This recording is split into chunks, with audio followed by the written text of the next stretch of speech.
Hello. It's a day, an important day. If I, sometimes I'm quiet because I'm tired. Sometimes I'm quiet because, uh, other reasons. Microphone, whatever, poopity doopities. Today, unless they manage to announce things in a way that gets me, really excited about something, I'm gonna try to be not. Oh, hello, kitten. Please don't step on my keyboard immediately. Okay.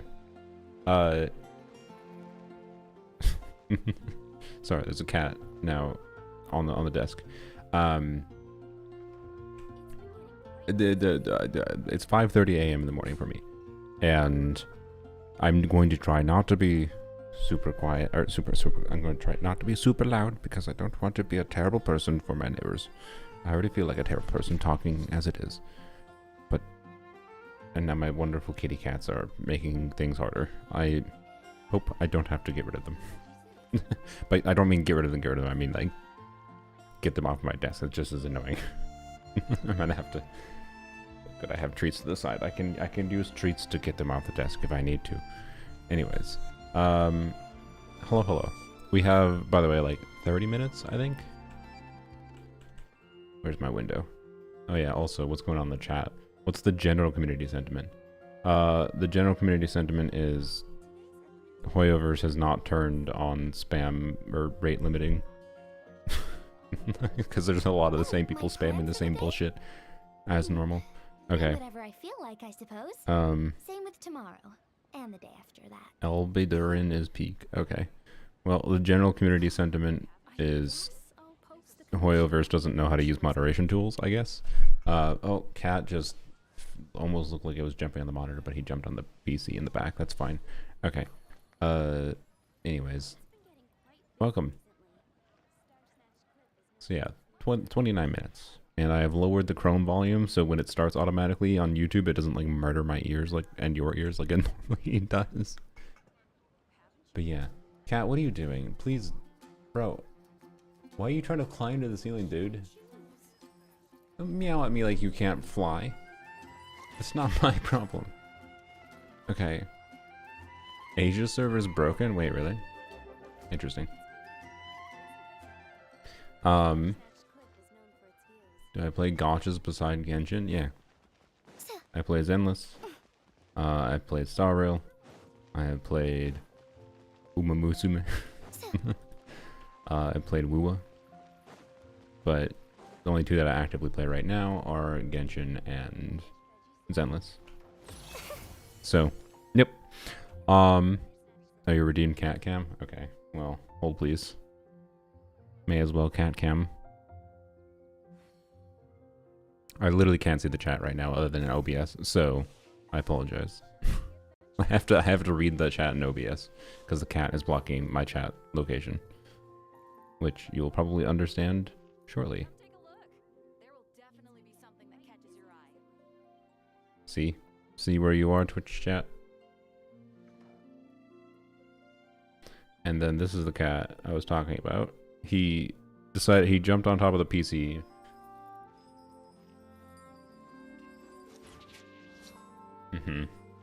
And then he decided to like reach to the ceiling like and meow. Like I need to be able to reach the ceiling clearly. Oh, nice yawn. Nice yawn. Anyways. So yeah. He looks so smug. Yeah, he does. I have been, by the way. So originally, like I was like relatively settled on Oshru for your name and King Deshret for his. But the problem is, over the past few days, I have realized he doesn't really have. Oh, he's gonna just no. Please don't jump on top of the monitor. That was Oshru. Swallows nest when skies are fair, but hide when storms are in the air. They are immediately. Apparently, at 5:30 in the morning, the cats cause the most problems possible. Oh God, they're trying to jump on. Okay, can you just go to the cat tree, please? Maybe I need to buy another cat tree to placate them. But if I had another cat tree that was right by the desk, I was considering that. Getting a cat tree to put right by the desk so they don't do this. Anyways, cats flying before doing. I was a little worried because, anyways, so what I was gonna say is Deshret. I haven't done the event quest yet, but I know Thoth is a cat in the event quest. I haven't finished the quest, and Thoth, I originally was like, no, I don't like Thoth as a cat name. Thoth, like, ugh. But it's like a really silly sounding name for a cat. Like it's a derp name. I feel like Thoth.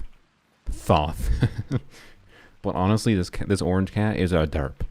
Like, he has done a number of derp things. And as an example, so for a bit, I thought this was like, you know, not his fault very much because he has extra toes. He's got polydactyly, and he has extra claws. And when he like is walking around or on like whatever carpeted thing, my clothes, he like will get his claws stuck in the fabric and then like yank his paw away, like, I can't get it out. And it's like, okay, I understand when this is his extra like toes, because I don't think he necessarily has this. I don't even know if he has the ability to retract his claw on his extra toes at all. I'm not confident. And like I know some of him getting caught and stuff is the extra toes. But I've also seen for a fact where he gets his toes where he definitely has control. I've seen his toes where he definitely has control over his claws, and then he's just like, I can't get my claws out of the fabric. It's like, doofus, just retract your claws. So and then like last night, so I have, my bed is by the window, and like the windowsill is like it's like a pretty wide windowsill that the cats can sit on. It's a perfect cat-sized windowsill. Like they can even lay down up there and stare out the window, which is great for them. Except he, of course, because he's a doofus, laid down and got comfortable up there for like 20 minutes, and this was at like 3 a.m. And then randomly I hear, you know, a sound of a cat falling down in between the gap between my bed and, you know, the floor. And I was like, oh, Jesus Christ. So, you know, shocked me awake from falling asleep. And then I looked down between the gaps, and he's just like there looking up like dazed, like, oh, what happened? He hasn't done it again since, to be fair. But he definitely is more of a derp. He's more clumsy. So he doesn't, like, he sometimes sits and acts in minor ways like he's the king, but honestly, Oshru is the one with more of a regal behavior sometimes. Like, I've gotten many more photos of Oshru just like having a hoity-toity pose. Anyways, polydactyly claws should be retractable. They tend to grow weird with it in their socket. Yeah. So anyway, I'll talk to the vet about it and learn more about it and whatever as time goes on. Point is, I think this cat might be more of a Thoth than a Deshret, because I think Thoth is more representative of a derp name. Plus, Thoth is an actual cat in the game, and it would be funny. But anyways, that's my cat, yep, for the day. Let me adjust my microphone a little bit because I'm slouching because of tiredness.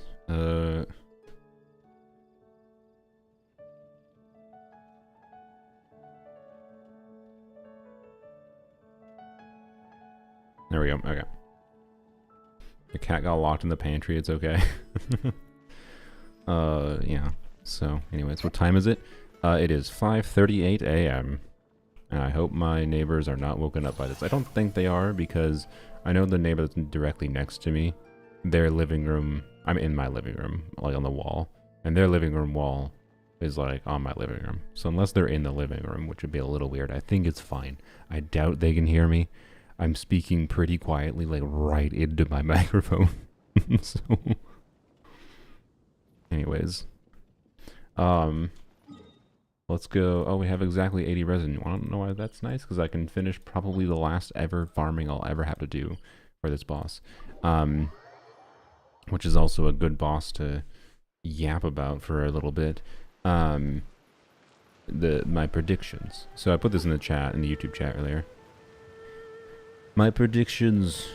So hopefully there's some surprises. That's what I always want from these streams. I want some surprises. Right? They're in their living room streaming Genshin as well. Yeah. Oh boy, the cats have zoomies. Okay, great. Well, but yeah. So the things I'm most curious about is, one, will there be any surprises? And then two, will there be, or not two, will there be? How will they talk about the character buffs? And then, yeah, we'll see. My predictions though is they're probably gonna like focus surprisingly. They're gonna like very briefly like oversell the character buffs in some way. And then they're going to spend like too long talking about Miliastra Wonderland and probably the cosmetics or something. Like they're going to be like, this patch in Miliastra we have Santa suits for $700 instead of talking about all the things they need to fix and improve about Miliastra. Right? That's what I'm expecting, like 10 minutes of that for some godforsaken reason. And then, and to be clear, I think Miliastra has potential. I just think the way they talked about it the previous stream and the way they might talk about it this stream, it's not going to be productive. I actually am relatively optimistic about its potential, but they got to do some things with it, right? So, yeah, I swear to God, they better not just talk about cosmetics for a ton of time. But you know what? That's based on the last time. That's my expectation is 10 minutes of cosmetic yap about a Santa suit or something because it's going into the holiday season. And then somehow only like 2 minutes about buffs, even though like the buffs are some of the most significant changes they've done in a while. Like I think in many ways this is the most interesting live stream they're going to have for a while because of the fact that they're doing something like the Hex and Circle buffs. So I don't know. We'll see how they present it, right? It's going to be interesting. And yeah. For banners, my prediction is Durin and Venti first half. We have information, to be clear, this isn't completely like zero information, but we don't know like which half is which character. Durin is the new character and Yhoda is new. So my prediction is Durin Venti first half, with Yhoda on their banner and Farazan as well, because of Venti. And then Shalon and Varessa second half with Gaming Shivers on their banners. Well, we won't know the 4-star banners, I guess. Why am I making, well, you know what? That's what I want as a special surprise. I want them to reveal the 4 stars during the live stream. This is never going to happen because for some reason they refuse to stop being cringe with 4 stars. They refuse to reveal 4 stars in Genshin before 2 days of the banner, which just angers me. But anyways, well, so we're not going to find out about the 4 stars today, other than Yhoda. So I guess the important thing is Endure and Venti, Yhoda first half, and then Shalon and Varessa the second half. That's my prediction. I could be wrong on the combination of those. That's just my prediction. And yarp. Anything else? Oh, Mondstadt Chronicle banner. I feel like Columbine is coming out 6.3, aka Luna 4. So the assumption therein for me is like with them buffing the Mondstadt characters like Klee, Albedo, whatever, Mona. I think it makes sense that they do a Mondstadt Chronicle banner. It's been a while since Mondstadt Chronicle banner. This is the, you know, once every 1.5 to 2 year Eula rerun, functionally. So I don't know. Mondstadt Chronicle banner is probably going to happen, and I'm going to guess first half, but it doesn't really matter if it's first half or second half, I don't think. Yeah. And that's my... We've had, like, no actual rumors of the Mondstadt Chronicle banner, which is weird. But we'll see. I wish Yhoda was a Shalona. I hope not. That would F over somebody. If the new 4 stars should almost always be with the new character, in my opinion. I will be very, very, very annoyed if Yhoda is on a rerun banner. Extremely annoyed. Because, so... I'll just say straight out, I'll probably yap about it later, but I think most people should pull, I think it's a rare not, okay, if you care about having options for clearing, like, Abyss, and and to some extent potentially Stygian, but Stygian's much more weird in evaluating how much this matters. But if you care about having team options to clear content this year, you should get a C0 Yhoda, frankly. Even if you're not planning on getting whatever 5-star, you should try to get a C0 Yhoda. To be clear, if you're like really on the line of like not having enough pulls for Columbina and saving pulls for Columbina, then save, right? But yeah. So yeah, I'd be surprised if Yhoda was not with Durin though. And even if you're not planning on getting Durin, getting an accidental Durin would be a very good thing most likely. So, yep. Anyways, get Yhoda because Yhoda's funny. That too. There's multiple reasons to get her. So anyways, we'll see. I hope Durin can glide with his wings. Oh yeah, you know what? That would be nice too. We hope Durin has wings that he can actually use. Rather than, you know, see, Lolly gets to fly on a pillow. Can Durin at least fly on his wings? An assassin from our homeland, or a fool who just have it run all patch the monster banner, or coveting the shapes what? Of the living, pure water can take on many forms. Durin best in slot for Chlorine, maybe. But are you really only playing one Chlorine team? Why'd I do bad by those points? Is its ability to take any shape. Saving for C6? Okay. Well, best of luck. Without solid ground, terrestrial best of luck in, I was assuming you meant C6 Columbina. Yeah, best of luck in getting your Bina. I don't really know why, well, never mind, that's a stupid question. I was gonna say, I don't know why people commit to C6 before knowing a character kit, but of course they do, because people who C6 don't give a fuck about the character kit. People who C6 have weird, it's not weird, it's human behavior. My tired brain is speaking, I'm sorry. But like, you do human weird brain things where you have this weird relationship with fictional characters that you like in your brain. And then the video game has the ability to like make them stronger by gambling more. And so you're like, I want to gamble more to get more of them to show my dedication because I love Columbina. I understand. I learned of that little monkey brain aspect in my brain and rejected it. After I I understand. I understand. I don't use that, but I understand. But I learned from it and I rejected it. That's why. Anyways. Yeah, sorry for not being like super energetic today. I would be energetic for these things if they were not at 6 a.m. in the morning for me. I could, like, my brain works right now. I could be more energetic, but I'm purposely trying not to be. This freaking boss, it's so funny. Alright, one more time and then I'm free. Water will exist forever. Viewer wishing? Yeah, that's the plan. We'll do some. I only have, if anyone wants me to do viewer wishing for Durin, feel free to DM me or whatever. I haven't checked if I got any new requests for it, but there's 2 people lined up to do viewer wishing. So, yeah. 2 p.m. in South Africa, nice. That's a more convenient time. Yeah, the timing of these streams is kind of the worst possible for North America. This energy was depleted in the day didn't start yet. No, my energy's not depleted. I'm telling you, I'm very purposely trying to be more chill and speaking quieter because it's fucking 5:50 in the morning.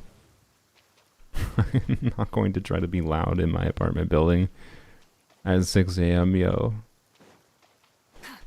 So, anyways, bro. Last time I may ever farm this, maybe. I said that the last time I farmed this though for Xingqiu. inhabiting the shapes of the living. Pure And then they water decided to can buff take Mona. on many So, forms. In this yep. way, shall water deliver your punishment. Go to sleep after this, bro? I did go to sleep. I slept. I slept until like 4 a.m. From like 9 p.m., mind you. Well, 9 p.m.-ish. I don't know when exactly when I fell asleep. Take any shape.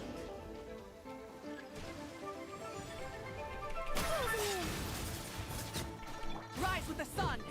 Brap. Okay. Without solid ground, terrestrial creatures become Yeah, her app does permeate the UI. do, do, do, do, do. Also, T-minus 11 days, 8 hours, and 10 minutes. Well, plus maintenance time. Until I never have to see this lady again. Well, not never, to be clear. There'll still be reasons to use her on rare occasion on my main account, but... And I'll have to see her on other people's accounts. Oh well.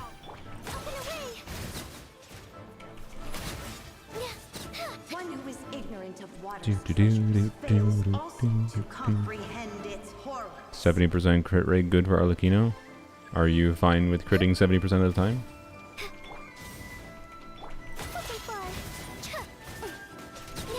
In my opinion, 70% crit rate is the line at which I think is completely functional for me. Let's see what But I am much more of an engaged combat player than you might be. I don't know what you are. It depends on you. Your preferences for the game, your standards, what kind of content you're clearing. If you want to not lose your sanity optimizing your gameplay in Stygian Onslaught when you're the power of reaching DPS thresholds that require critting at certain points in time, you might lose your sanity with 70% crit rate, is what I would say. And to be clear though, Arlecchino is a really, really hard character to have much more than 80-ish% crit rate. So, you know. Wow.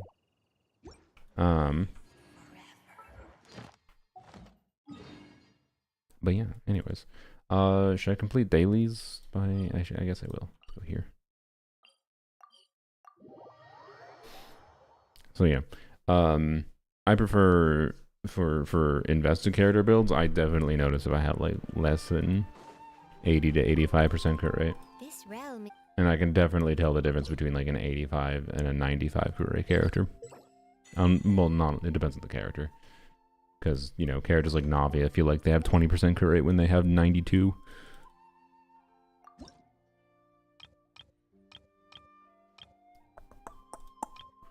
What am I doing? Probably these, I guess. If you ever. They must be in the countdown now. Are they? Or is it just because that's when they notify?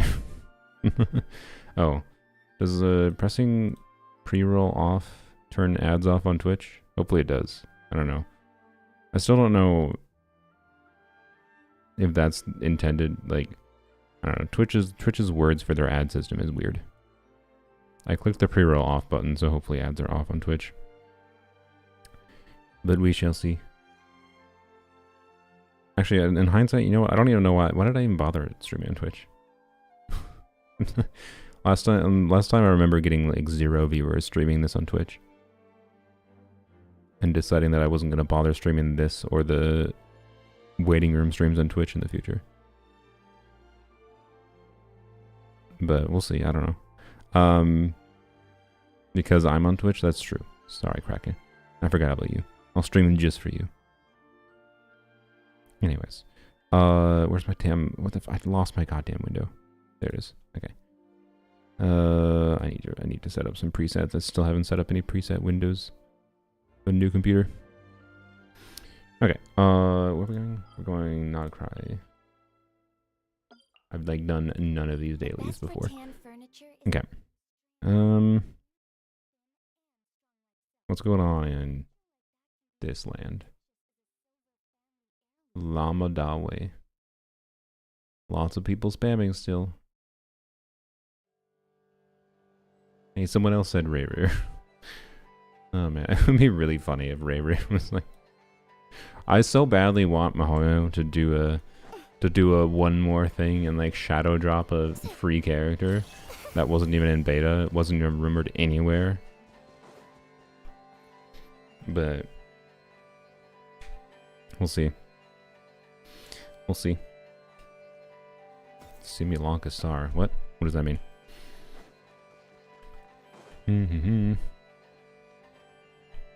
So, anyways, man,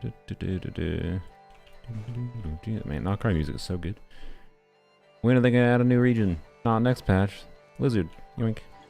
How does everyone feel about the relative lag therein of you pausing during the live stream? No. How does everyone feel about the relative lag therein of exploration? Because, like, I think they did a really good job of Not Cry, but I kind of really would prefer they go back to the structure Genshin used to have with doing exploration, generally speaking, every other patch, with a couple instances of patches in the year being back-to-back patches with exploration, right? It's kind of weird having it feels weird having the launch of a region and then like I think they did a really good job with it, but then it being so much of a gap. Like literally, like if you could have completed non-cry in like the first 2-3 weeks, right? The current available non-cry, right? And then have to wait 3.5-4 months before any more exploration. That's crazy. Like I feel like that kills a lot of people, like, because I think there's a lot of people that like played during like the big yearly patch updates, and then if there's not like exploration patches coming relatively soon, like if there's that long of it, there's a 4-month gap potentially for the kinds of person that would come back for like major exploration content and major regions being added, and there's a 4-month gap. That's crazy. Like I feel like a lot of people just stop playing for like the next year when they do that. I don't know. Anyways, but I could be wrong because I'm not that kind of player. I have no idea. Of course, this is like the one freaking daily I have done, by the way. Can't do something new, apparently. Alright. There we go. Daily's done. Alright, the stream will be starting shortly. Everything the sun touches is coated. Makes the story feel worse with the same area. I mean, I think they've been doing a good job of that, of going to different areas. But what? Did I not? I did not. Okay. Add Astra. So yeah, anyways. Should be a new map with the next version? No. Do not expect that. Sorry. There's rumors that there should be a map in 6.3. And then there's rumors that 6.4 will also have a map. So there might be a back-to-back 6.3 into 6.4 exploration patches. But next patch, no.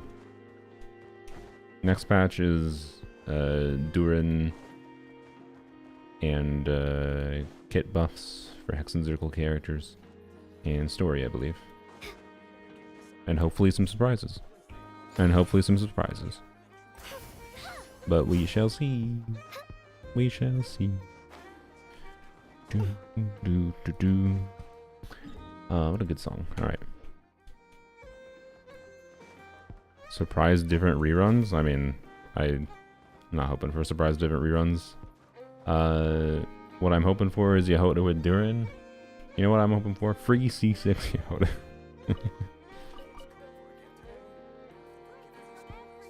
I'm hoping for some kind of surprise. Oh, are you gonna jump up here just in time to be in the way during the live stream start? Yep, you are. Hello, sir. Hello, sir. Okay, I'm gonna like prevent you from going to the desk though, because that would cause a problem. I do need to be able to properly start my stream. If you no. If you step on my keyboard, that's a problem. You're a wonderful kitty cat, but you're gonna have to stay on my lap for now.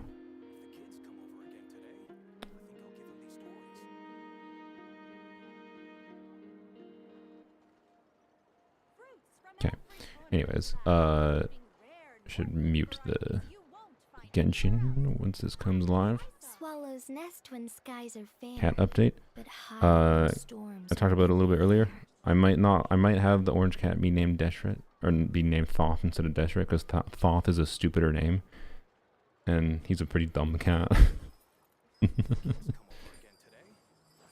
Otherwise, cat update is that they're being wonderful kitties.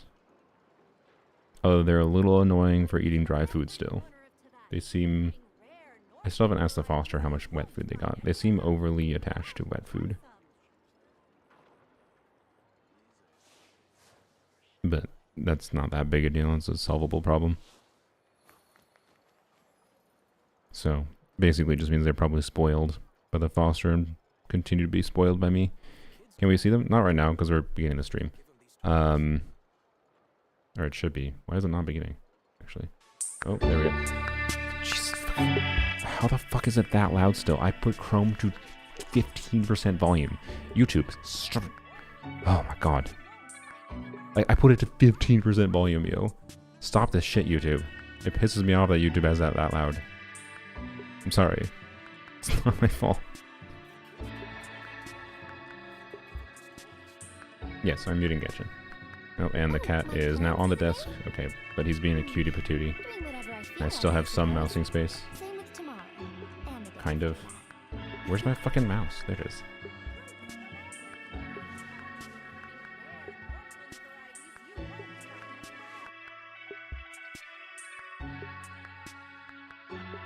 I should move this a little bit here. Get this stupid... Oops, no. Okay, how do I... Here, just do it like this. We don't need to see them. We don't need to see them. The moon prayer night is soon to arrive. On that day, the moon will be closest to Teyvat.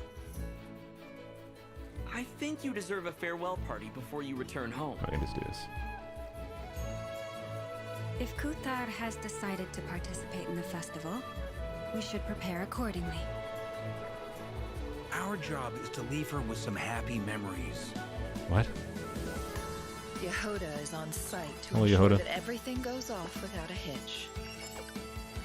Time to get moving. Let me know if the volume is fine. You're my target. Hey, they're starting with selling Yhoda. Let's go. By the way, sure, her cat seems really... she might end up being one of my favorite characters. Might.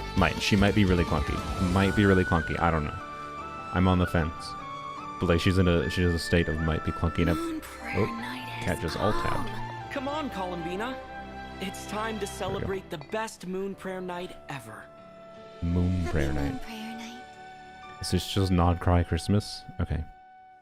I have a message to deliver on Master Rhindotter's behalf. Okay. Cat. My mother's dying. Wait, what's that wish cat's name? was A book? It is So I'm still not where settled on my cat the names. seeds of this story lie. Child of M. He's a boy. Prove yourself to me. Hello, sir. Daughter, I'll show you what I can You do. can handle slimes. Let's go.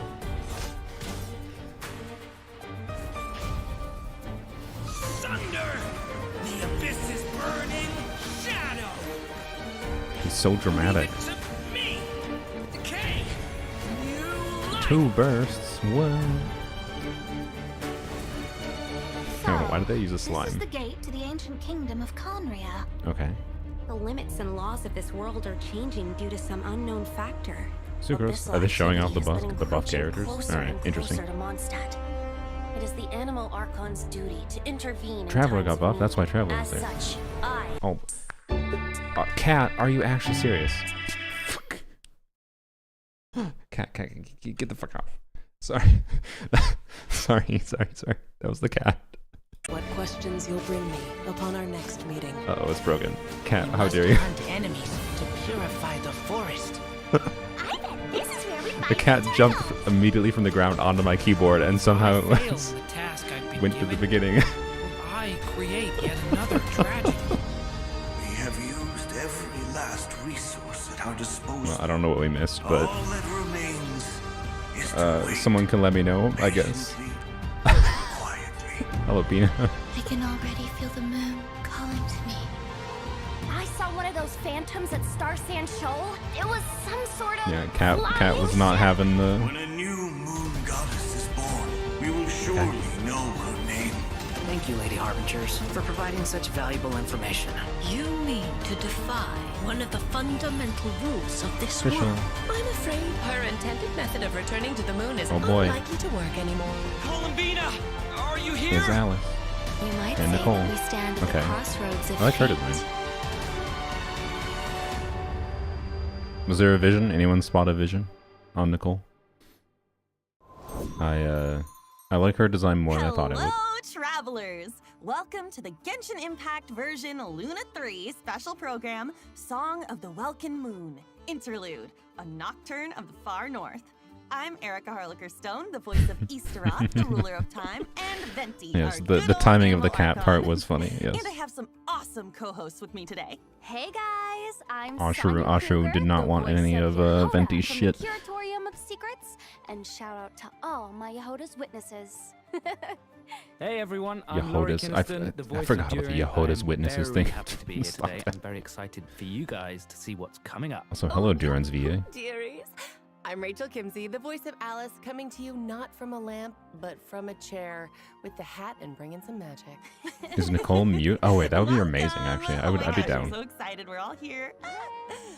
Now, in version Luna 2, the Traveler and their Nodcry companions joined forces to take down the Rayhir of Solnari. So it seems like all is well in Nodcry, at least for now. Plus, the Traveler and the Damselette managed to protect the Moon Marrow, so that is another major crisis averted. Now that things have settled, I wonder if the Damselette can finally fulfill her wish and return to the moon. Yeah, I mean the moon is her home after all. Oh, she uses I bet telepathy she to speak. really Oh boy. misses it, being gone Oh for boy. so long. Well, in the upcoming version, she'll have that chance. Her return is set for when Kuvaki Duran's voice is with a at flip. its Yeah, he's not peak on American. Moon Wow. Prayer Night, I'm assuming. which also means travelers will get to go to their first festival in Nodcry. Merry Christmas, I guess. Yeah, okay. Wow! Nasha Christmas and Town looks all Nodcry. decked out with Have they all done like different Christmas? This is like, stalls and I'm not insane, decorations. right? This is Christmas Feels so theming. festive. Oh, They haven't and it done looks like a lot Christmas of familiar theming faces will in be there Genshin to before, have they? celebrate. That's right. Our It's hella companions Barker. have banded together once again to make the Damselet's last night in Nodcry one she'll never forget. And of course, travelers are in for a treat too. There are tons of festivities Spaceship to reveal. check Didn't out. we see it There's before? I even thought we a did for some special reason. souvenir stamp book to make the occasion extra memorable. Wait, I think I just saw Hey, look, it's Dodoko and Alice. Simulanka's origami decorations. Plus, there's this crystal ball. Is the Hexen Circle joining in on the celebration too? What? Of course, with Tevat's primordial powers, the three moons reappearing For some in reason in my brain, I Nodcry, just the assumed we would mages have were bound to take notice. a quest It elsewhere seems for I've the left Hexen to Circle leave stuff, but I quite guess it an makes sense that indelible they're impression, doing it in even though Nodcry. you've never seen my face. Ah, nothing could make a great mage more pleased with herself. This is some weird looking about Alice's face. I can't believe it. It's Is that just me? Oh wow. She almost has This pants. must be one special Uh, festival then. But I wonder. I don't. There's something for weird. an I don't like her important mage design like as much as I Alice thought to I make an would. appearance, she must be here for more than the festivities, right? Am I the only one? True. Alice is bringing two important pieces of intel with her. The Oh. first is related to one of her responsibilities in the Hexen Circle, maintaining Her eyes the look too wide. stability of Yeah. the world's border. Okay. And of course, as the devs mentioned before, Nodcry itself lies at the edge of Tevat. With the occurrence She of got a alien phenomenon eyes. known as the trilunar syzygy, the border has become less stable. So Alice has made her way to Nodcry. Okay, that explains it. Plus, with the border being disturbed and the rising Kuvaki due to Moon Prayer Night, strange happenings have been seen throughout Nodcry, and the situation is getting worse. The giant teacup. I'm sorry. Things like She's holding it from the plate and appearing then just like tipped it in disappearing front of her without a face. It trace. was like a bowl. Oh, and a spacecraft. Maybe it was supposed to be a bowl. I don't know, but it looked like it had a handle. Wait, is that that the wreckage from the Traveler's spaceship? Wow. I've explored Maybe I around haven't here seen it. before, Why did I think I but saw it? I've never seen it. That is why the border is so Concepts of a important. hat, yeah. It blocks out a large Okay, that is supposed to be a amount of teacup. abyssal power from Ginormous entering teacup. Teyvat. But if 3 something times the goes size of her head. wrong and it becomes less stable, well, The Abyss can start playing its tricks again. Exactly. Alice is Which Santa? why the I guess that Traveler, might be what they're Durin, implying, and maybe. Wanderer have joined forces to get to the bottom of these strange events. Yep. They might even discover a few secrets about these phantoms along the way. Oh, wait. What about Alice's second piece of intel? Ah, well, that has to Okay, do with see, the Nicole arrival in of an contrast looks great. unexpected friend. Another mage of the Hexen Circle has made her way to Nodcry. Nicole, code name Like N. Alice originally the design of I Alice was remember her. like She's up in the my one list who of like told the characters I was Traveler about interested the in. prophecy She just during got like the down haunting ranked 4 art ranks, and conquest. Nicole just went Well, up she 4. definitely has that classic Hexen Circle mystique Oh, yes, to vision. her, but she's a bit more forthcoming with information, at least. Huh. And it looks like she communicates without speaking. What? Well, I mean, it's... Okay, it seems we've Okay. drifted into irrelevant narrative waters. Oh yeah, her words just There's no kinda vision. They're gonna keep us pop wondering. into your head somehow. Is it supposed to be where that That's little right. thingy is on her Much hair right like there? The other mages, Nicole has her They're fair hiding it. share of Interesting. secrets, so there's a lot for travelers to uncover. I can't believe we're getting excited. 2 mages in Nodcry at the same time. I feel like that means something major is on the horizon in the new They're just gonna version. destroy the region. Well, that's all we can reveal for now. Nicole's model looks like a new one, while Alice's model is kind of given pre-Veresa. Yeah, but like Alice's model And don't wasn't forget, done you can pre-Veresa, earn I feel like. 500 Primo Gems by completing Yay, the Archon FOMO quest by a gems, certain everyone's date. favorite, yeah. Alright. I think it's about time Just for be clear, our I was gonna first probably break. do it during the Take a patch look anyways, at the but first redemption code, travelers. Enjoy. Bye-bye. Wow. See ya. Woo. like she has a long skirt like Emily. Yeah, I really like her design. 1203 Kun what? 1203 Kun Rukos. There you go. I think I typed that properly.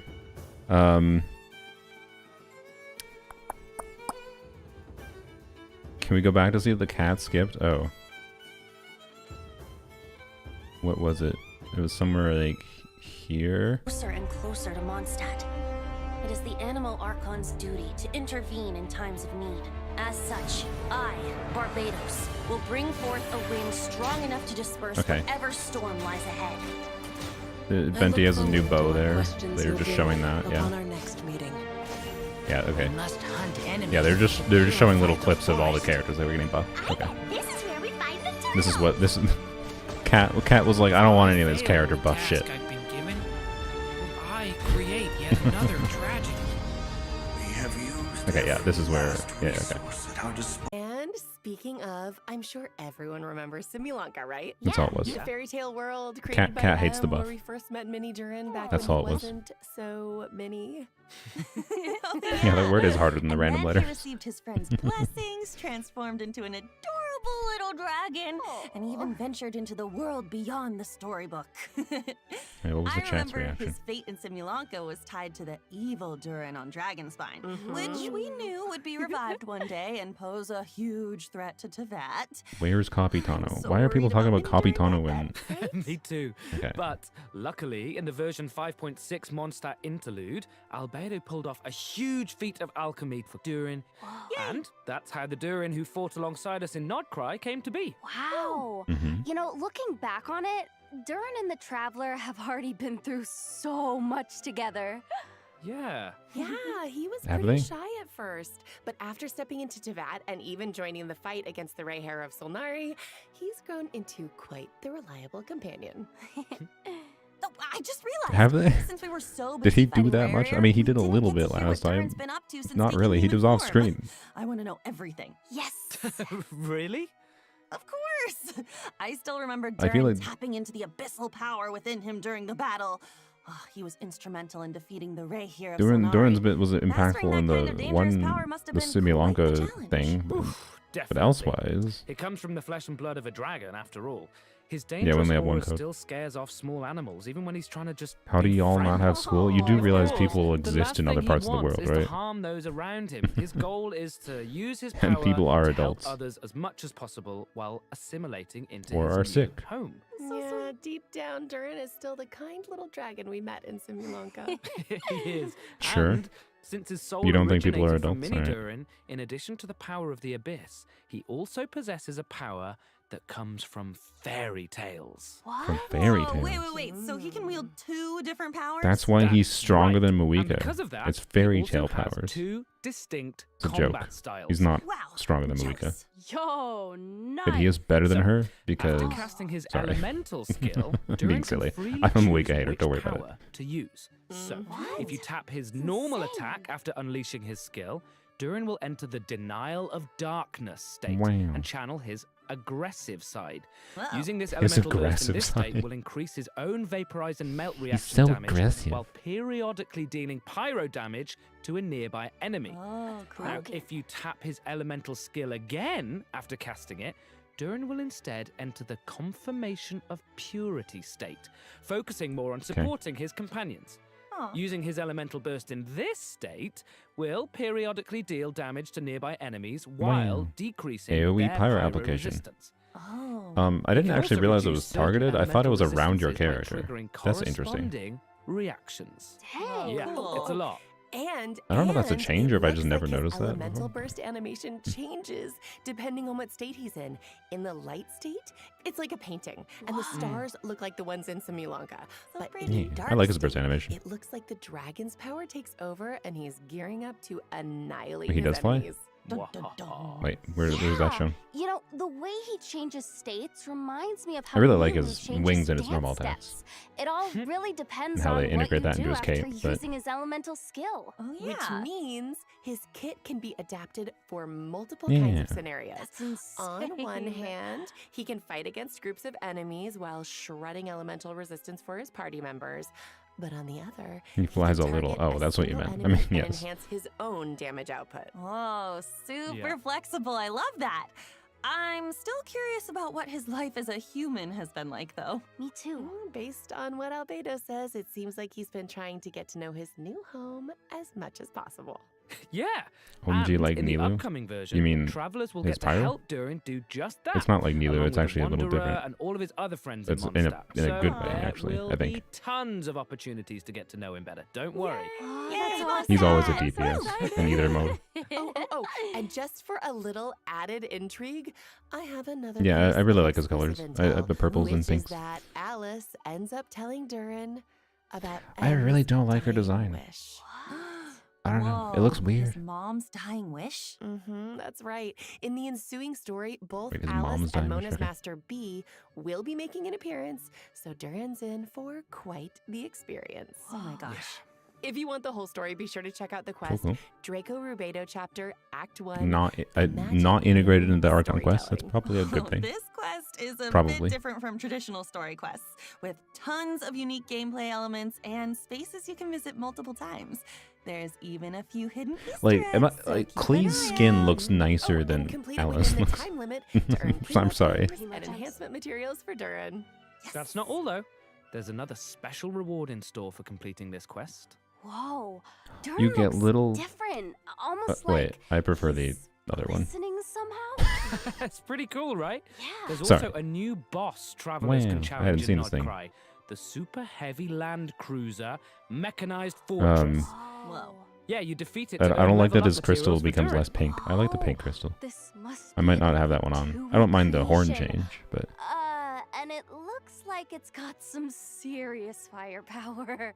Ouch. Yeah, It's a so weird-looking be robot. careful, travelers. Ugh. All right, that's about all we have for Durin. But before What we about the wrap best this cat part up, girl? let's take a quick look at his combat skills one more time. Enjoy. Each Burn the day tree is down. a new page in my story. I want to savor every scene, every footnote before I turn to the next one. Gah. Get back! Leave it to me! A turning point in fate! He sounds like he's like putting all his effort into things. The fact that they're showing out Venti's bow constantly, they're definitely running Venti's bow on banner. I was hoping that like maybe they'd do like something good for once and like give Venti's weapon for free. Wow, that's insane. It's so or something, but no. Okay, now that we've had a moment to admire our magnificent He's very terrain, invested. He's yelling, yeah. It's time to introduce our next new character. Venti. Yay! How dare you not talk about Yhoda? How dare you? This is version Luna 3. It's a funny way to introduce character buffs, though. Like, I understand why. Yeah. It's been 1,000 years, but just wait until you see his brand new combat skills. Okay, so tap his elemental skill to summon a storm zone, and hold it to summon a larger storm zone. Venting doing is definitely first half, by the way. In the air, But using the power well, of I the don't know, maybe wind. not. I don't know. With his elemental burst, Venti creates a Yes, storm Elegy is eye in probably front of getting him that cursed to pulls Chronicle in banner, enemies and deals which is bad. continuous damage. Elegy is a better weapon to be on normal weapon banners, Right. in my opinion, But none of this than the new weapon. But new anyways, information. I know, okay, gosh, I was just giving a recap. Okay, this So, is the rip new Elegy. part. If the active It's fine. character Fav was better triggers a anyways. swirl reaction while Storm Eye is active, their damage and Storm Eye's damage will be increased for a certain period of time. wow. In addition, Venti's normal attacks are converted into Windsunder arrows that pierce through enemies in their path, dealing anemo damage and extending Storm Eye's duration. I gotta assume you're supposed to do walk cancels with that one slow animation there, but Oh, that's so get used to it if you want to play Wait, DPS Venti. I don't You're probably gonna have to think I've walk seen that cancel. weapon Well, I shouldn't say before have to. either. It probably won't matter Oh, that but much. it's got a bunch of Cecilias on it. It definitely looks perfect for Venti. Yep. To So NA that's it. dash? Oh, it's a Moving dash on. cancel rather than a Whoa, walk whoa, cancel? whoa. Weird. Hold on, just 1 second. Venti has new abilities now. What's going on? What? Okay. Come on. What's going on is that Venti decided to recover some of the power he had hidden away. Ooh. He might act like a carefree alcoholic. Why does Venti have 2 sinks? They're literally talking about it. They buffed him, yo. That doesn't He's mean they're he they're hasn't been paying remaking his attention to kit the so he changes can happening actually have a across kit the identity. And his kit as a identity now god is with going to close be an ties to the Hexen Circle, interesting mix he of can send them buffing, new threat but on also the horizon. on-field damage. One That's that it. has the potential to endanger That's not that's just that's his Mondstadt, kit symbol but right the now. whole world. He's being made to be a So, DPS, but also in does order some to supportive face this utility. That's impending he's better than crisis, Kazuo now. he felt it was time to reclaim his hidden power. That's right. And to do that, Venti and the Traveler will need to venture to a place that might look familiar. C1 Venti? The Is small that changing? island in Mondstadt that Yes, was it's gonna be once better. blessed by time. I've been there. This is such a throwback. I mean, I still remember that line. Seeds of stories brought by the wind and cultivated by time.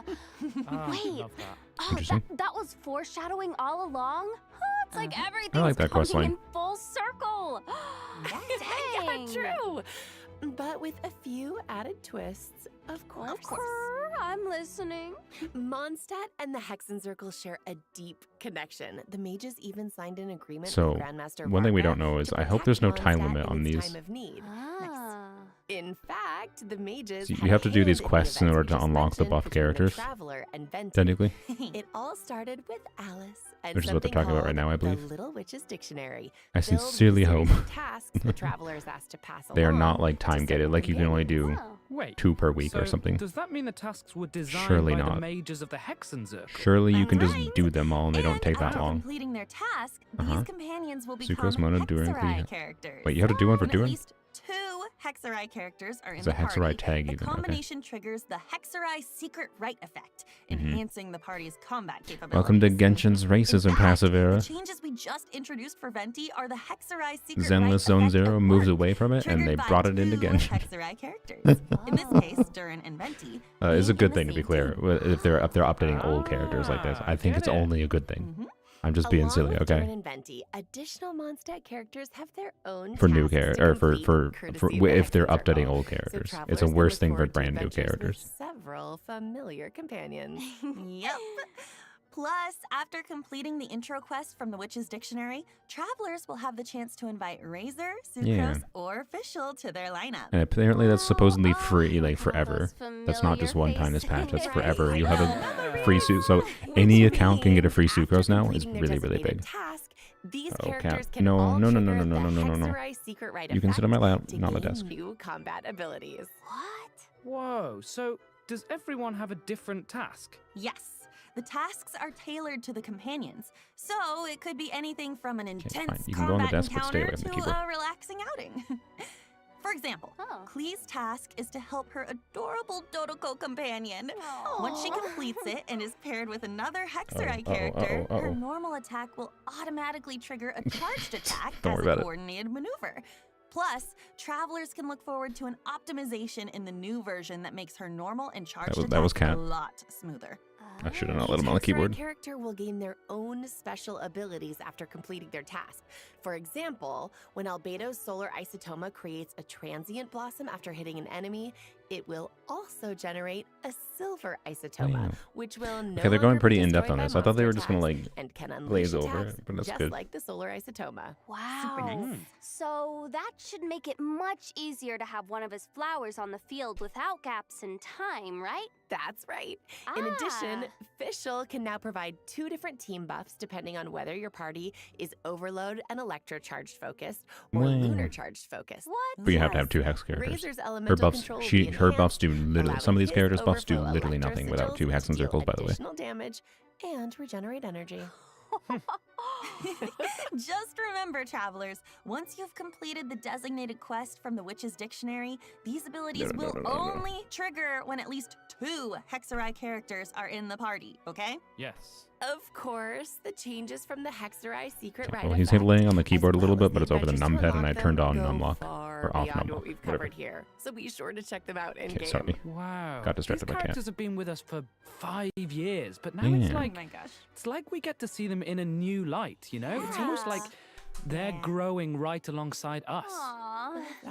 Oh boy. Aw. Another cat. Plus, the power of the mages can affect fate, so be on the lookout for changes to these characters' constellations as well. Wow. Well, you know me, I'm always down for new adventures with our Yes, old some of the characters' friends. constellation changes are pretty important. Oh, don't call Super it old. exciting.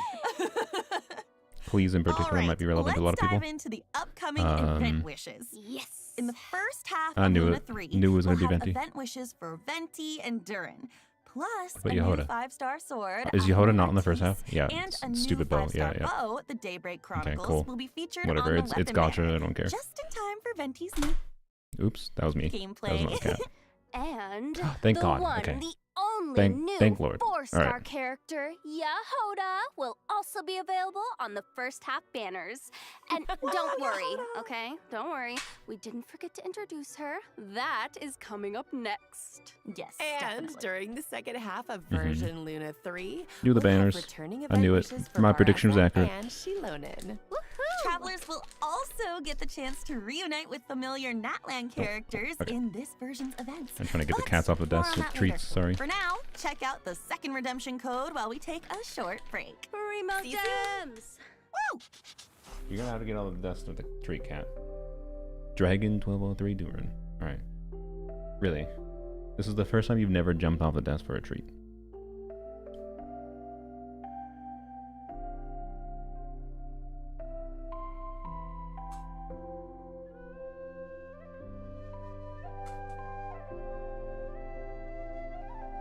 Oh, you just got it stolen by the... Okay.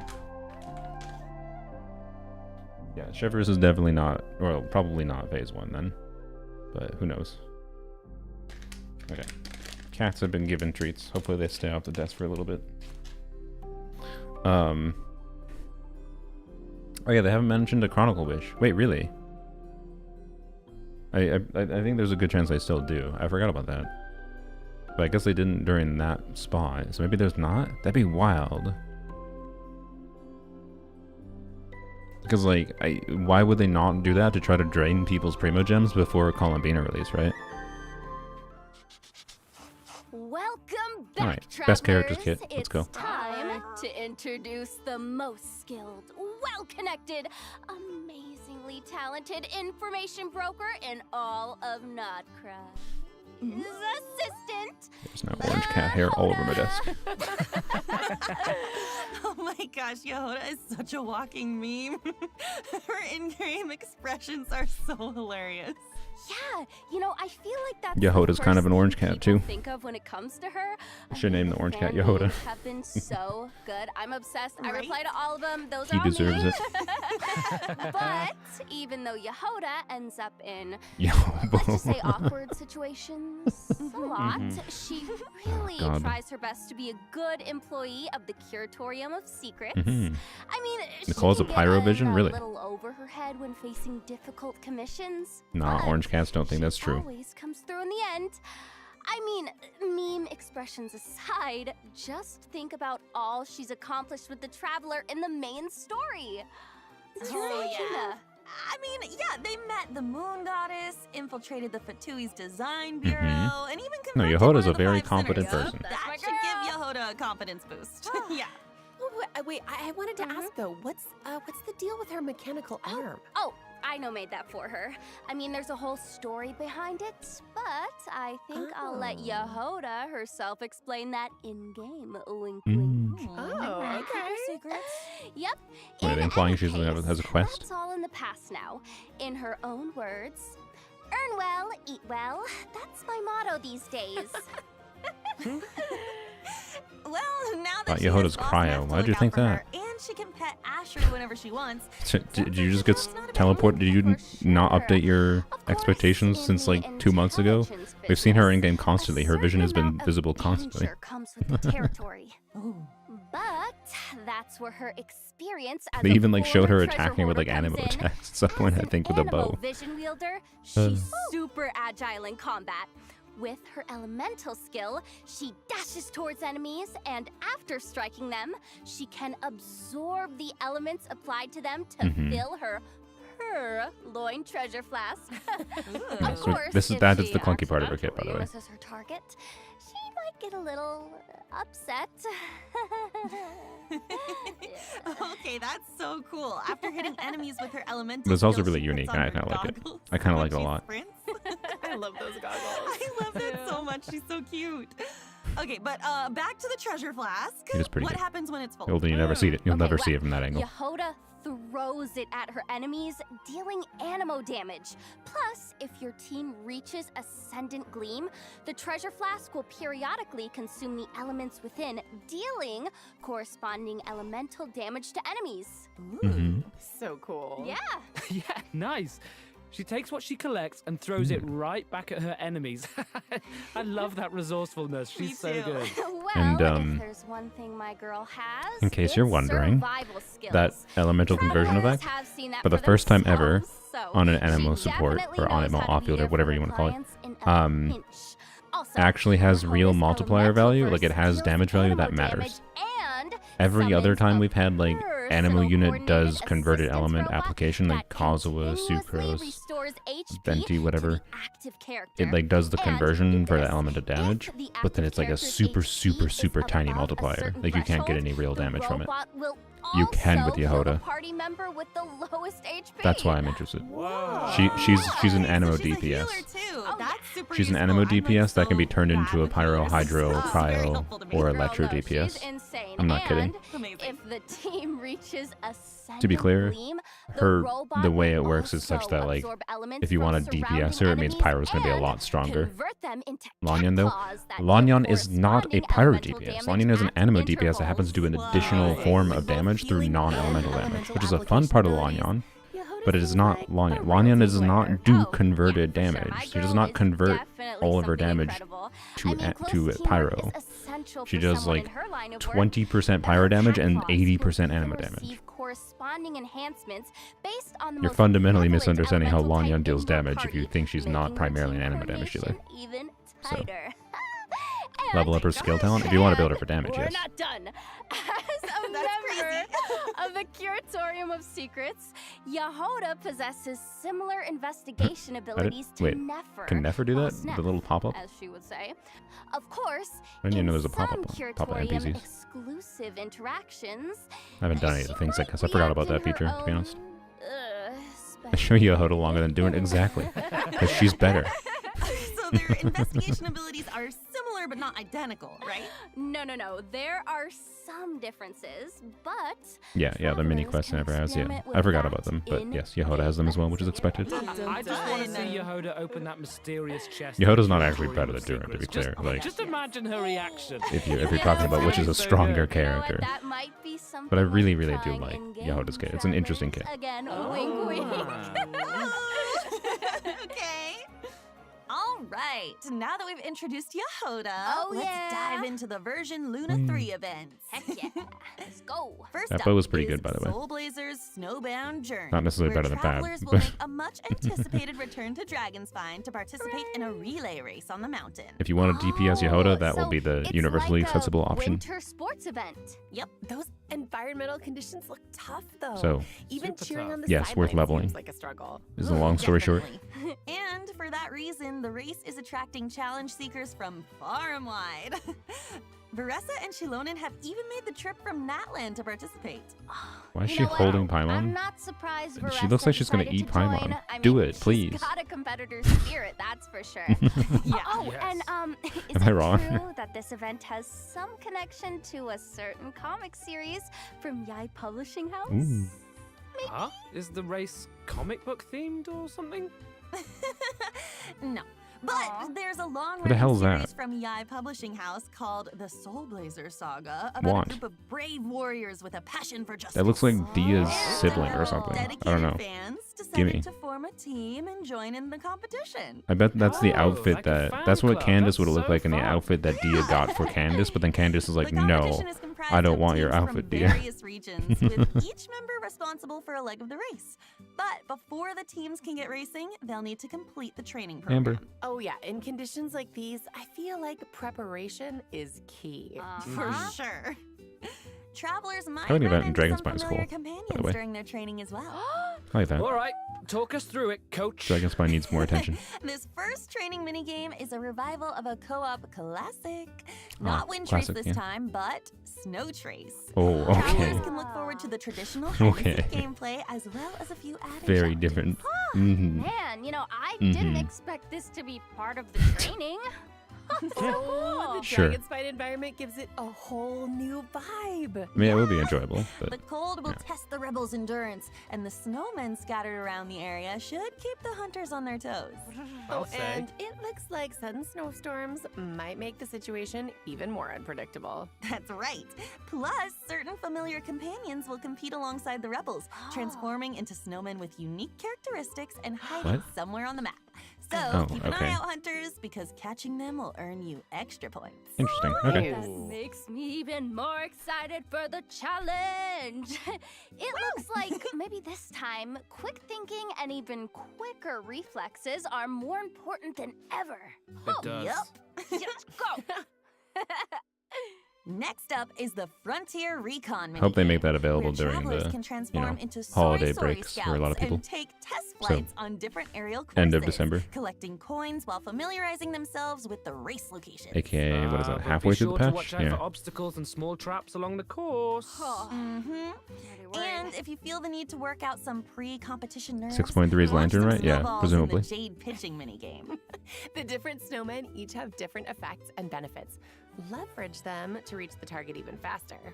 Of course, a training regimen isn't complete without a little intense physical activity. I'm surprised they didn't start In talking a about trial of Miliastra. Like, valor, I'm assuming they're going to talk travelers about will need Miliastra. to configure different battle souls to help their team defeat enemies. And Maybe they clear learned the their stage lesson from the objectives. previous stream. They're not going to talk about Battle cosmetics for souls 3 years. Not only provide powerful combat buffs, but they also But I enhance would, your ability to earn personally, I would points, actually prefer allowing more you to information net an about even what they're higher working on score. with trying to Oh, improve love that. Miliastra, because I Man, think am Miliastra has so potential. ready. I prefer more focus on, like, In hey, addition, we've heard your participating in the feedback for various Miliastra. training We're working activities on and improving it by stages of the doing these competition will things allow rather you to than accumulate blazing spend 10 minutes spirits. talking about events, And but it's after fine. reaching a certain amount, you can claim various rewards, including the 4-star weapon, Rainbow Serpent's New region during Rainbow, Lantern, right? Yeah, and its presumably. refinement materials. A rainbow. Oh, that name is Rainbow, amazing. rainbow. Right? Sounds super fun. And plus, with the comic book element, I feel like travelers will really get to channel their inner hero. Yes. For sure. And speaking of, this next event actually takes us back to the land of heroes, Natlan. And it's another familiar one this time. Does everyone remember Bing Bang Finch Ball? Perfectly decent event. Yes. I feel like every time this event Changed the comes special back, program it last gets minute. They mentioned Yhoda with a totally special Mora revamped. chest. They're just good. And let's Not too forget the surprised slogan. because when you interact with the chest, it says like a Finches Kiraton are employee. the cutest. Yeah, they're so cute. The game of Finch Ball has made its way to the collective of plenty in Natlan. Yeah, what do you mean? What do you think? What do you think that they changed last minute about it? Like they chose not to include Meliastra? I still think they're going to talk about Meliastra in some form. I assume. We'll see. Angle and timing are key. Pinball, wing. Ricochet off the walls or ram straight into Should be fun. opponents to defeat them and earn points. You can also make use of Finch I thought this Ball was just going to be the same thing they did before, but actually pinball is fun. Whoa, okay, this really is a whole new gameplay. One. It looks super fun. I feel like I'm not gonna lie. I don't know if pinball is. I think pinball is a little bit worse with a bunch of numbers on screen personally. Pinball is made good by like the sound effects of like the ball bouncing off of things. Does it go super quiet? Yes, because I got tired of listening to them yap with fake enthusiasm about an event. Sorry. I made it go quiet. I that's why the volume popped up on screen. Anyways. Scattered around the arena. The more coins, the more points. Did you really care that much about listening to what they were talking about with events? I'm sorry. Points also means, what did I just say? Rewards are in store, so don't miss out, travelers.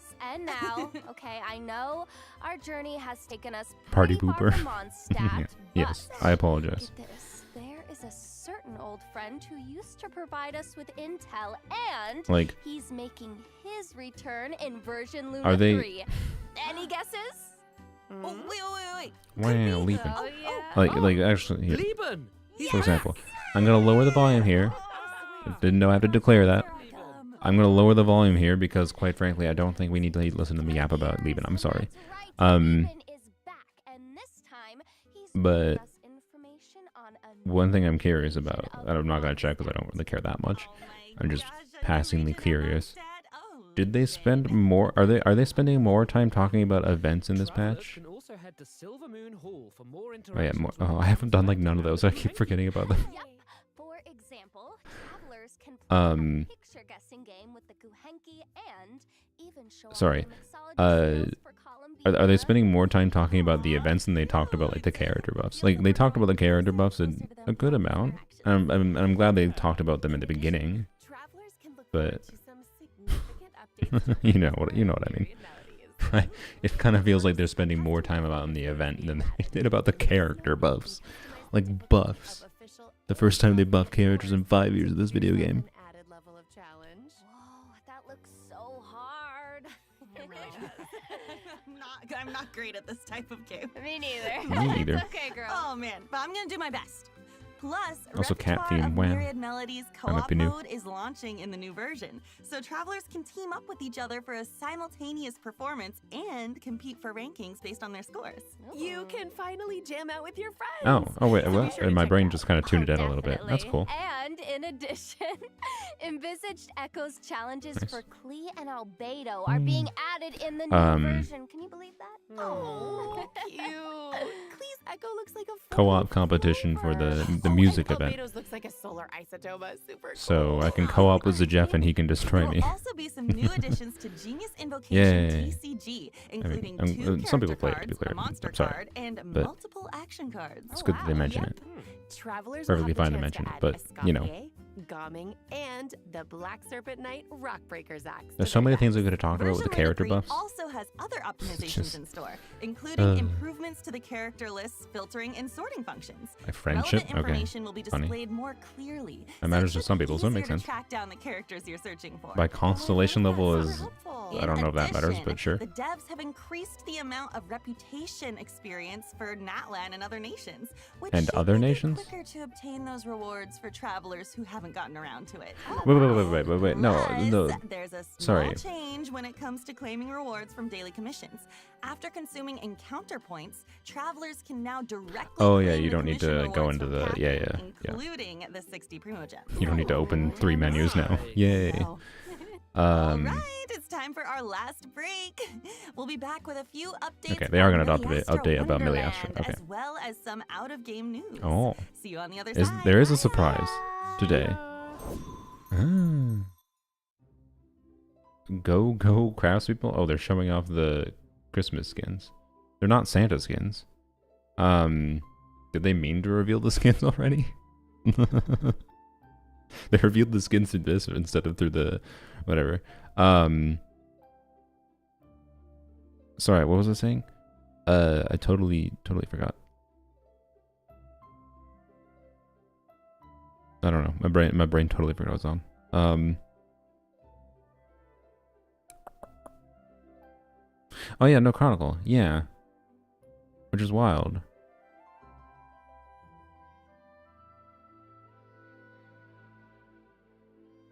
I hope the surprise will be a random keyboard collaboration. Was the first go Joan? Yeah, forever ago.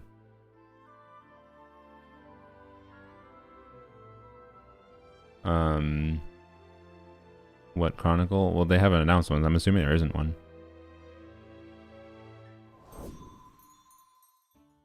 Welcome back, travelers!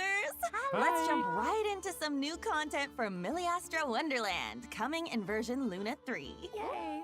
A new component sharing platform can now be accessed through Editing Tool, which means you can freely upload your in-game creations to the platform and download the creations of other players. Ah, okay, so it's basically a tool for sharing and obtaining resources. Nice. Now you can add each other's creations. I didn't realize to that your wasn't a own thing already, Wonderlands. but that's good. That's right. Plus, if a bunch of craftspeople download and like your creation, it even has a chance to be discovered by more craftspeople, increasing its exposure even more. What? That is awesome! Now that Miliastra Wonderland has been live for almost an entire version, I hope craftspeople have had the opportunity to create a Wonderland of their own or immerse themselves in what other people have created.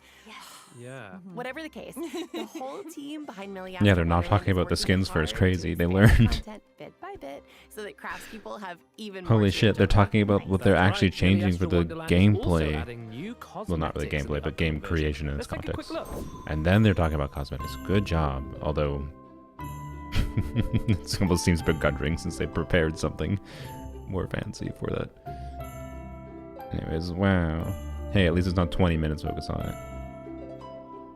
At least I was wrong about that.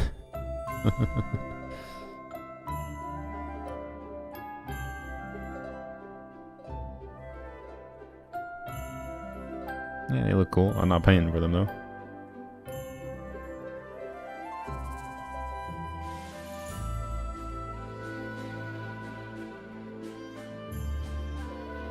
Okay. Wow, they go purple if you pay even more money for them. Honestly, they look worse when they're purple, even though I like purple. Okay.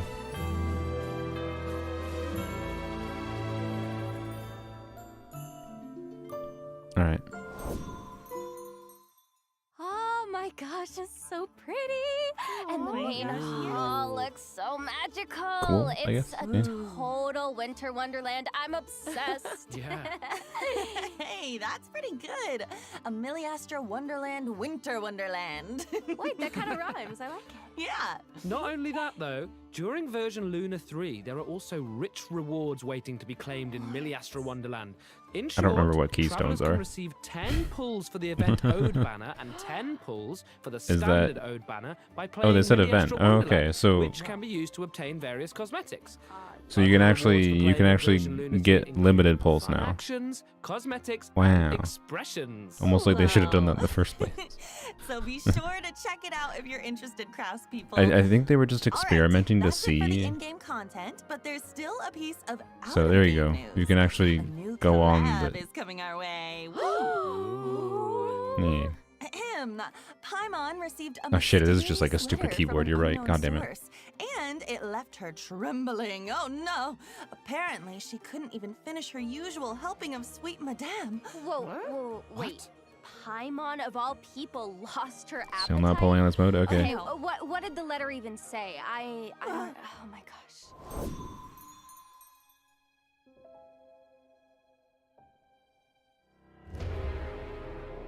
What? Okay. What? What?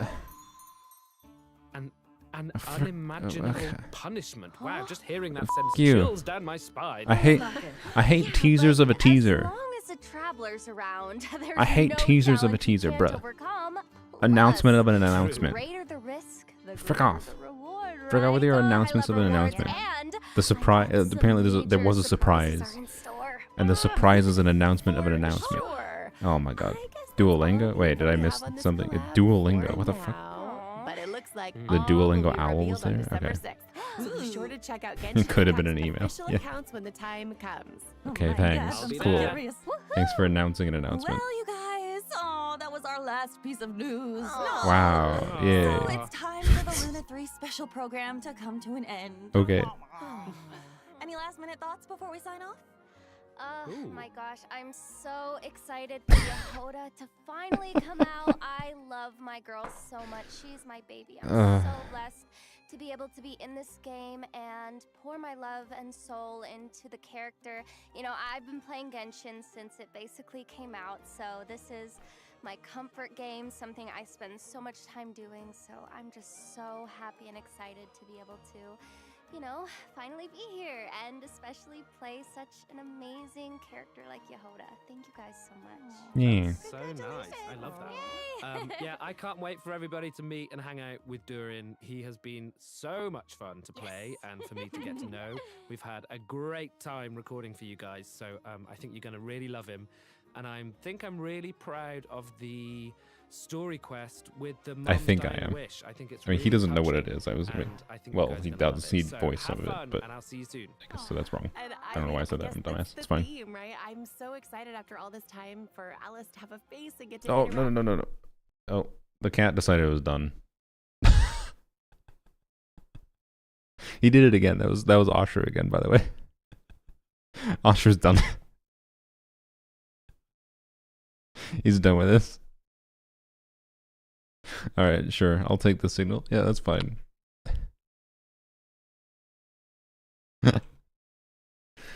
Okay. Except he is blocking my. I can't even see the. Here, give me a second.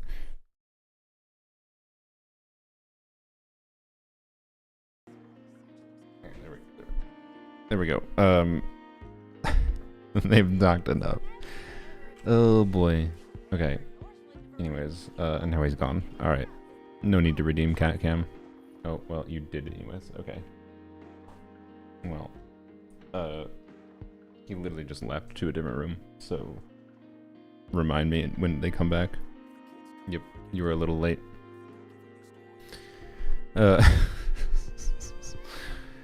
Anyways, yeah. So no Chronicle in the buff patch is interesting. The reason I think it's interesting is because, like, you know, this is when they're buffing Albedo, Klee. Well, Albedo and Klee are the main characters to pull for potentially. Also, no Elegy. Like, F you if you wanted Elegy. And Elegy would have made. I strongly feel the Venti weapon plus Durin weapon banner, even though I don't think I would have recommended it anyways, because there's no way to universally recommend any weapon banner. It's just on a case by case on particular accounts. Like, and some, if you really like a character, some conjunction of really liking a character plus the other weapon that is paired with the character, the weapon that you want, right? Like, if you really wanted Arlecchino's weapon, it's better for it to be paired with a weapon that is, like, kind of appealing in some level. Like, Arlecchino weapon plus Elegy banner would be pretty good, right? So now Elegy is just doomed to presumably Chronicle banner. So the Elegy is now just a vaporware weapon, essentially. which is interesting, and they didn't even, yeah, so that was me. Why is my Discord sounds not muted? I don't know. So yeah, anyways,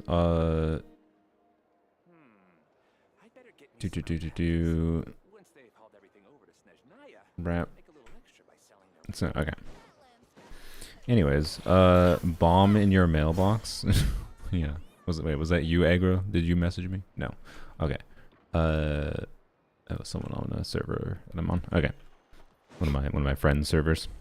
Anyways, we had Dorman port confirmed. Did they confirm that? What?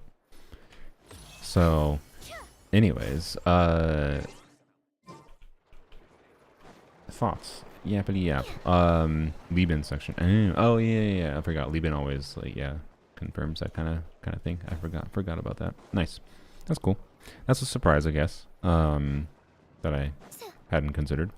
Was confirmation of that. There was rumor of Dorman port after version 6.3, so Liban probably basically confirms that. So that's good, at least for anyone that's waiting for exploration. You know, you gotta wait one more patch, and then we probably have back-to-back exploration patches. Maybe back-to-back-to-back. Maybe.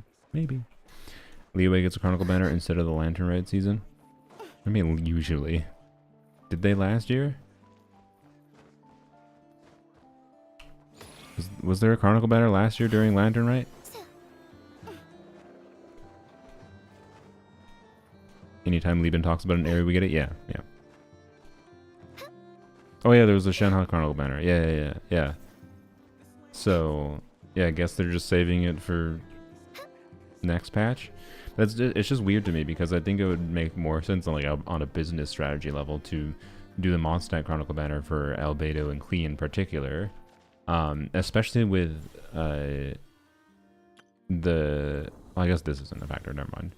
I was gonna say with the free constellation selector thing being reset next patch, it might make people decide to choose to go for Albedo or Klee, but that's resetting this patch, so it doesn't actually matter for next patch versus the patch after.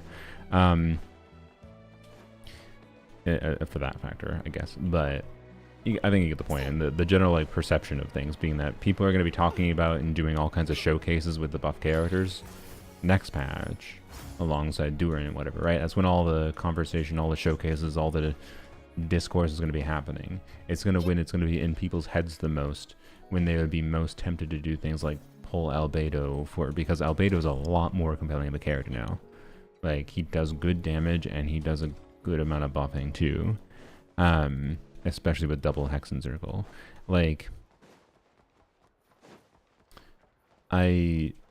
I'm confused at the strategy here.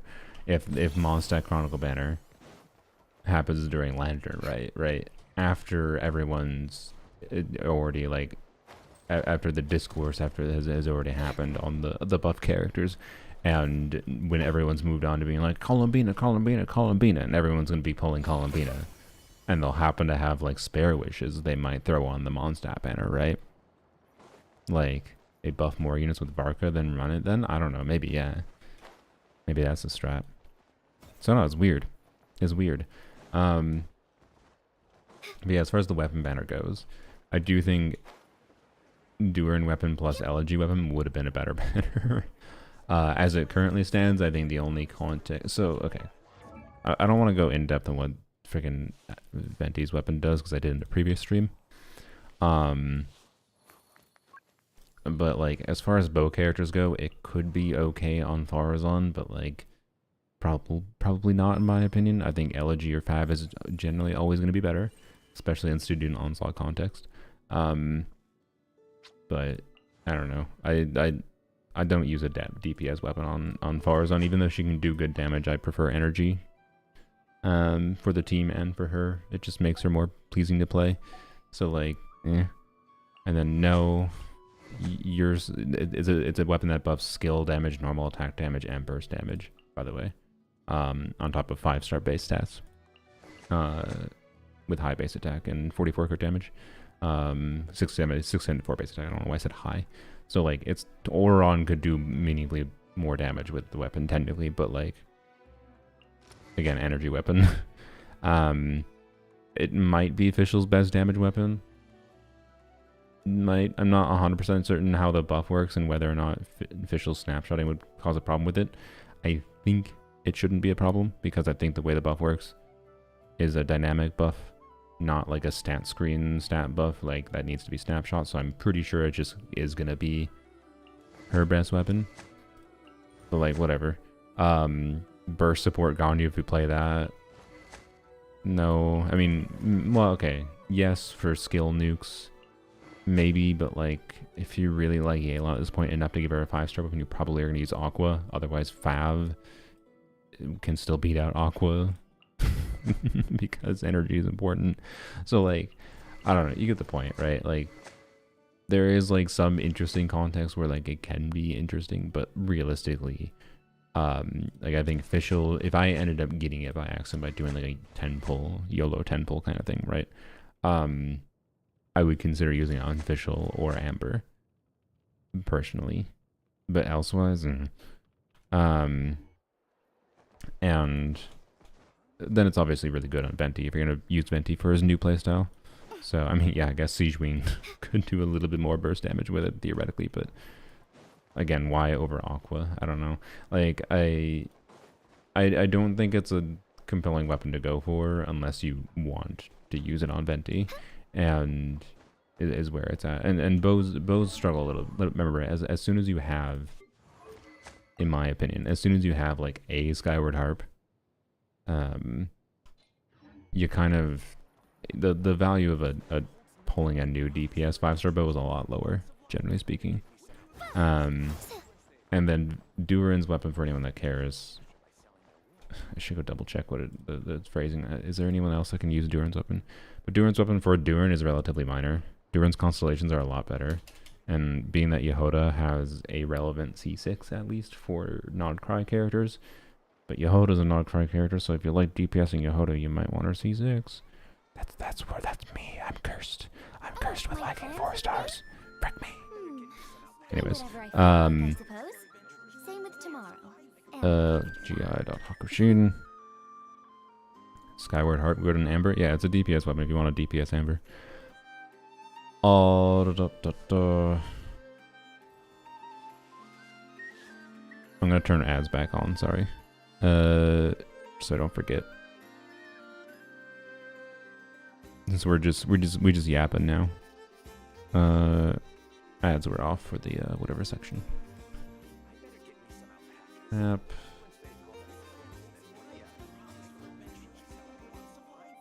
Automatic, low frequency, done. Okay.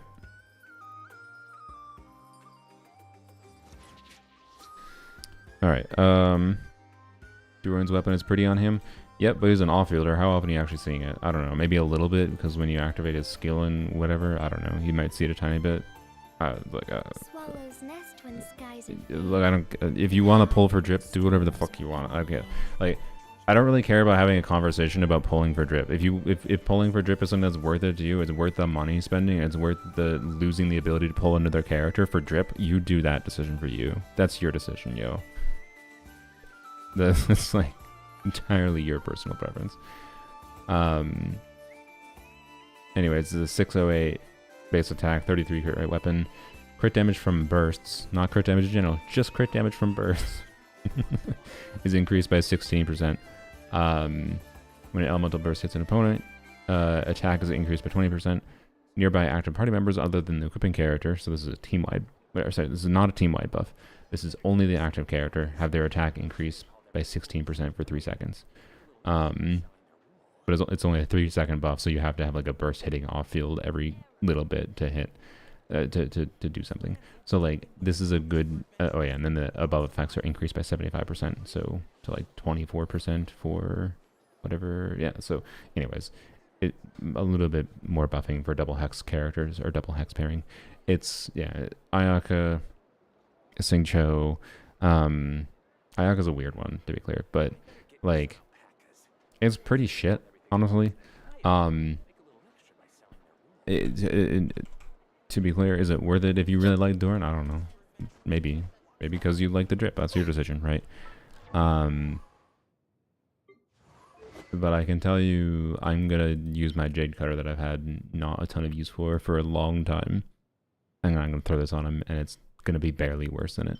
So, yes, his constellations are far more relevant than his weapon. And I think that's fine. I actually prefer when weapons are balanced like this. Compared to something like Escoffier's weapon, it is much weaker. And that's a good thing. So, yeah. Anyways,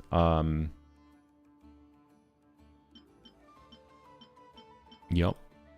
The biggest problem I think Durin has is if you don't have a 5-star stat stick option for him, I think his best weapon is...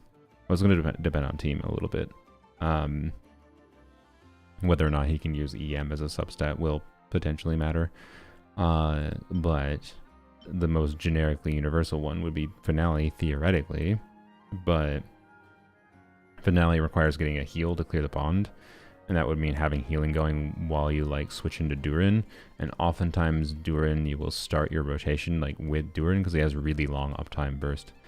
And so like he's going to be like the first or second character usually that you would start with. And that means there's a good chance you won't have healing going. And something like Finale of the Deep just won't work. So I've seen most people like doing spreadsheet calcs for pre-release assume like an R1 Wolf Fang, for example. Because of this aspect. So his weapon options as on a low investment level are kind of shit. Either this weapon, to be clear, or this weapon, which is free. Like this weapon is not very good on him, by the way, which for the reason of they chose to give him a 70 burst cost, but then he has a skill that when it's level 10 refunds 33 energy. So functionally his burst cost is under 40 in practice, except for because of the fact that it's over 60. The second part of this passive in the sword does nothing for Durin. It's only the elemental burst damage by 20%.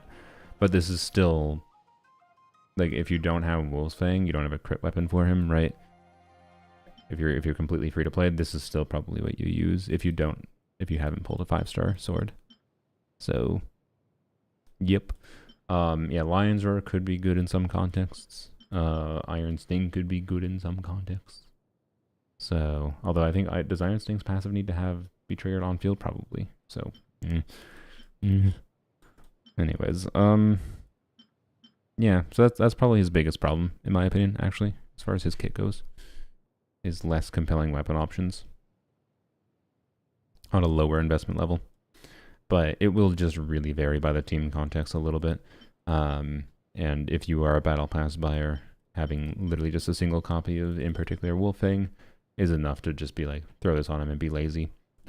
Or fab for team energy. Honestly, you're not wrong. It's going to lower his damage quite a lot, but it will immediately make sure you never, ever, ever have to think about his energy. And you might be like, that's not relevant. He only has a sub 40 burst cost, but Stygian Onslaught exists, and like energy is really valuable for Stygian Onslaught. So you're honestly not wrong. Like it's not going to be optimal because his personal damage is relevant enough. Like he does really good damage, to be clear. He's a 20-25 off-field pyro DPS. He does very strong damage, very significant damage. But like,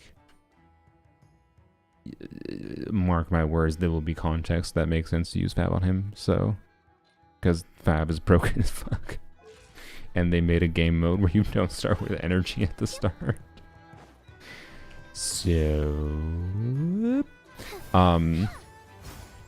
as far as character buffs go, so someone in the chat asked, am I going to pull Venti? I don't give a shit about playing DPS Venti outside of the context of playing with Lanyon. So technically, Durin, so like the default, Moiko is only here because I was doing farming for that one boss earlier. So the I have high hopes for this journey. Generic, like, how do you buff animo multipliers? Team core is, well, you have attack buffing, you have Farazan animo buffing, and then you have damage bonus buffing.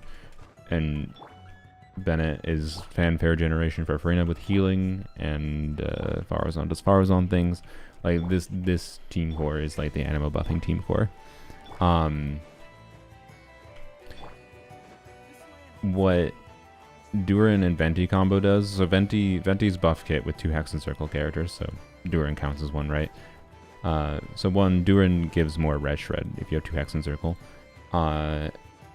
which does more. It makes Durin do more damage, and also makes, you know, the whole team do more damage for whatever elements that aren't Cryo or Hydro. And then Venti has a passive where he will give 50% damage bonus with his burst up as well. And I forgot the exact phrasing on it. It's a little bit weird on what kind of damage bonus it gives, if I recall. But it will always give Animo damage bonus, I know for sure. So the new best Animo DPSing team core technically is Durin with like C0 characters.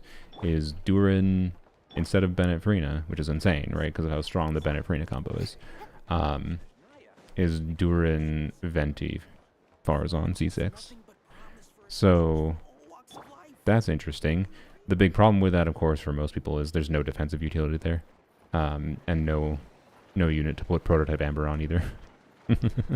So you have literally no healing. But Lanyan gives a shield. She can be the DPS and defensive utility. So that's very interesting to me. And I like Lanyan a lot. I like having team options for Lanyan. And the nuance of Lanyan, and Lanyan has some nuance in DPSing her. And I think the true fun of DPS Lanyan is what you do with the field time that isn't, because Lanyan can output her damage really quickly. She does a lot of front-loaded damage. Yeah, 50% damage bonus for on-fielder swirls. Okay, yeah. So, so it's basically only Animo. It's only Animo damage bonus. Which is relevant for Lanyan. So in the conversation of Lanyan, like, could just do... With C6 Lanyan, I've already found that a non-Sacrifice build is... Why actually on Star Colors? Oh, because Sea Lolly probably use Sacrifice for some reason. But anyways, a non-Sacrifice weapon I have found does have the ability to make sense on Lanyan with C6. But also, even if you are just using Sacrifice, I think this works with Venti too. Because the normal dynamic is spending some field time doing like a couple charge attacks on Farazan when you're doing DPS Lanyan. If you're doing Venti instead, well then you just do some field time on Venti, right? Because Venti has reason to do damage now. And Nicole had Pyrovision. Cool, thanks for the info. So, wait, a lot of people are assuming like Nicole and Alice are going to be bundle characters. What the fuck? That's kind of weird, no? They're doing Durin, and then if Nicole and, like, Alice is assuredly going to be a DPS, right? Source? They showed it. I mean, I'm assuming their source is the goddamn stream, yo. But, like, oh, cat is jumping up. Hello. Your feet are wet. I feel like you just... Okay, no, don't jump on my desk when your feet are wet, please. You were in the water bowl, weren't you? Oh my god, he's like... This cat. Sir, I'm going to name you Thoth. Do you want to be named Thoth? I will name you Thoth. Mark my words. Please. He so badly wants to get on the desk. Okay, fine. If you... Jesus Christ. Just, like, don't step on the keyboard, please. There's a pic of the vision in the members Discord. There we go. Yeah, thank you. I see. It's very sneaky. It's very sneaky, but yep, that's definitely Pyro. Hold please. No. Please don't step on keyboard. Okay. Where do you want to lay down? Pick a spot to sit, sir. Oh, you're gonna go behind the computers? Okay. He's over the audio interface right now. So if I lose my mic, you know why. Some kind of fad. Topics don't just go in and out of fashion. Do I still have audio? Yep, okay. Well done.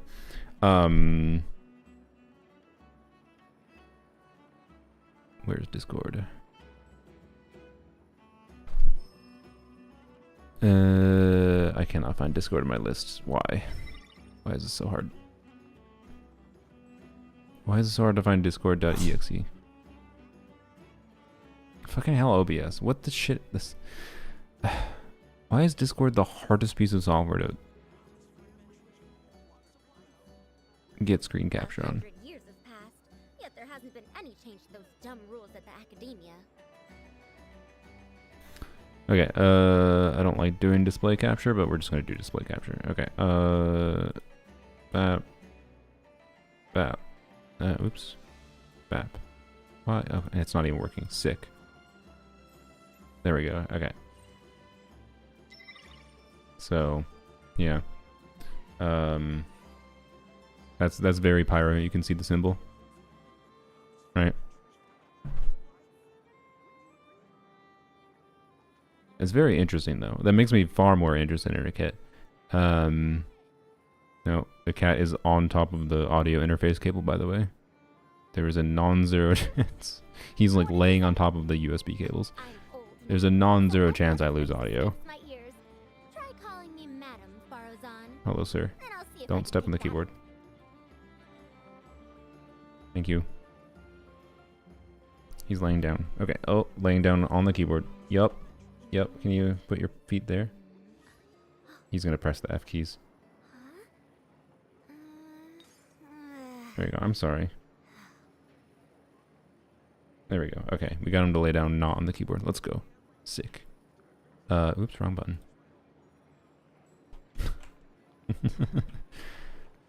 Yeah, what, like... Yeah, I know there's no screen. It's because I was dealing with the cat. What was I saying? Oh yeah, Nicole, so...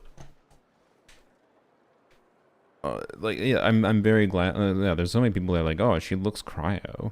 And they're gonna make Alice a pyro DPS, so she's just gonna be, it's just gonna be Moeka Seat Lolly combo for the year. But like, if they're gonna do Moeka Seat Lolly combo, they already made Seat Lolly a melt support, right? And they've been making units be like niche for off-fielders. I guess Durin's not this. I don't know, but they made Durin a really generic versatile unit, which I really like. I really like that about Durin. I think he's going to be an extremely valuable character for having different team building options. But Nicole being pyro is weird because presuming that, you know, she is meant to be a bundle support with Alice. What the fuck does Alice do? Is Alice meant to be a mono pyro unit? Right? And like, what does Nicole do then? Like, what are these characters going to do?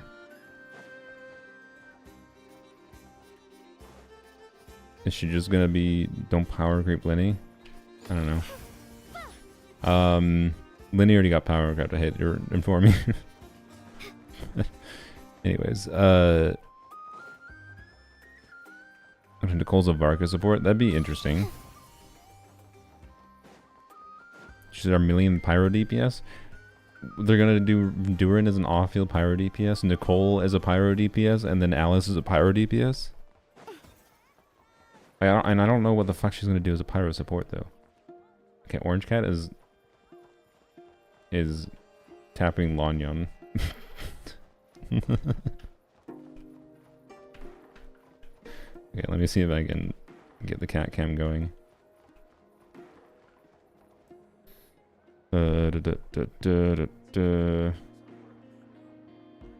Hold please.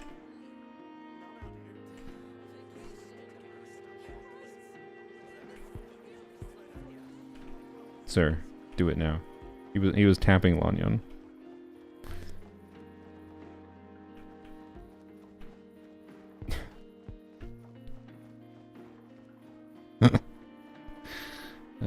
Okay. Anyways, so pyro healer, it's about time. Yeah, I guess that could be something. I don't know. That's gonna be a weird character though. Weird kit. So Ashru, by the way, like loves mouse pointers. Like Ashru always followed mouse pointers. This is the first time seeing one of the cats target a character themselves. Yeah, run away, Lanyon. Whee.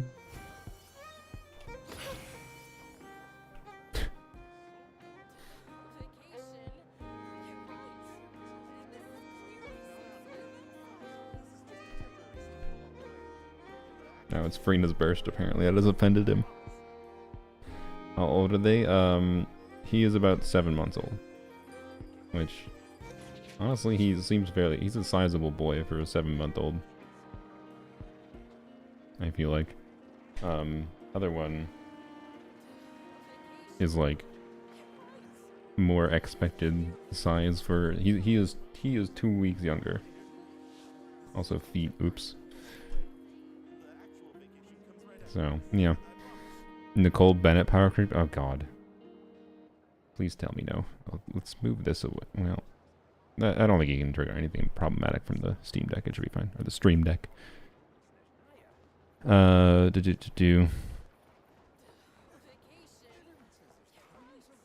So, anyways, the black cat was the one that was the Google form. So,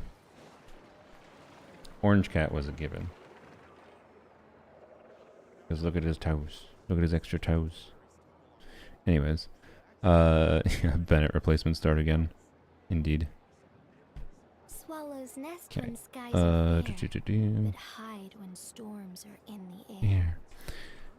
Pyro seaweed. Oh boy. Yeah, I don't know.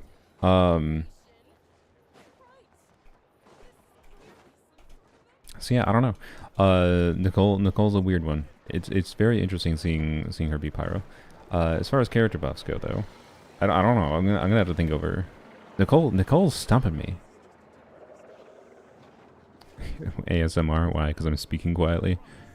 More cars, please. Pyro shielder. I mean, okay. I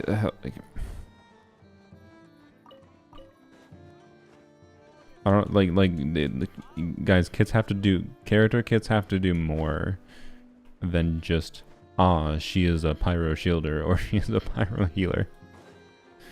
Like, we're in 2025 now. We're in a post Muika, post Escoffier, post Llama. Every off-fielder is broken as fuck.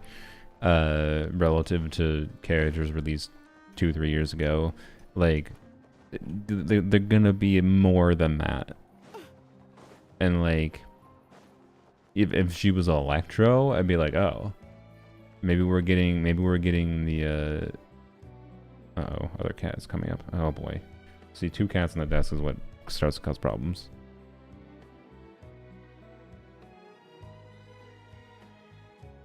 Oh, he pressed the L key. He's telling me to change my team. Alright, sure.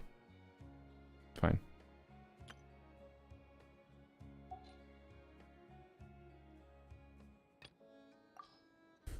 Talk about this. Traveler's meant to be pyro here. So here, we'll put Dia in as a placeholder instead. I now have very little mousing space, by the way.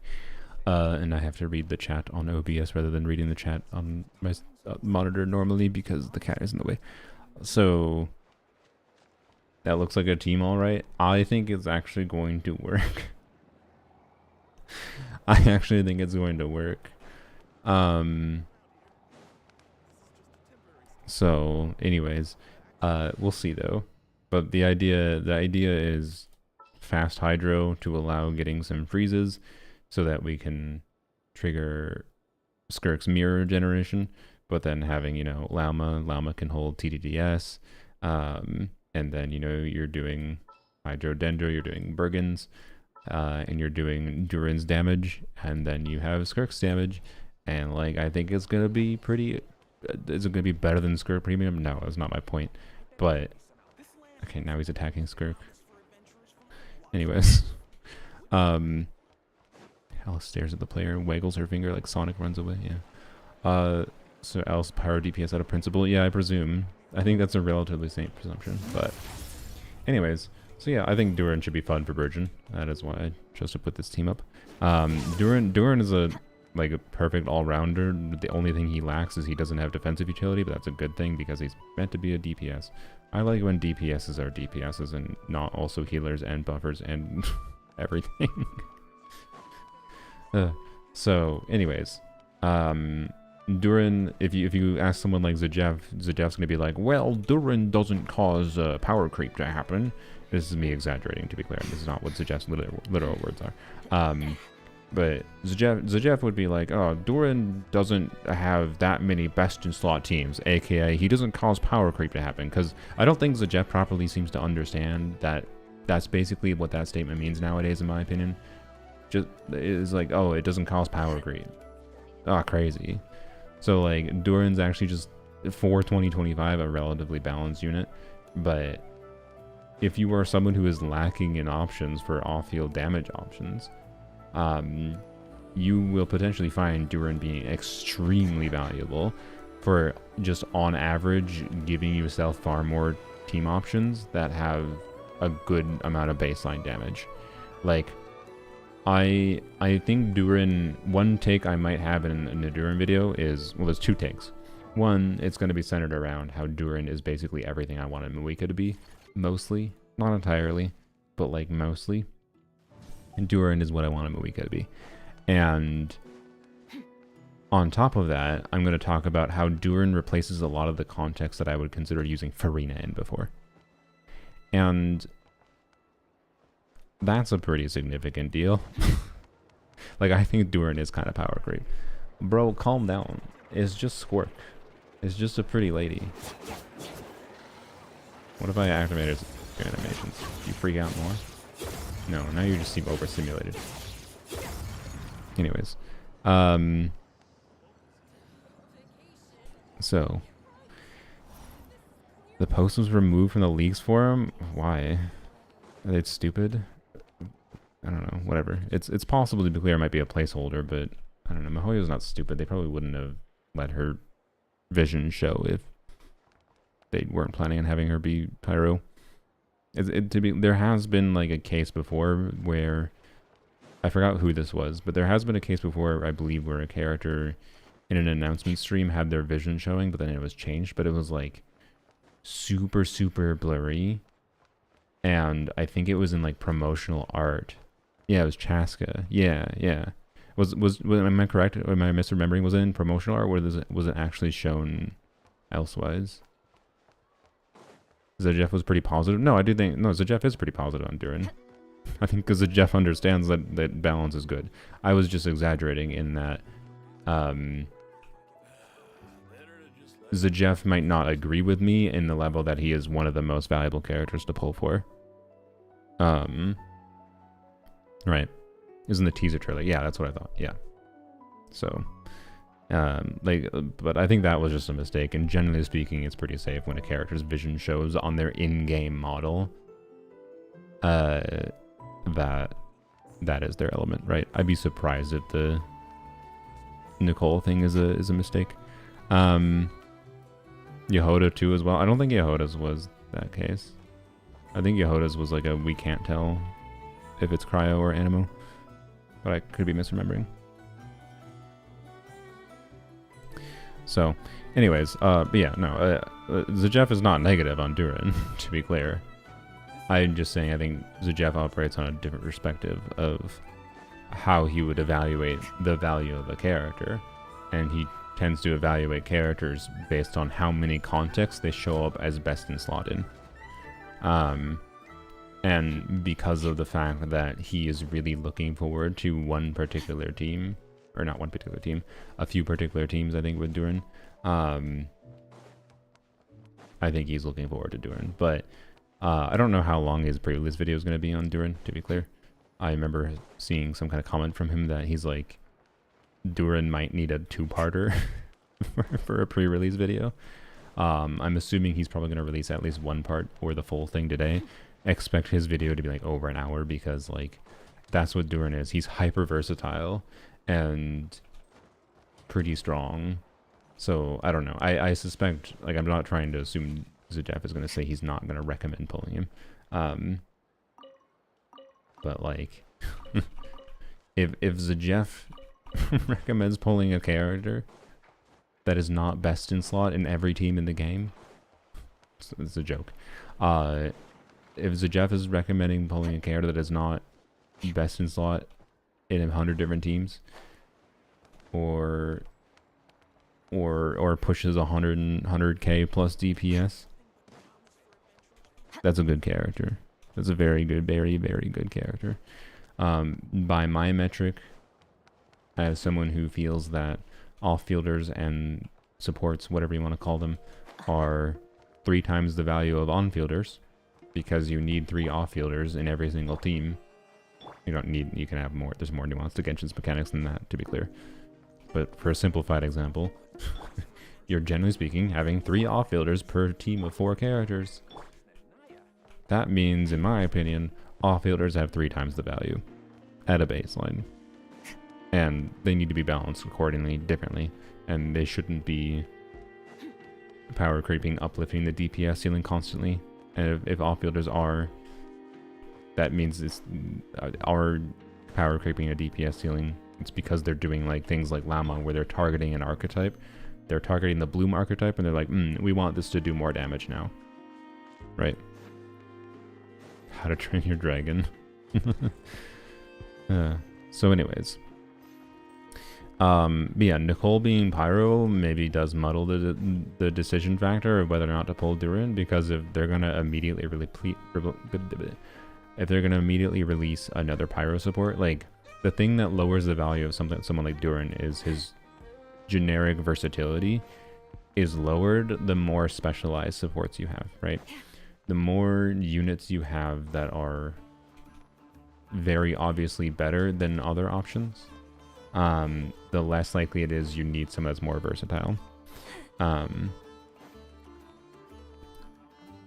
Durin will still, I think, be valuable as like a pairing for Hex and Circle passive enabling.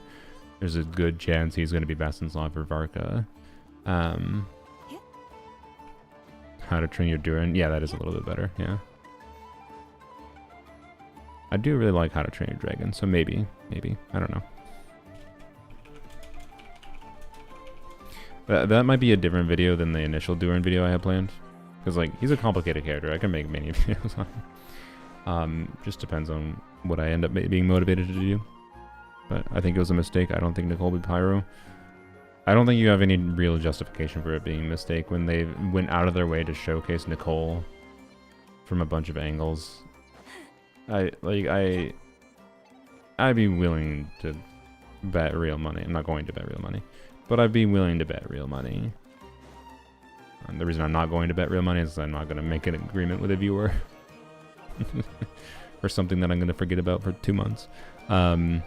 If it was something we find out tomorrow, then it'd be a different story. Then I would be willing to, I'd be like, yeah, I'll give you a $100 top up if I'm wrong. But that's how confident I am. Like, if this is something we would get confirmation of tomorrow, I'd be like, yeah, I'll bet a $100 top up. I'm pretty confident. I don't think this is the same damn situation as the Chaska trailers, which was much before Chaska's release. And wasn't very intentionally shown off. So, anyways. But I don't know, we could be wrong. We'll see. She might not be releasing until after Alice. That could entirely fuck up things, as far as the assumption. Who knows? If she's like 8 months away from release still, maybe, I don't know. Maybe she's meant to be the Emily of the patch. Of the year, sorry. Maybe she's meant to be releasing in version 6.8. Then I could easily see that being a accidental thing, I guess. But yeah, I don't know. Anyways. I don't think they oftentimes make the mistake of that, and especially literally just last year, them making the only instance of it, I think, the only meaningful instance at least, of a mistake of showing off a character with an incorrect vision.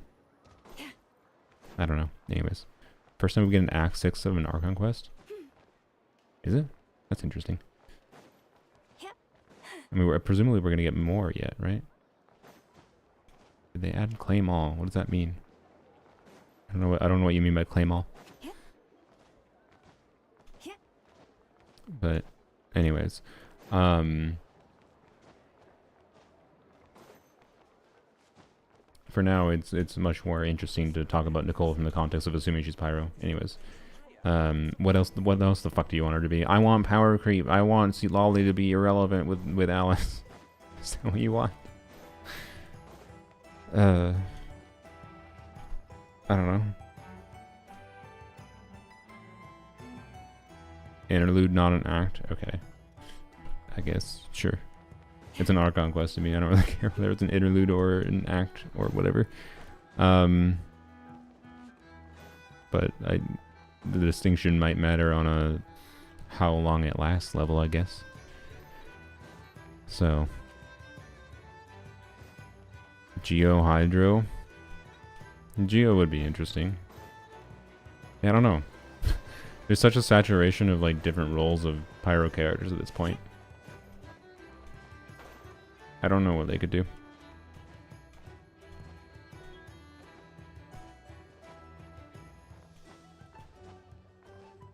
Interlude is the title of the patch. Music reference. Archon Quest is Act 5 and 6. Okay. Cool. So, anyways, you know Genshin Cook's fan communities when they can get everyone to hyperfixate on a singular shot in their presentation? Yeah. And they're not stupid. They know people talk about that. Like, I'd be surprised if it was an accident. Like, bruh. Here, let me go to display capture again. Like, look how close in they went with this shot, yo. Like, come on.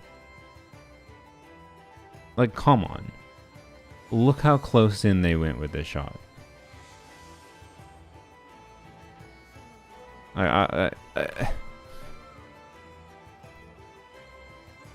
don't know, man. I think it's cope to assume she's not Pyro, personally. And now at this point is just, okay, what the fuck is it? What is her kit? Because I don't know. I know for a fact Mihoyo can do creative, interesting kits, but oftentimes oftentimes 5-star characters aren't that interesting. So, yeah. Really, you really think it's a vision? Bruh.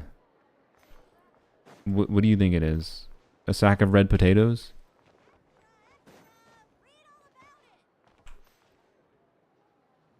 What?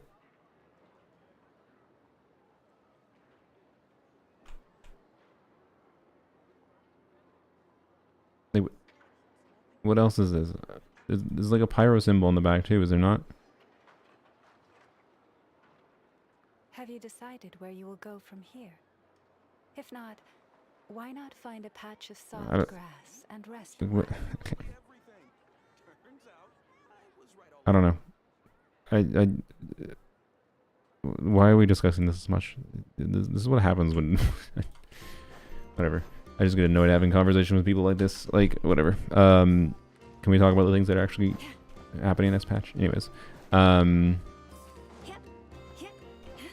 What did I talk about? Oh yeah, Venti. I already talked about Venti. So yeah, Venti should be really interesting.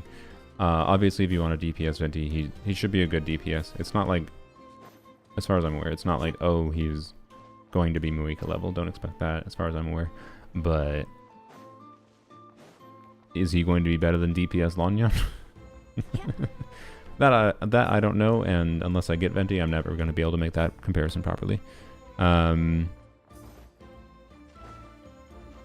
So, anyways, I don't know why the heck you think you... Whatever. Sorry. We're gonna stop talking about Nicole because it's just annoying me that people are like freaking out this much about it. To me, it's just like, oh, that's interesting that she's probably Pyro. And then everyone's like freaking out as if that's the end of the world, that she is an element they didn't expect. It's just... Oh boy. Never change, Genshin community. So, anyways.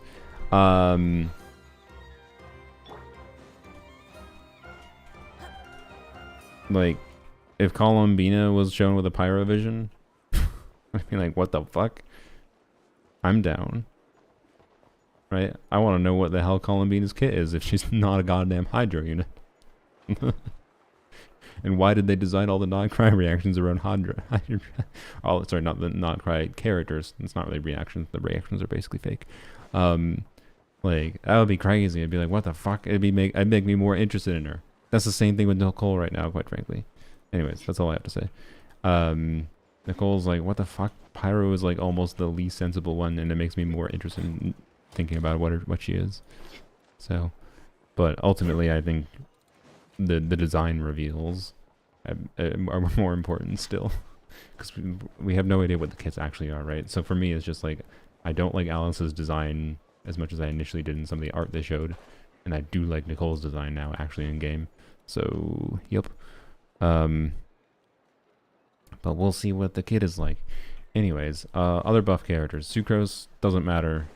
She gets a little bit more damage bonus. Sucrose basically exists to be a Hex and Circle character to enable the other Hex and Circle characters' passives. Yay. Razors. Razor, I'm not going in depth. Go watch the Jeff's video. Razor is getting roided out. If you have C6 Razor, he's going to become pretty compelling as long as you have some other C6 supports with him. But I do think people are getting a little bit over-focused on the Overload team comp with a bunch of C6 4-stars. Like, it's a sneakily high-investment team comp, and I think there's some people that are just seeing some talk about Razor without realizing if you don't have the full conjunction of components for it, it's not going to be that good. So Jeff did a good job in his video outlining that. Go watch it.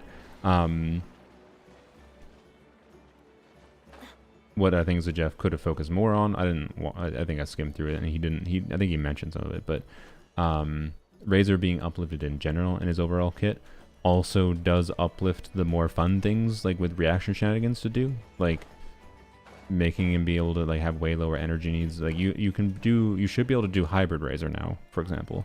Before you couldn't really do Thundering Fury or Razor, so Thundering Fury. Where you do C6 Bennett with Razor plus Hydro and Dendro with him, and you have like overloads, blooms, whatever. You have all the transformative reactions being triggered, right? Because Razor can get a Pyro Infusion on top of doing his electro damage from his burst at the same time. And it was always like pretty competent, and it even could be competent to today. But now with his kit being buffed and like him having like realistic energy needs, you should be able to like do something like Hybrid Raiden but with Razor instead now. And that's cool. Razor by himself now is about as good as Gaming, yeah, with C6 supports. So anyways, like I think it's really cool that Razor is being uplifted this much, even if it's in like restrictive context, and in general that his kit should just work a lot better without fundamentally changing his nuance and like anything. Like it should just be a lot more compelling and easy to use him, easier to build him. Thoughts on Nicole design? I like it more than I thought it would. So yeah. Reactions being Hydra might be inspired by moon manipulation of tides, maybe. I have no idea. But the tides don't exist in Teyvat as far as I understand. Well, maybe they do, I don't know. Has there been any reference to tides existing in Teyvat? Anyone know? So, anywho's, so yeah, Razor's really cool. Klee, I think, is, in my opinion, I'm surprised. Well, okay, it's not that surprising because there's no one that actually plays Klee. So few people actually play Klee because Klee feels like shit to play. So Klee got like pretty fundamental changes, not just to like what her kit is, but to like how her like animations work. Like you no longer, not you can't do them, but there's no longer a reason to do like walk cancels, jump cancels with him, or with her, as far as I understand. And instead she's just like, now Arlecchino, she poops a bunch of pyro on enemies, and she's kind of like Arlecchino, you just do normal attacks gameplay, except like less nuanced than Arlecchino, other than the fact that you're going to be more scared to die. I think with Klee, like Klee is going to be harder to play than Arlecchino still, and less versatile because she's not the same like generic pyro DPS. Like her extra pyro causes problems. I don't think melt Klee is going to be a real thing outside of like someone doing a funny screenshot, right? No Chronicle, yes, which is a surprise. You talked about it earlier. I'm surprised that there's no Chronicle, but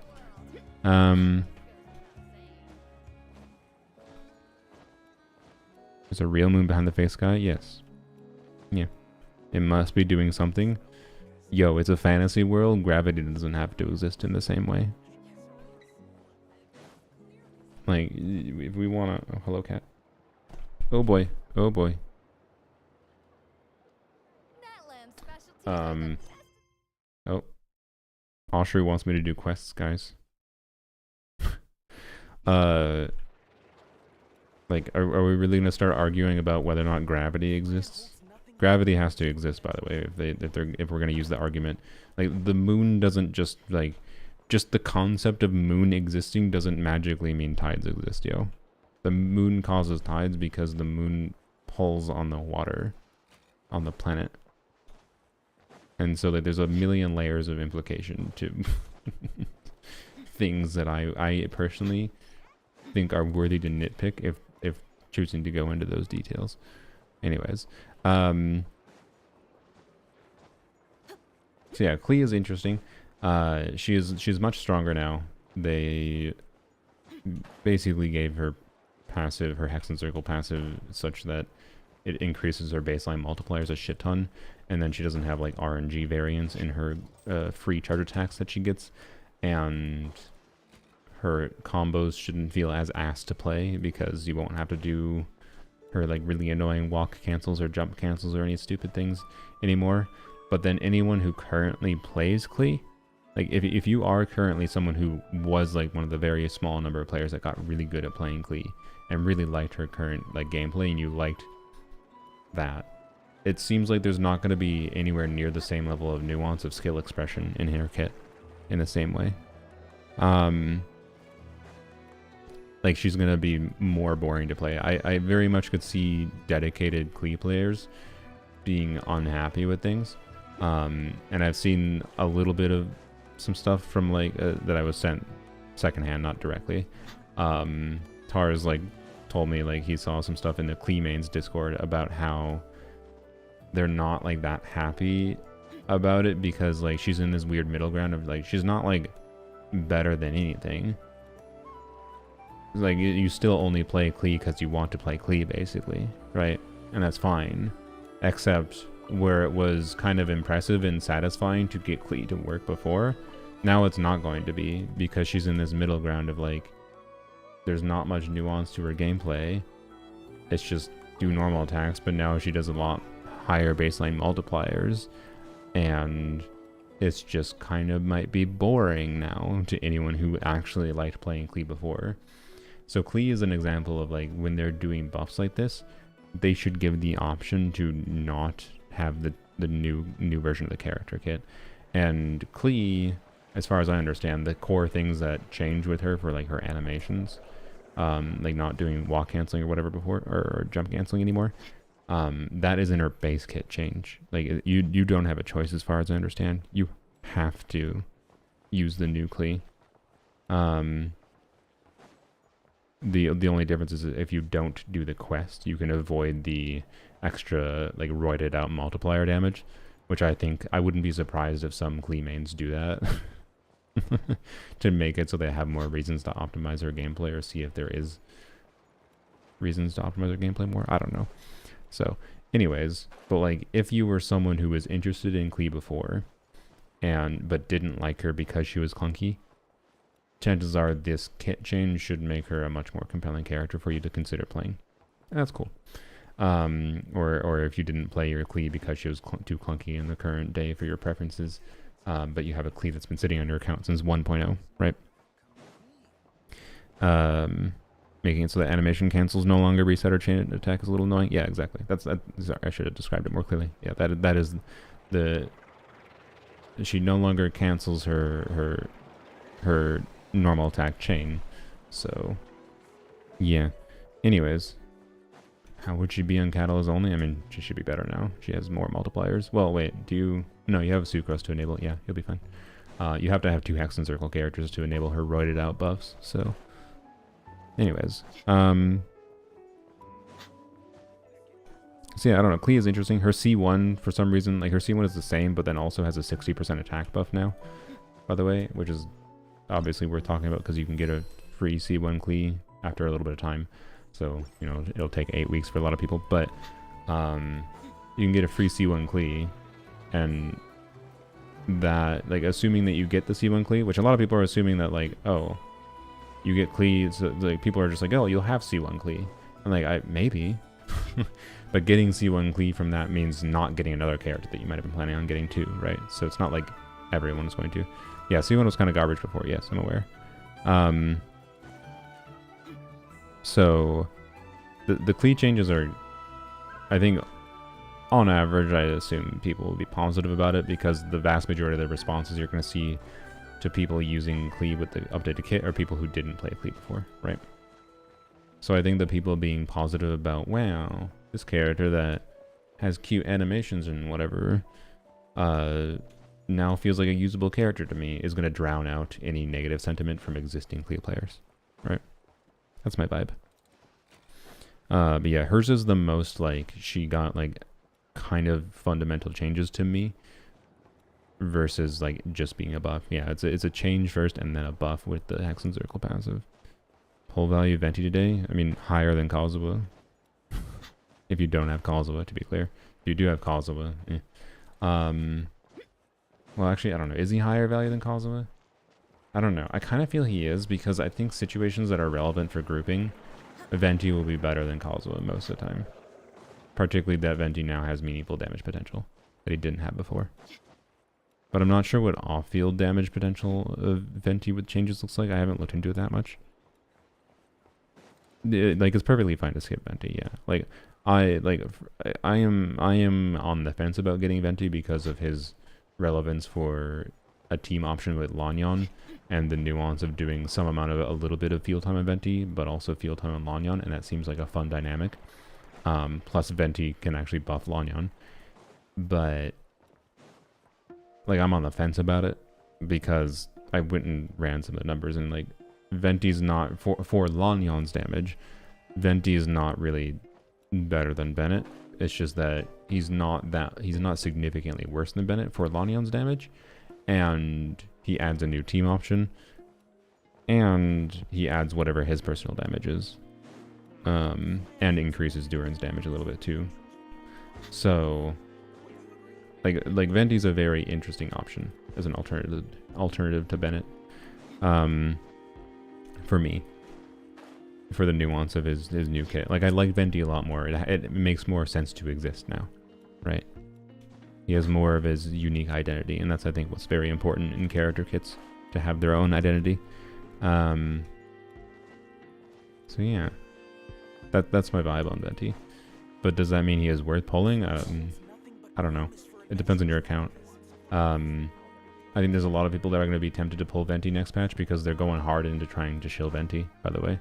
Like, in some ways, I would argue they're trying to shill Venti more than they're shilling, like, be prepared for it. They seem to be potentially shilling Venti harder than they're shilling Durin. Okay? Yeah, I've seen plenty of Razor Calcs. I already talked about him a little bit. Who else is there? Official. So Official is only getting buffed when she has 2 Hex and Circle units in the team, or Hexabri, whatever. And it's if you don't have C6, it's half of these values. But if you have C6, it's 45% attack for herself and the on-fielder with Overload, and then 180 EM, which is bonkers, if you have Electro Charge. And if you have both, well, it's both. So, like, yup. Official kind of might be stronger than Anefa in some limited contexts. Like, stronger than Anefa, like, if you do Durin, like, if we're talking, like, Overvape, right? If we're doing Durin, what is the team context? I don't know. Like, it's more limited. It doesn't really change Anefa's value or anything for Overvape, I want to be clear. Because you need the double Hex and Circle thing for Official. But if you do have an Overvape going on, being able to give 45% attack on 180 EM is bonkers. But also it just makes Official even ridiculously better for Overload. But you need Durin for that, right? There's no other Electro Pyro. Well, there's Razor, I guess. Razor's Razor's the one character that doesn't technically. But Durin, Official, Mona, Bennett. That's not Overvape, but yes. Or wait, that is overvape. My dumbass brain. My brain doesn't work. It's fine. Maybe, yes. I don't know exactly. If Durin applies enough pyro for Mona to get vapes. The weird thing is, like, overvape is normally, like, discussed from a context of an on-field pyro DPS. So I don't know. That might indeed be the main context where it makes sense. But yeah, you just on-field Mona a little bit. Hopefully get like if you can do setups that get a vaporize on at least one of her charge attacks, whatever, or normal attacks, depends on your console. The value of Mona for that context is going to vary heavily based on our constellations. But buff to Sucrose, yeah, but basically doesn't matter. I have to double check. Does the Sucrose buff, is it only when you burst on her?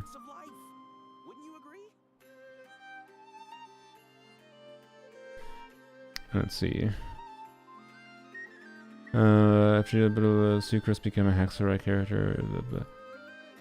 After creating a small wind spear. Sorry, I'm yawning. Apparently I am tired. Nearby party members' normal charge attacks, plunging attacks, skills, and burst damage increased by 5.7% for 15 seconds. After creating a large wind spirit, another 7%. So you get like 13% damage bonus if you create a large and small wind spirit. The large wind spirit, I believe, is her burst, right? Yeah. The small wind spirit, her... Yeah, okay, small wind spirit is her skill. So, if you're not bursting on Sucrose, which is most of the time, and oftentimes you don't want to because it can interfere with things with Sucrose. If you are bursting with Sucrose, 13% damage bonus. If you're not bursting, 5.7. Whee! Like, to be clear, this buff for Sucrose further makes Kazuha... There's a lot of people that don't understand now that Sucrose is better than Kazuha now. And they think it's like because of Nogcry units and whatever. Or people will say it's because of Nogcry units and the Hex and Zircle buffs that Sucrose is better than Kazuha. On a buffing level, I think Sucrose has always been better than Kazuha. It's a little bit of a hot take, I know. I kind of think on a buffing level, Sucrose has always been better. Kazuha was simply more enjoyable and more valuable for a long portion of the game's history because the ease of grouping and control of his grouping matters far more than the buffs that Sucrose gave. And people were also just for a long time not willing to like work around things like TDDS and Sucrose and whatever, I don't know, and ignoring that as an aspect to her kit for some reason. Or ignoring that she can be a healer with Prototype Amber, yada yada yada yada yada. So anyways, this is just funny in that like the Sucrose buff is like the least relevant one, but it is funny in that it further like it's just like, what did Kazuha have over Sucrose? Well, damage bonus. And now Sucrose has some damage bonus in her kit. So it's just funny. That's all. It doesn't really fundamentally change anything. So no, we didn't get a Chronicle, which is weird.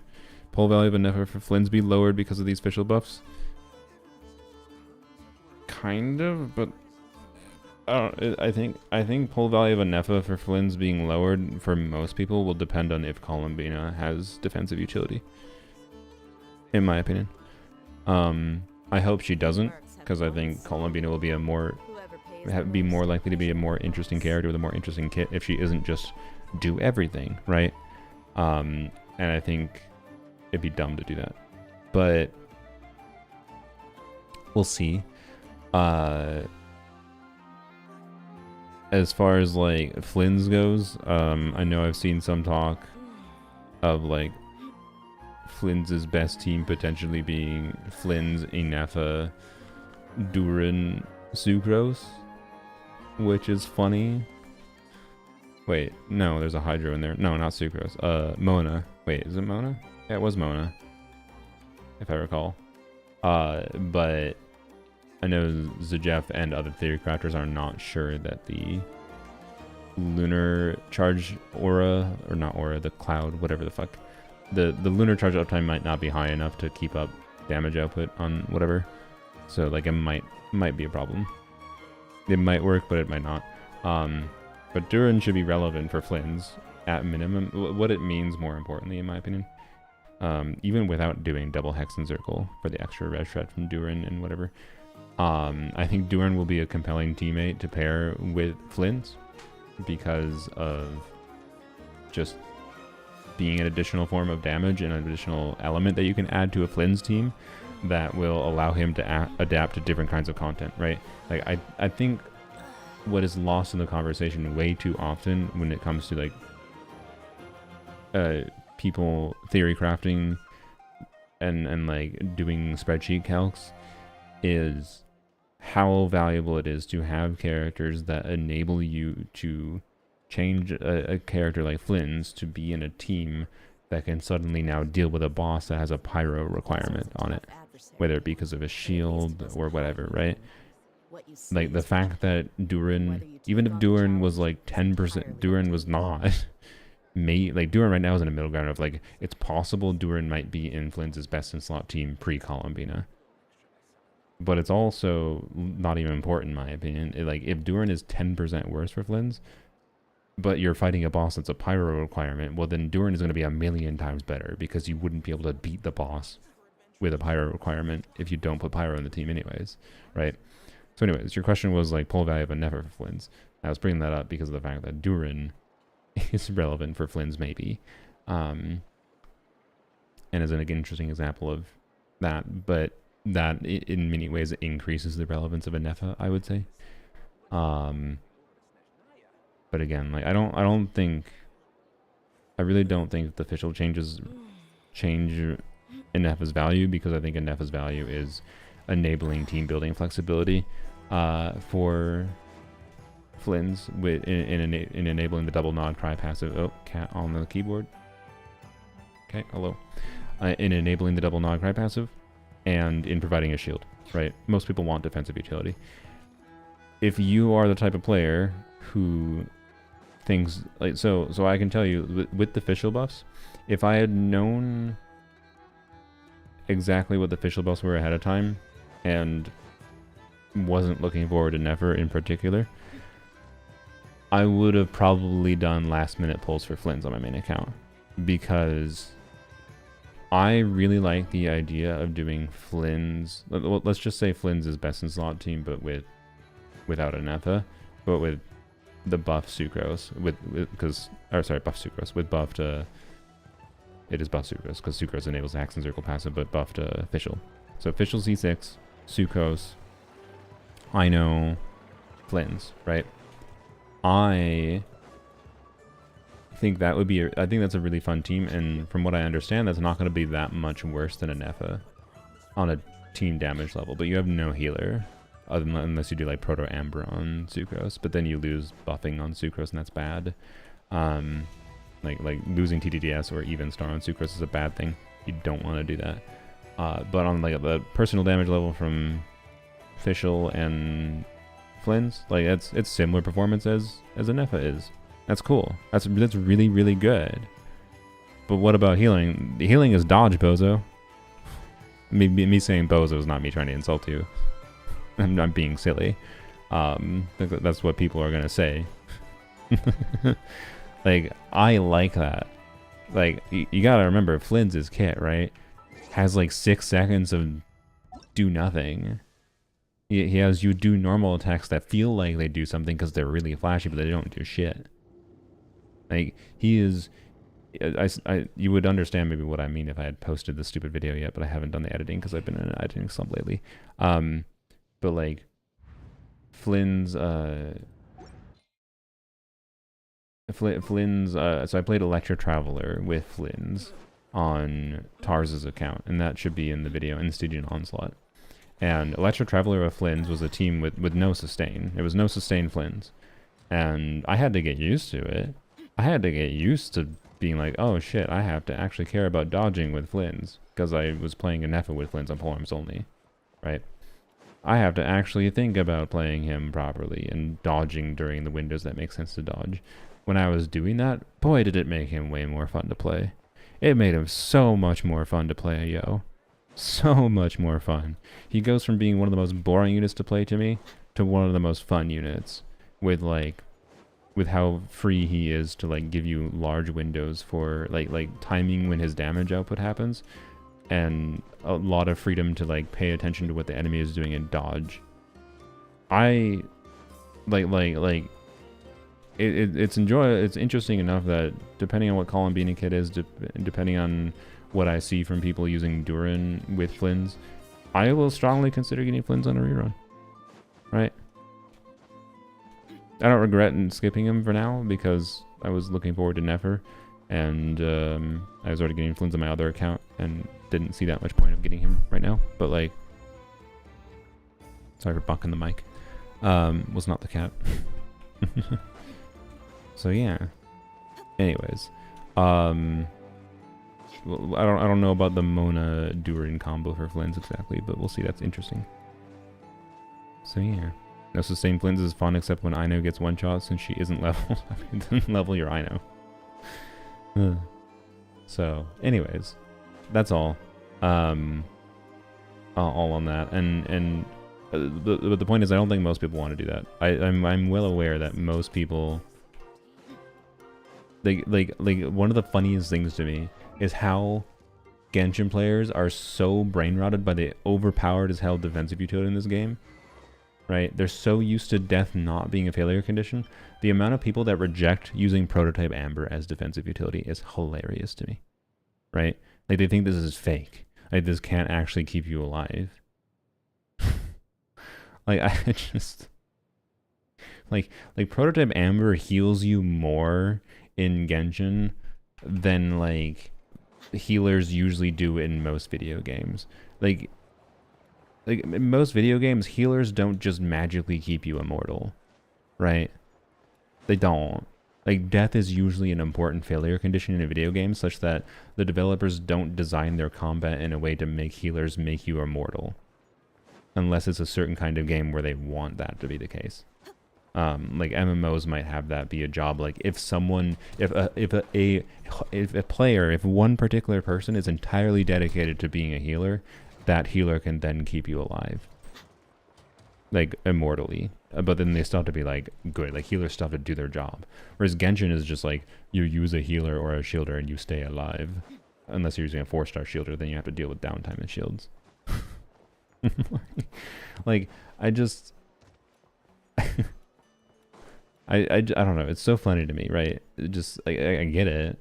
I understand the comfort of staying alive in Genshin. I prefer my default teams to play than like when I'm farming and when I, whatever. I have comfort. And one of the reasons I like Dia is because she's very much a I never die. You never die with Dia. Never. It just doesn't happen with an invested Dia.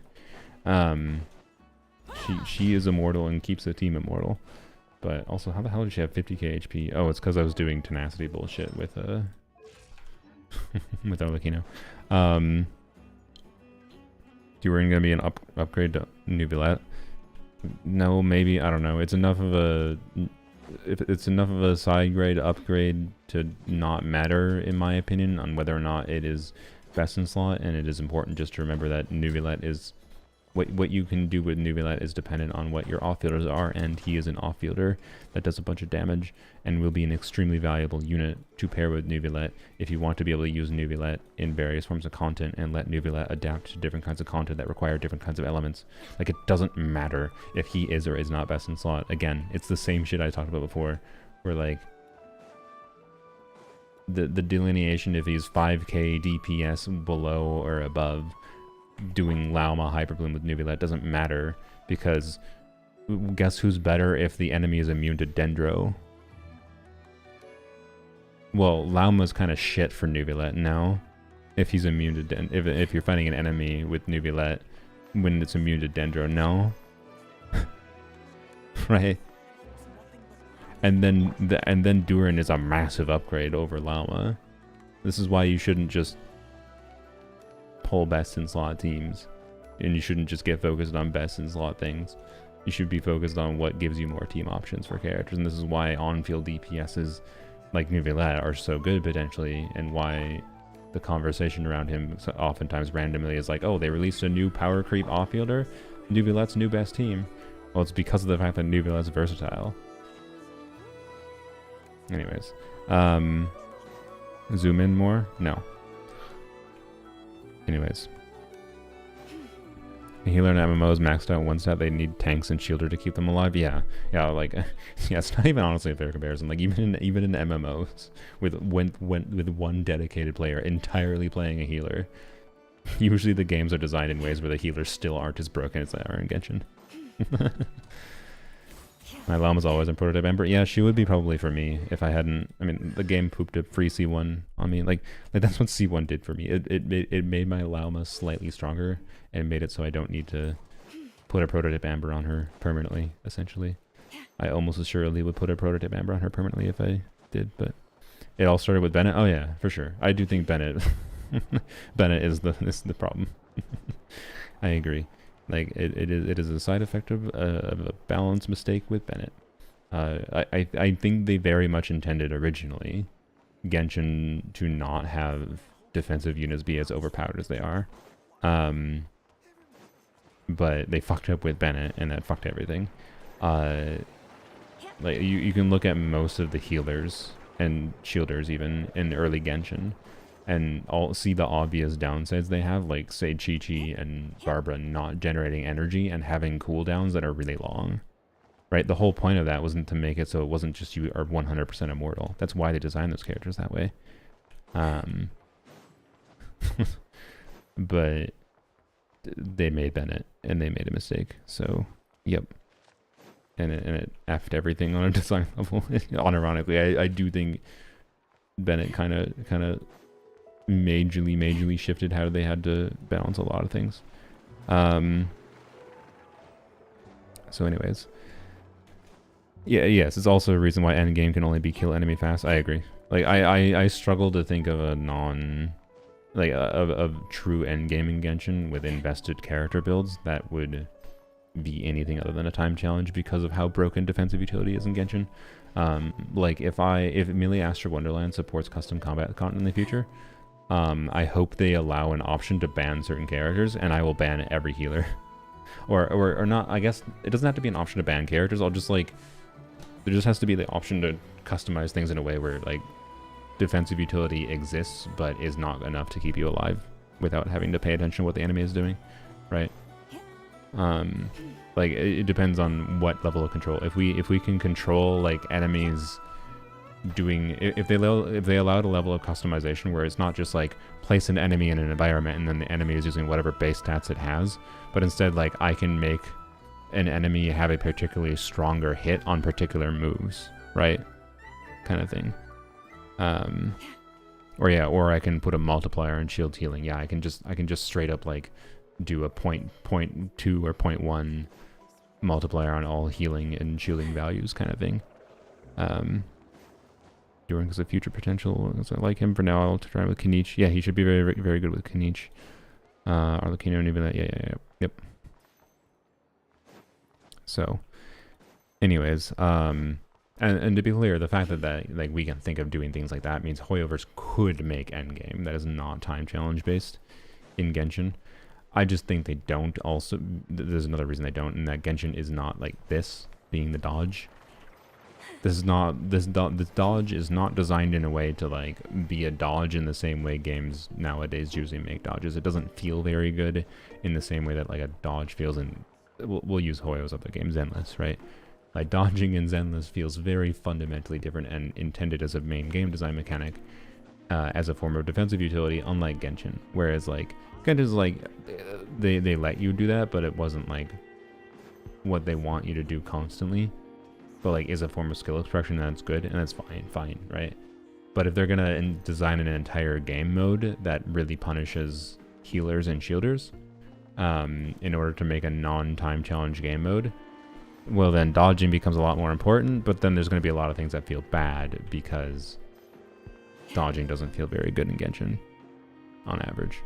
So yeah. Anyways, I don't know why the hell we got on that conversation track so long. What character did I leave off on talking on? I don't know. talked about Venti, talked about Sucrose. Oh, Fischl. Oh yeah, we were talking about Flynn's with no defensive utility. So yeah, I don't know. I think Flynn's with Fischl, buff Fischl should be really fun and should significantly uplift his non-Anefa team options on a DPS level, but won't fundamentally change, I think, the value proposition of Anefa for Flynn's, in my opinion. Because I think the true value proposition of Anefa is the mix of defensive utility and team flexibility that she allows. But as far as team flexibility goes, someone was asking about Yhoda. Yeah, Yhoda should give some team flexibility for Flynn's. You might have to use Sackbow on Yhoda for her to work properly with Flynn's, by the way. Because she has a... So Yhoda's skill... as far as I understand, it takes like 3 seconds to charge up. And that's not inherently problematic for Flynn's, because Flynn's doesn't need to spend that much field time. He can actually output his damage pretty quickly, right? And she is a healer, and she's a Nod-Cry unit. So she enables double Nod-Cry, so you could use a different Hydra unit than I know. And that's all good. And then she gives a 100 EM buff when her healing happens too. As long as your character's over 70% HP. And then she has some of her damage potential as well, right? This is all in her baseline kit. Like, she can do a decent bit of damage, although her damage in like a Flynn's team is not as significant as it is in a team where she could be doing like a pyro infusion and vaporizing her hits, for example. But anyways, her charge up with her skill takes like 3 seconds. And then her cooldown is 15 seconds on her skill, but it doesn't start until that 3 second charge up is done. Which means she like restricts to 18-second rotations at a baseline. Can you follow Vladoka15? That's your first message. You're gonna come to my chat and tell me to follow some person I don't recognize.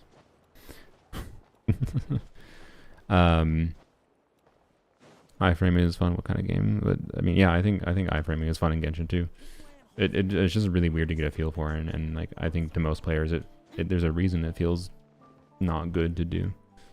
Anyways, this team is Skirk Burgeon, but Dia is a placeholder for Durin here. So I think I have it named in my team list as just Scourgeon. Scourgeon, like the fish.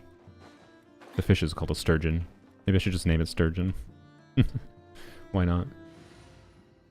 No, I'll leave it as Scourgeon. Anyways, I think Skirk Burgeon will actually work pretty well. Because Llama's a broken ass character. And Singjo applies a lot of Hydro. So like one thing a lot of people don't realize is one of the main things you can do to make Burgeon actually work for real is by adding cryo in. If you have Hydro, you have Dendro, you have Pyro, you have Burning, you need to reduce the Burning aura in some level in order to get more cores to actually generate with consistency. And anyways, Skirk can be that cryo, right? I actually think this is going to work. I think it's going to work better than people expect. Because Llama's broken as hell. And Durin's a 2025 Pyro off-fielder who will do good damage. I'm not sure whether it will make sense to use the support mode or DPS mode on Durin. That depends on the balance of certain things. And I also don't know if Durin's DPS mode can actually hit Burgeon cores. I haven't actually seen clarification of that, but anyways.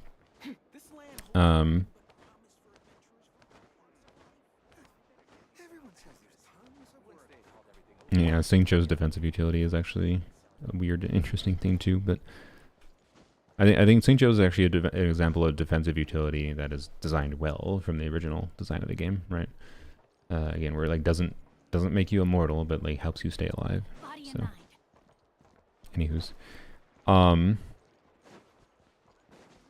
yeah, the Fischl buffs are very interesting. Did Fischl need another buff? Probably not, but I think it's a good thing for the balance of the game to uplift Fischl as one of the most relevant existing off-field damage dealers that people already had built, and to make her even more compelling. And like, if we didn't have Sucrose, whatever, like I think the main problem with Fischl's buff actually, I guess, is that to get her to do the buffs for mini team context will essentially require Durin.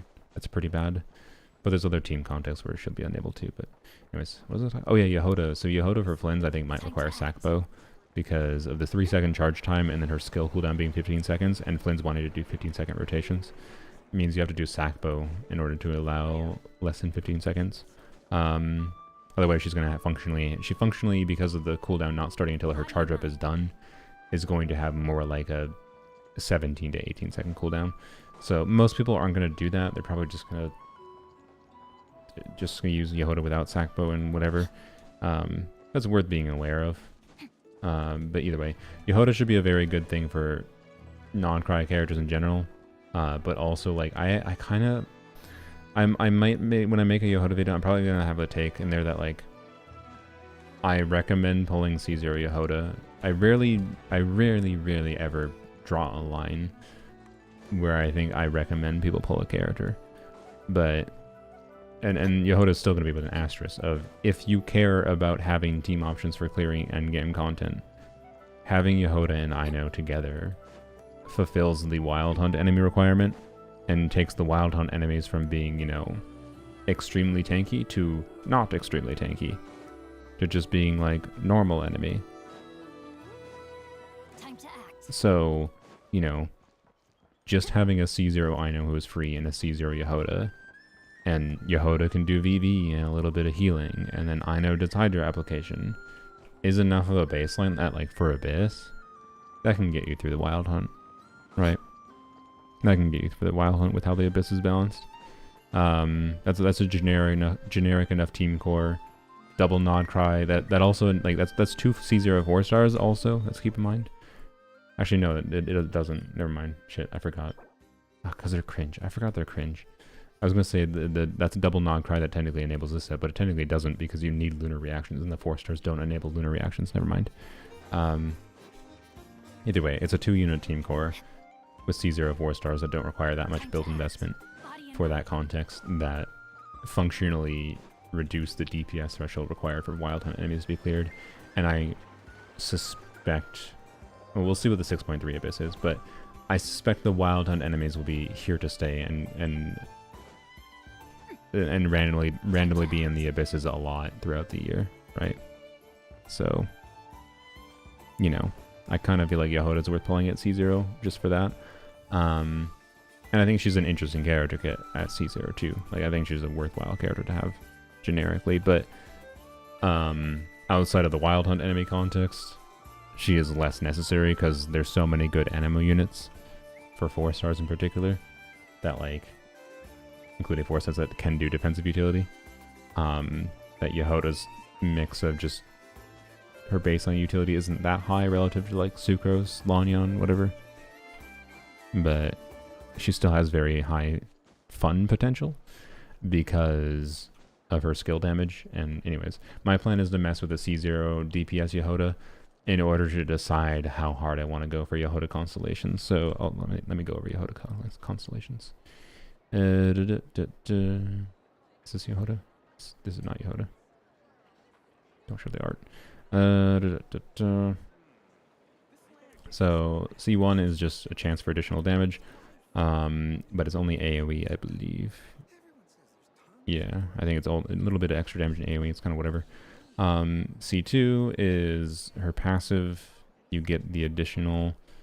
So she tracks in addition to the element with the highest number of characters, the element with the next highest number of characters also is given. So this is like just a minor buff thing.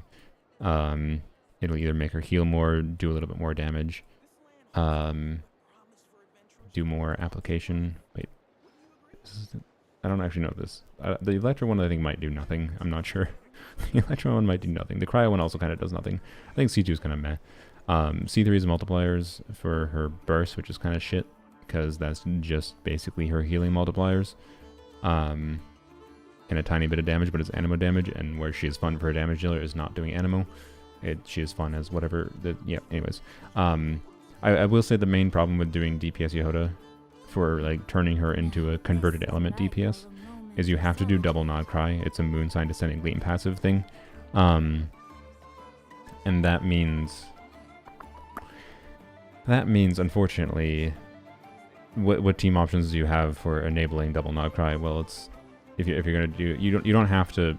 You can do DPS Yhoda with an on-fielder like Flynn's, right? So you can technically have that enabled with Flynn's and Nefer, but otherwise it's just Lauma, Inefa, and Ino. So if you don't have, like, Inefa, then it's just Ino. or Lauma if you want to do Dender shenanigans. So I don't know. I think she's still going to be fun, even at C0. And having any of those off-fielders, I'll investigate like different kinds of things that I can do at different levels. But I do think Columbina will unlock a lot of her true flexibility for that regard. We'll see. Chronicle Banner quickly. I'm so surprised I didn't do a Chronicle Banner. It just made sense, business sense, I feel like. So anyway, C4 is energy refunding, it's kind of whatever. C5 is skill multipliers, which is a pretty big deal if you care about DPSing her. So she can go from 230 at level 10 to 272 for her Meow Ball damage, which is where her real damage can be. And then C6 is 50% or 50 CV, so 5% crit rate, 40% crit damage for all Moon Sign, aka Nodcry characters. And that's a team-wide buff, so that means it affects Yhoda's off-field damage. It affects on-fielder damage as well, so it buffs Inefa damage. So Yhoda C6 is, you know, it's the bait constellation, yes, but also it's a constellation that's significant. C5 and C6 significantly increase her personal damage. So I'm doomed.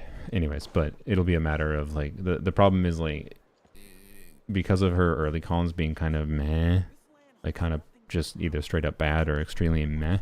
Aggravate Yhoda might be fun, yeah. It's been 15 patches since Mondstadt Chronicle, really? Jesus.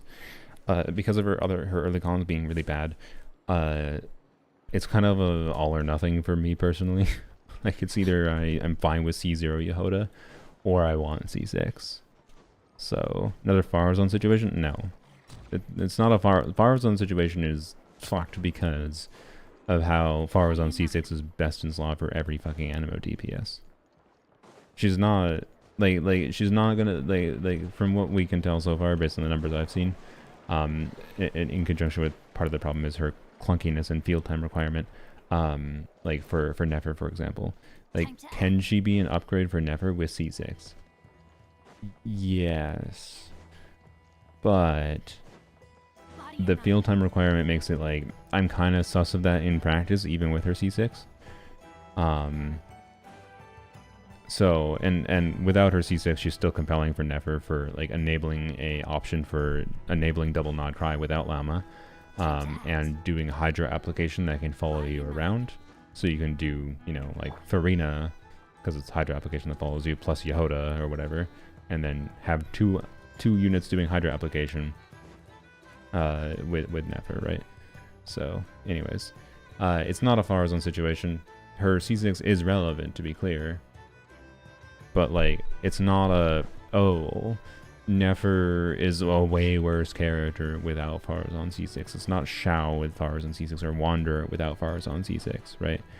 It is not like you need do not for the love of everything get baited by it. The only reason I'm interested in it is because of the fact that it buffs not just on-fielders, it buffs off-fielders, and it buffs Yhoda in particular. And it is a significant difference maker if I want to continue playing Yhoda DPS long-term. And like, for me, there's not going to be a better opportunity to get Yhoda C6 other than on Durin Venti banner. So like what I currently have to decide is I'm going to get Durin at C0 at a baseline. We'll see how many Yhoda copies I get. See what happens with my luck there. I currently have like 50 pity, right? And then I will play around with Yhoda, see what I like with her not C6, because I'm almost assuredly not getting C6. Well, I don't know, I might, you never know. But I'm probably not getting C6 before getting C0 Durin. And then I will have to decide if I want to continue going for Yhoda C6 between getting Venti, because of like playing with Lanyan, or getting Durin Constellations. I kind of am more interested in Durin Constellations than Venti, to be honest. But Durin Con's good, yeah. Durin C1 is basically Seat Lolly C1, but based on Durin's attack, and it has a little bit more nuance than Seat Lolly C1 as far as how it works in a good way. Like I think Durin C1 is better than Seat Lolly C1, but Durin is Seat Lolly's more of a support, and Durin is more of a DPS. So I think for most players, Durin C1 is technically less like of a DPS upgrade than something like Lolly C1. But I can tell you, it would make me. I would enjoy Durin C1.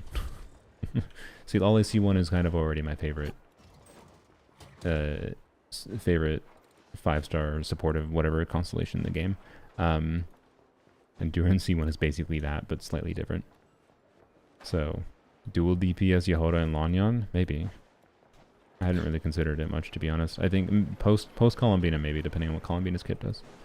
Because you need double not cry. Otherwise, I'd have to do like Yhoda, Anefa, Farina. Yeah. It should work with that. With C2 Farina, at least it should work, because Yhoda is a healer. So Yhoda... Thank you for the idea. Hopefully I remember to try it. Yhoda, Farina, Anefa, Lanyan should work. So yeah. That'd be a fun, interesting dynamic there. Wish on Venti might get lucky and get an early 5-star. Yeah. I probably will. It'll have to be like a a decision of like once I get to pity, right? If I like get C0, like if I win the 50-50, for example, for Durin, I could easily get Durin before I get any copies of Yhoda, right? Get Durin, and then from there it'll probably be like, okay, well let's throw at least 20, 30, 40 pulls on Venti banner, because like if I get a 20, 30 pity Venti, sick. No regrets there, right? But then if I actually have to decide at pity who I want, I'm not sure. I'm not sure. Because I kind of think Durin C1 would be more fun. But I don't know. Anyways, I'm not sure. Without having the ability to play buff Venti with my Lanyan, like I'm not like I can't even borrow someone's account to try it, because like if I can't play my Lanyan with buff Venti, there's no point to there's no point. I have to get a feel for it with my Lanyan. So it's not even a thing I can properly test ahead of time. Anyways. I might end up spending money for Yhoda C6 and then end up getting Venti alongside it. It's kind of the point. Place Sucrose with Yhoda and Flynn's team. As far as I understand, if you have a Nefa, sorry, not if you have a Nefa, if you don't want to use Ino, like you want to use another Hydro, and you don't want, and don't have a Nefa, then you'd have to use Yhoda, right? Unless you're doing Lauma, I guess. So in that context, yes. In the context of where she buffed more than Sucrose at a baseline, no. In her C0 kit. But C6 can with Sackbow, for sure. Without C6, she's just a compelling option for team options. Is my understanding currently. Unless I'm undervaluing her damage potential in Flynn's team, but I don't think I am. But I think she's still compelling to have at C0 just for team options for Flynn's in general. But we'll see how much that's relevant post Columbina, and if you're getting Columbina, if you're not getting Columbina, that changes that value factor for Yhoda. Yeah, I assume Elegy is going to be on Chronicle Banner, which is shit, but oh well. I guess it technically makes... What the fuck does the Chronicle Banner look like for Weapon Banner with Mondstadt now? So it has Wolf's Gravestone, it has... will Freedom Swarm be on it? No. So it'd have Elegy, it'd have... What the fuck does it have? It would have Jade Cutter, I guess. It'd have Jade Cutter...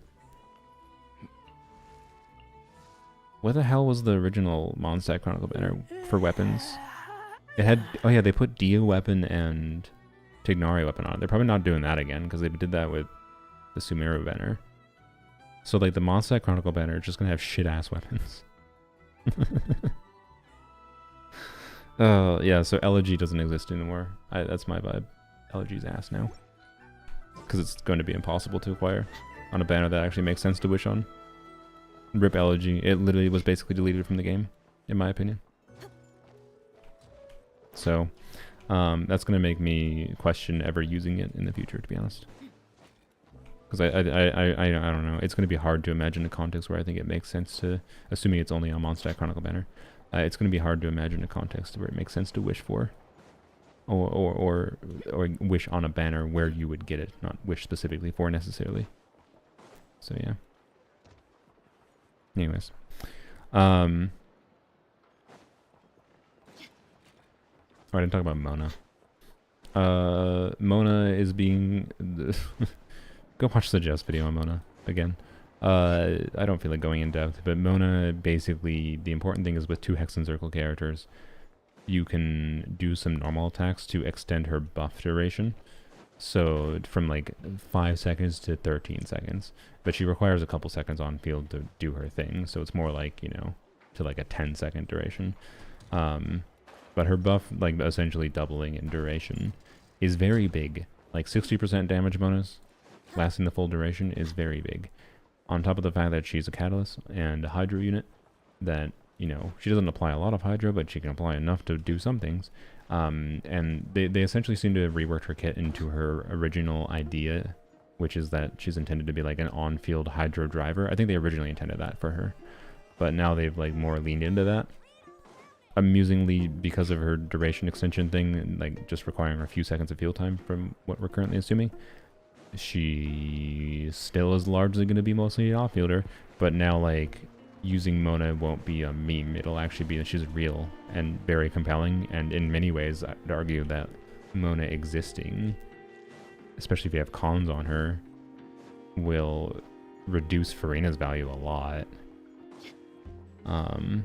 which is interesting. So, but it's not team-wide, to be clear, and it requires field time and yada yada, and she's harder to build, yada yada yada. It doesn't do damage. Like there's a bunch of nuance to like Mona versus Farina, and that's good. Mona is not just better than Farina, just in case anyone thinks I'm saying that. I'd say Farina is better for most people on average, but Mona is a very interesting and very, very usable character now. Where I'd say she was functionally not functional before. Buffing Mualani to near Muika's peak. I mean, yeah, we're talking buffing Mualani to near Muika level, I believe, with C4+, and with a build that's optimized around it. Is the current assumption, which is interesting. So, you'll tell everyone now, yeah. So anyways, Mona's gonna be very, very good. I will play around with, you know, obviously supportive context for Mona.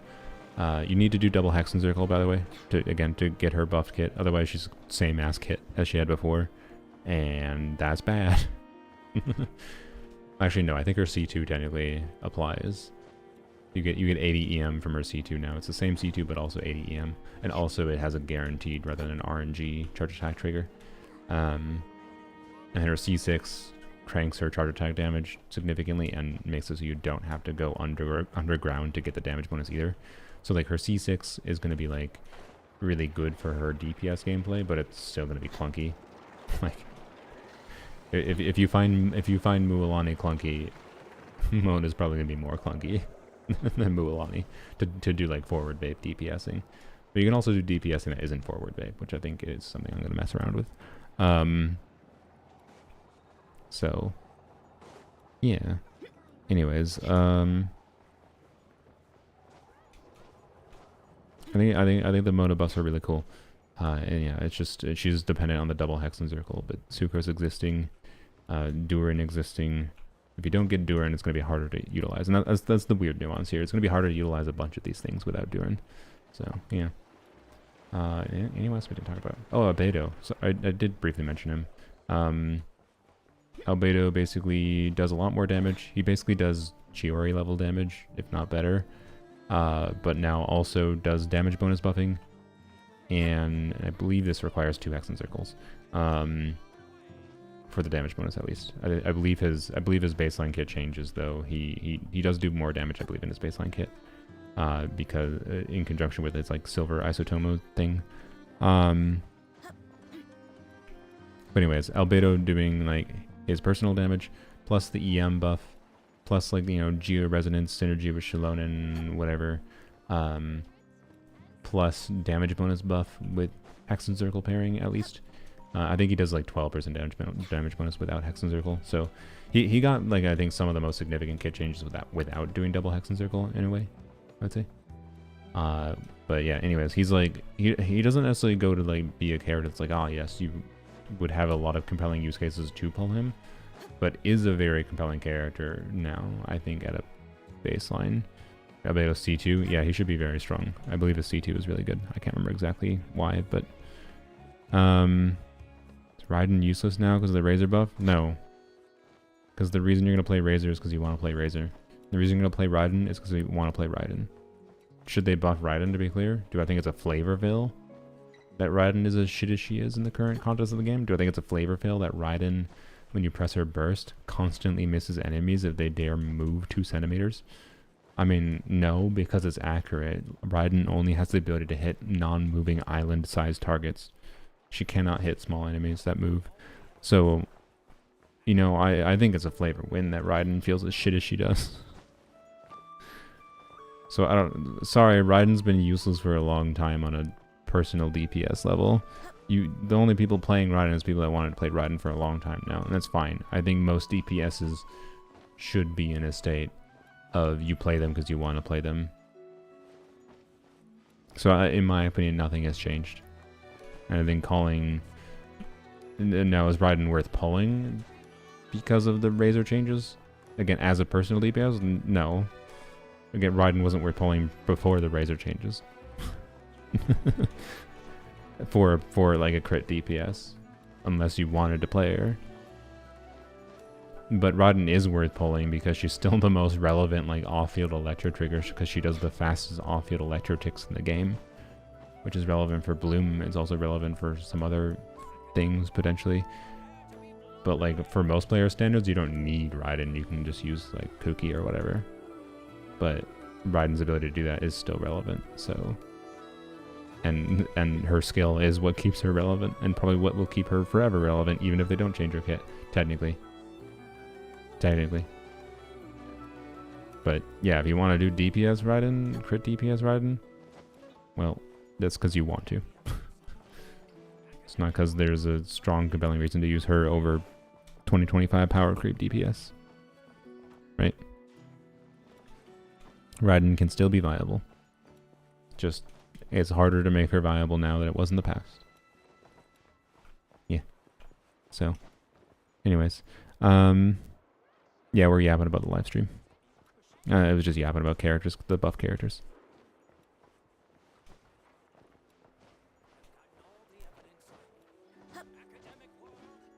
Yes, I agree with Mutlom in the YouTube chat. DPSs, you should play them because you want to play them, because they're all somewhat viable, not because barely any of them are. Yes, that is I think the problem with Genshin's current endgame balance is to the vast majority of the player base. They do not have the investment in like build options, supportive teammates, knowledge, skills, whatever conjunction of all those things required to do something like make Raiden useful.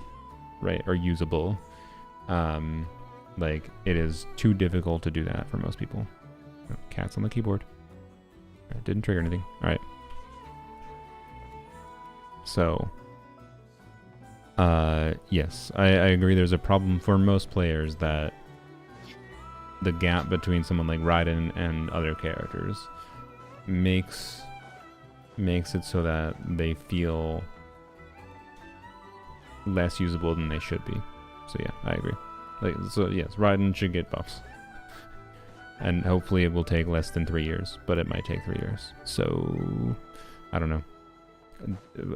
Like now that they've done buffs, are they opening up the door to doing buffs forever in the future? Right? Are we? What is our expectation here? Are we expecting buffs to the Knights of Favonius faction when they release Varka?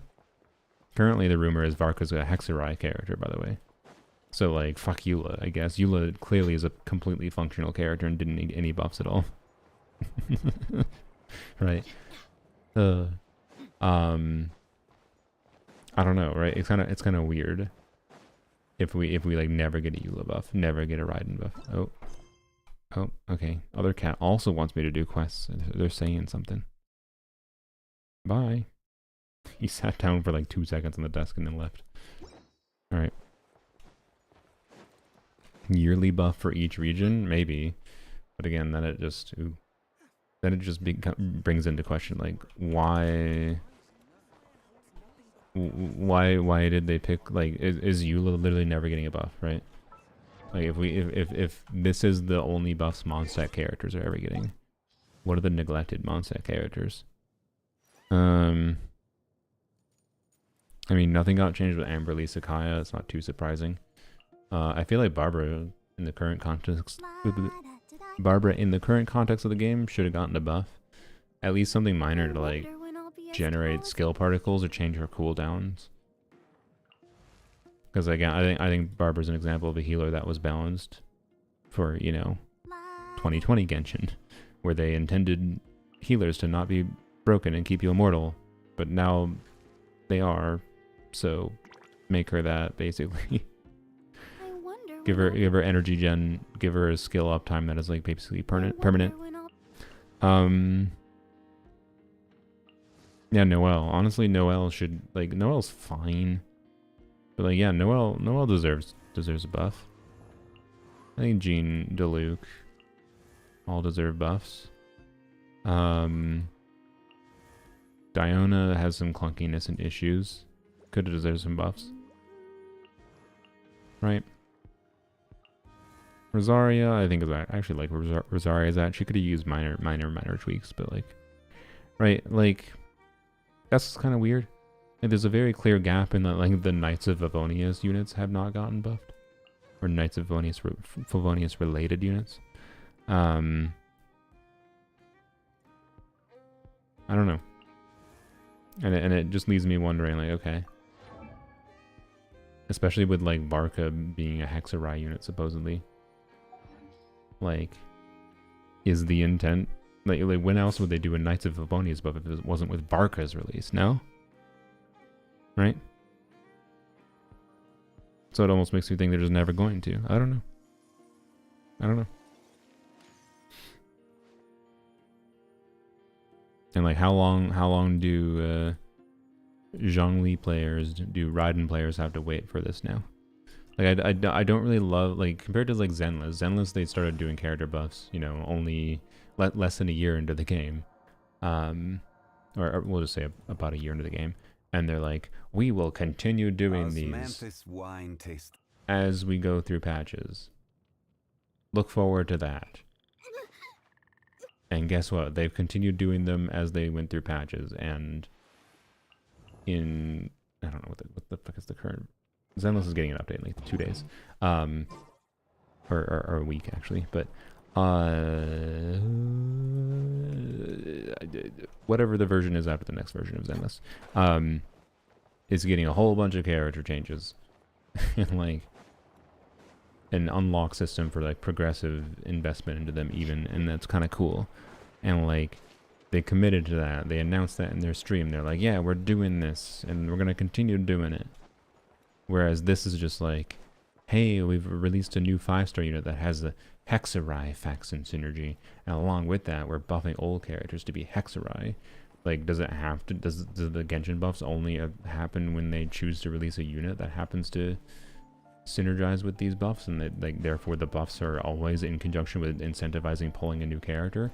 Like, can we not give buffs that aren't just incentivizing pulling a new character with them? I kind of don't like that aspect about how they're going about this personally. But still, I do fundamentally like it because it's very interesting and has meaningful impact for team building and uplifts old characters. So, like, I like the nuance herein, but, oh shit, the HSR buffs are? Yeah, I don't know that much about those ones. People would be mad if they just updated kits without an event related to it. I don't think most people would, no. Yeah. So I don't know. It's weird. I don't know how to feel about it. I don't feel negatively. I feel overall positive about the buffs. It's just like Was this the only way they could have gone about it? Obviously not. Is this the only way they're going to go about it in the future? Hopefully not. Yeah. I do like the faction concept.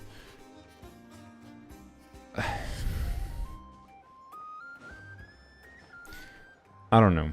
So like, I don't hate it, but like, imagine, let's teleport to 2 years in the future.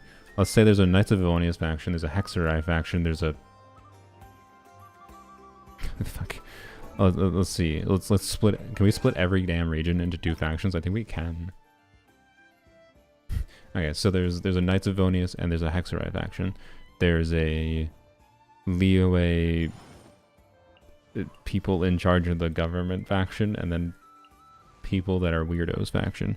Adepti, yeah, whatever, right? There's 2 Liyue factions. There's 4 factions there between 2 regions. Inazuma, there's like the Watatsumi Island faction, and then there's not even that many freaking Inazuma characters, is there? But whatever. You know, you get the point, right? Like teleport into the future where you have Academia faction and like Desert faction, whatever the fuck, right? Fontaine, you could faction split a lot of things in this game. And okay.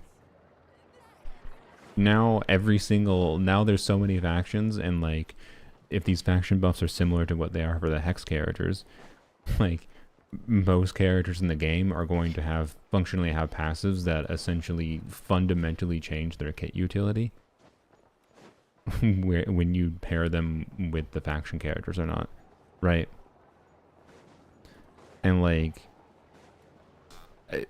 Zenless started with this, where like characters were really restrictive on their teams that they could be played in if you had faction characters with them or not. But like Zenless was a problem of there wasn't actually that much reason to pair characters with their factions, which is a difference in Genshin. Whereas Genshin, they're doing a better job with having reasons to pair characters with the faction passives in conjunction, like with the buffed in conjunction with their normal kit, right? The baseline kit plus the buff things going on is what makes it make sense. So like, I think they've done better than what like Zenless did with faction passives, and for that reason, like that's why like Zenless has gone away from faction passives, right? There's still some characters that like have faction passives now. Since the launch of the game, characters that have faction passives, like since the first few versions, right? So we're talking like after the first like 4 months of Zenless, I think, ish. Characters with faction passives now, when they have the faction passive, it essentially doesn't matter, because like the character's kit works in a way that like the faction part of their kit is incredibly irrelevant because of whatever reason. So anyways, like I think Alice, for example, has a faction passive in Zenless, but it's like faction or support, if I recall, and you're always playing Alice with a support. Like, why the hell would you not play Alice with a support? Like, it does minorly restrict her teams from like pairing her with a stunner. It would be better if she was like stunner or support rather than support or faction, but like it doesn't really matter. So I don't know. Watatsumi Island is 2 people, I know. Ignore that problem. So yeah, I don't know. Like I don't know.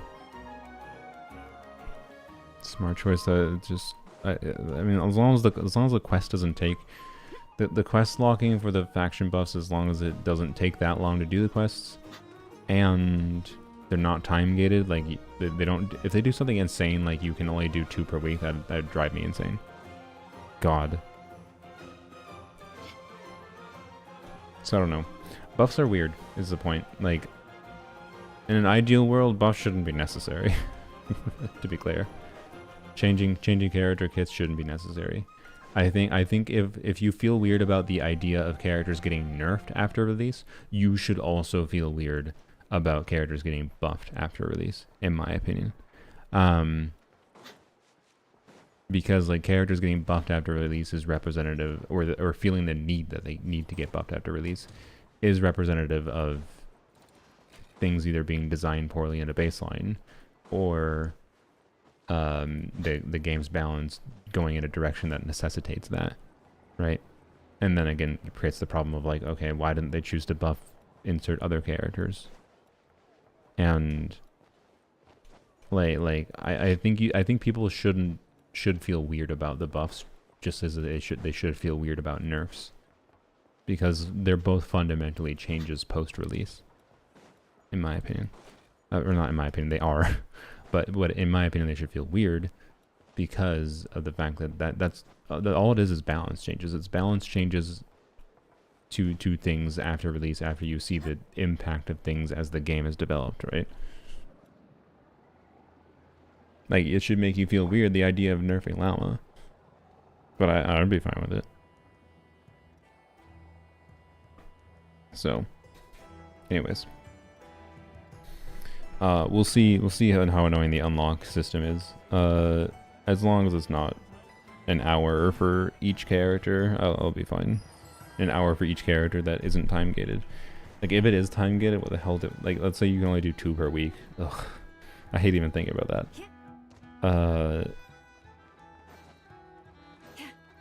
I don't know if Duran, do you have to do Durans too? If it's 2 per week, then I'd have to do like Duran and fuck, I don't know. Well, the problem is, like, if it's surely it's not, it can't be time gated. There's no way to time gate it. It doesn't make sense because you need 2 Hex and Circle characters to like the phrasing on the Hex and Circle character passives is the character becomes a Hexarai character, and when there are 2 Hexarai characters in the team, you get the buffs. So like, if it was only 2 per week, if I chose to do like Mona and Fischl, I could only do Mona and Fischl together until the next week. Why would they time? I don't know, man, because it's a stupid ass gacha game and they do timed unlocks for all kinds of bullshit. Like, would it really be that surprising if they did timed unlocks? Let's be real.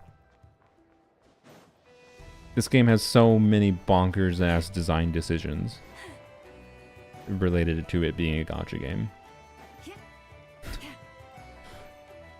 Pretty sure they would have mentioned if the cuts are time gated. I sure hope they would have. It's Tarz's fault, by the way. Tarz is the one that mentioned this possibility, and I was like, oh shit. You're not wrong. I don't think they will, because I think it'd be insane to do so. But yeah. Anyways. I think that's enough yap about the character buffs. Anything else to yap about? I don't think so. Yapped about Yhoda. There's plenty more we could have yapped about with Duran. I just didn't want to.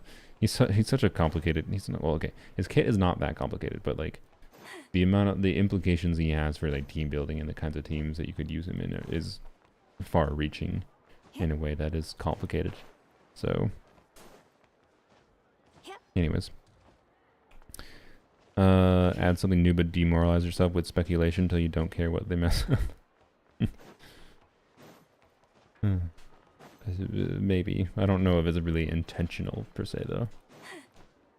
But it does feel that way sometimes. Wouldn't be surprising considering they didn't fully fix the weekly availability for domains. Yeah, like what the yeah, that one blows my mind. Like, why the hell they implemented this stupid thing where like during new character banners, there's 1 week period where you can farm anything in the domains, right? With the weapon and talent domains. Like what the that's like why do this stupid ass half-ass thing where like 33% of the time you can farm anything? Like, why? Yeah, and why aren't weekly bosses resin free? Like, it's so annoying that they're not resin free. Especially with like the importance of potentially stockpiling some materials like billets from them over time. Like if it was resin free, it'd be much easier over time to stockpile billets, even with the shitty drop rate they have. No, I'm not doing UID reviews right now.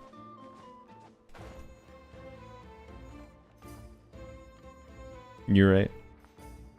Really? Really? Really? Really?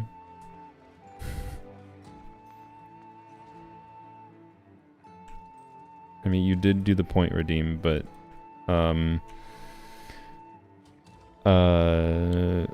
I'll let your wander be on screen while I while we yap about the bow, I think.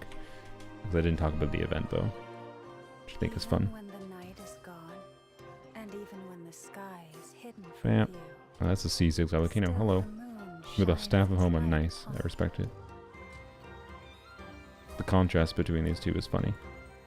Anyways. You're overcapped in crit rate. Terrible build. I like that you had 2k attack. Very nice. Your Animo Goblet's relatable though. The only thing you really need now is just a cracked Animo Goblet, really. The cracked Animo Goblet, or I don't know, you re-roll pieces. Well, I don't know. You don't need to really re-roll pieces, do you? Thing is, I wouldn't re-roll this feather because then you'd go... It rolling into crit would be better per se, but then you lose... you lose 2k attack, and that's sad. So, anyways, very nice. Nice wander. I feel like, yeah, that's mostly a build. Like, you could re-roll a couple of the pieces there and get a better Animo Goblet. That's the only way to improve it. Wasn't on purpose. It's just tell people it's on purpose. It's better. Oh, oops. I was gonna show the bow. So, event bow, because Mahoya won't show it to you. Hopefully they won't smite me for showing the art, but they already showed the art. Surely I don't get smited for showing the art. Yeah. Energy recharge substat, but then it gives 56% attack for 8 seconds after the character's attacks hit. So just attacks hitting gives you this 56% attack buff, which is a lot of attack.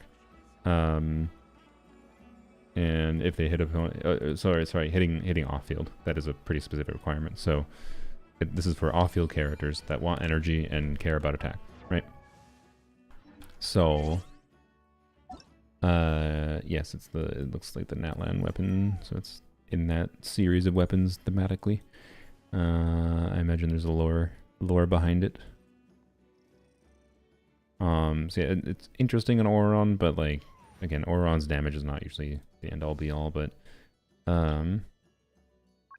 so first of all, it's relevant on Yhoda, probably most relevant on Yhoda over any other character in my opinion. But the only weird nuance being Yehoda's gonna prefer sack bow sometimes, and it's probably not better than 5-star bows if you're playing DPS Yhoda, but like it will be a universal option for enabling her to get damage and get some energy on her. It's gonna be a very comfortable option, and I like it, but I don't know. I don't know if I have to level it up. Is kind of my point. I'll have to decide. We'll see what my resources are like after the characters come out. Sethos? Yeah, wait, no, literally not no, just straight up no. One, he does fuck all for attack scaling damage. I mean, well, okay. If you do level 1 charge attacks, it does attack scaling damage, so it's something, but like, no. No, basically. Because you literally can't get the attack buff. He doesn't do off-field. It literally doesn't work. It has an off-field requirement. When a character attacks hit an opponent while the equipping character is off-field. Has to be off-field. So it's like, okay on Auron if you don't have a Fav or whatever available. You could definitely use it for Auron if you don't have other weapons on him. But if you have Fav available, which you get a Fabo for free, probably Fabo is better usually. But it will make him do more damage, and depending on your investment level, that might matter more or less. Relative to like how much Auron's damage matters is going to be relative to how good your on-fielder you're pairing him with is. If you're on a lower investment level, then his damage matters a lot more, in my opinion, and therefore this weapon is much more relevant, right? So, for Auron, so don't like just because I didn't talk about it much, don't like not consider it. It's a strong consideration on him. Yelan, no, because she's not an attack scaler. Kale, not really. Farazan, absolutely yes. It would be an interesting option that I will probably test. But probably will just be like, well, Fab is better. But should be a good option for her. Kale technically does attack scaling damage, but she's Dendro.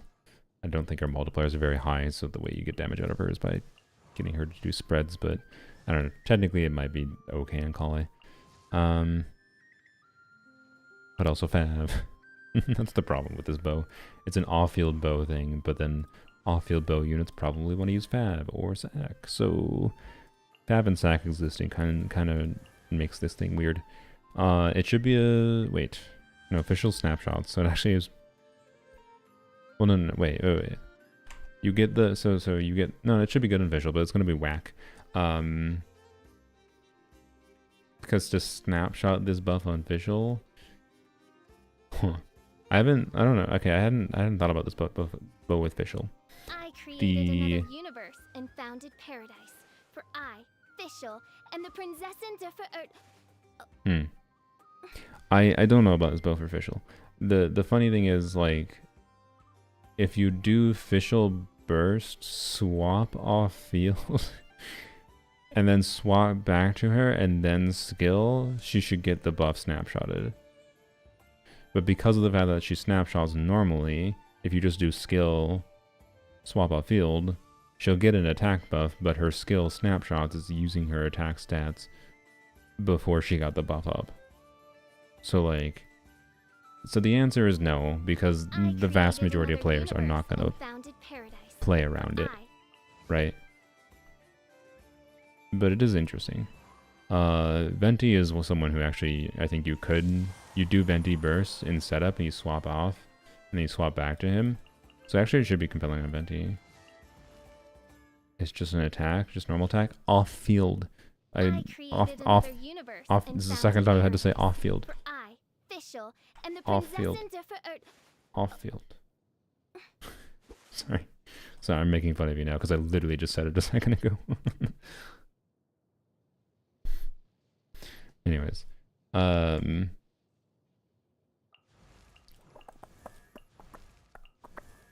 Ember could actually use it too, but if you're doing DPS Ember, you probably got better options.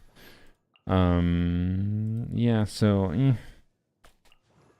it's kind of it's interesting on Farazan, and it's interesting on Auron, and it's interesting on Yhoda, but not necessarily better than Fav on any of them, or Sac in Yehoda's case.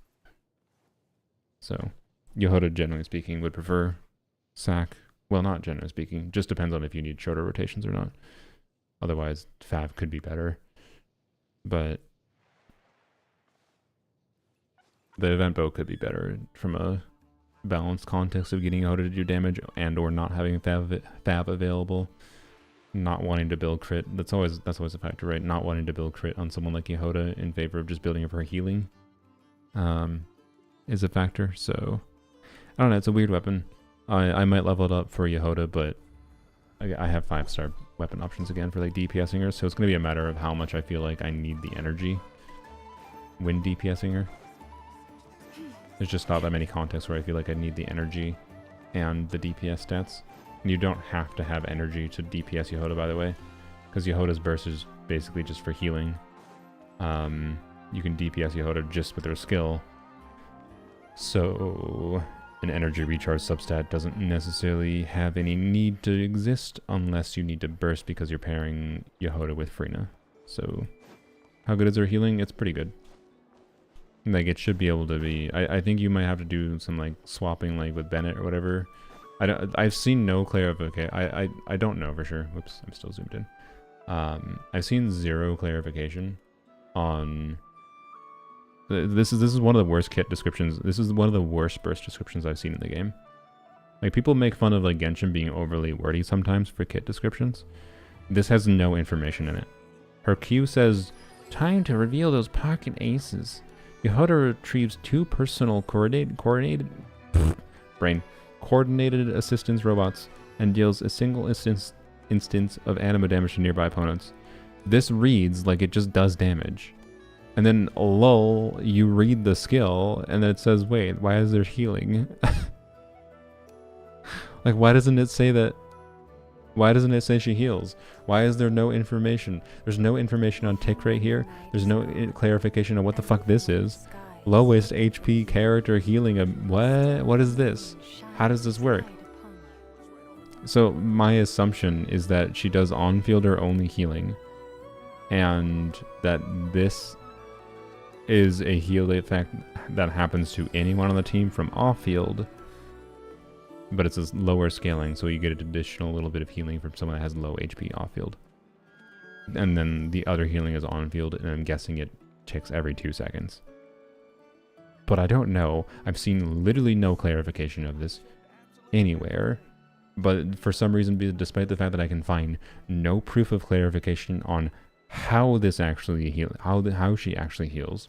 But by the way, part of the assumption for why my assumption for the healing working something like I just described is based on this passive triggering. You get the 100 EM on the active character for only 6 seconds if the character's HP is above 70%. So for this to be like reliably up with good consistency, you have to have like relatively frequent ticks of on-field, and it wouldn't have to have an on-field trigger, whatever for it, if they designed it differently. So anyways,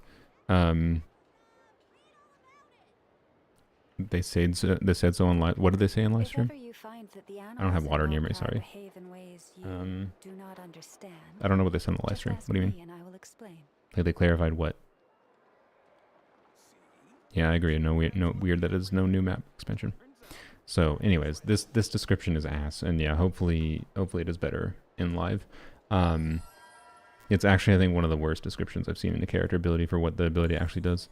So I don't know exactly how much healing she does, but when I've run the numbers out on it, it's like, it's fine. She can heal with a healing focused build, at least. She can heal a decent amount. Like, you could use her as a healer for Farina, but expect to have to like work around the rotations and timing of the ticks healing, most likely. Healing the on-field, then after a certain HP, the off-field or low HP gets healed too. Okay, so that works like I expected, but I still don't know the tick rate, right? I could go and analyze the footage, I guess, from the live stream to figure out the tick rate, but like, whatever. I'm tired of having to look at characters' healings and the specifics of how they work when it comes to pairing them with Farina. And I think it's not important enough in the current day right now to go and look at that. The point is that she can heal decently. It's attack scaling healing. Yarp.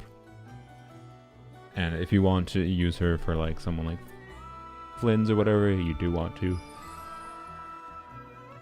Well, I think you normally do. I think you normally want to burst every rotation, but anyways.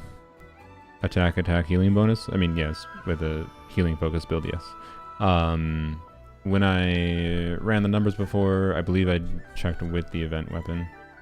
So with this 56% attack. Actually, no, I don't remember what I checked it weeks ago. With the event weapon, and maybe I checked with Fav. I can't remember which was which. But I remember a healing focused VV build with Farina I factored because I think this is the main context where you care about doing this. Otherwise, I don't know why you would care. It was, so this could be like Farina, Ino, Yhoda core, right? Because you're doing double Nod Cry core for Wild Hunt and then Farina and then plus whoever the fuck on field. And that got like 6,000 healing, if I recall, per tick, which is fine. It's like not gonna be very comfortable. Like, it's not good enough for like tanky units, but it's perfectly fine for not tanky units. But yeah. Anyways, the total healing potential is high enough that if you play around it, can be fine. But like most people aren't gonna actually fanfare optimize with Yhoda and Farina, and there's not enough team context where you need to pair Yhoda and Farina together. So like, it's just not that relevant of context. The point is that she can heal enough that when you need the healing, she will keep your on-fielder alive. And then she gives a little bit of an EM buff when you burst as well. So the EM buff plus keeping yourself alive is why you burst on her with someone like Flynn's or Nefer or whatever, right? So, yep. And in those team content, like with Flynn's or Nefer, I don't think her personal damage matters enough to care that much about speccing into anything other than just energy so you can burst consistently. energy and a little bit of attack, so you can get a little bit of healing, obviously. So yeah. Skip Alice, Nicole, Duran. How dare you skip Duran?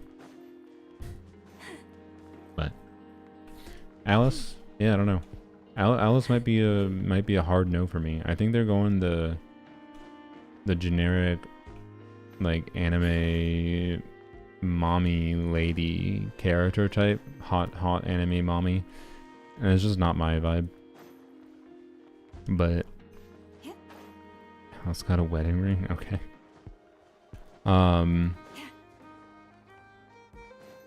So yeah, not my vibe. I don't like her design. I don't know, she just doesn't look very good in game. But Nicole, I like her design. Yeah, but we'll see what her kit looks like. Who the hell knows?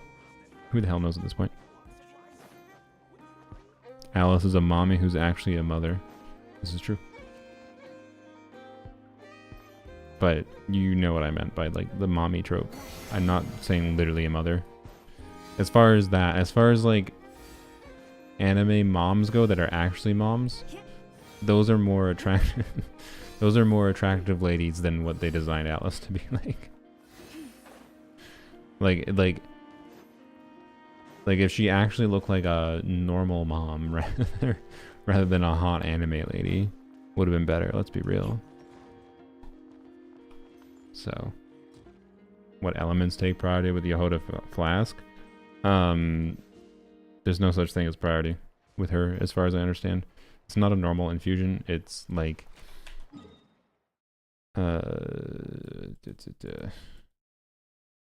it's like enemies have to have the element on them constantly.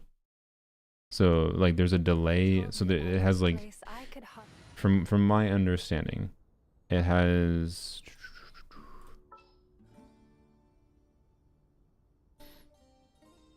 Let's throw in like sucrose. I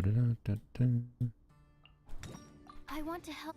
So from my understanding, it has like 3 little like ticks up, and there is like a delay in how.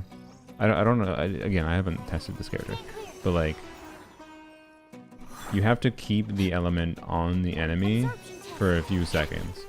So what I think is going to be a problem, and this is part of the clunkiness and why I'm unsure about her and why I'm definitely not committing to C6ing her right away, is like, you know, you put Hydro on the enemy, and then you use her skill, you erase the Hydro with your swirls and whatever, and then the Hydro goes away, and then you only have like 2 ticks out of 3, right?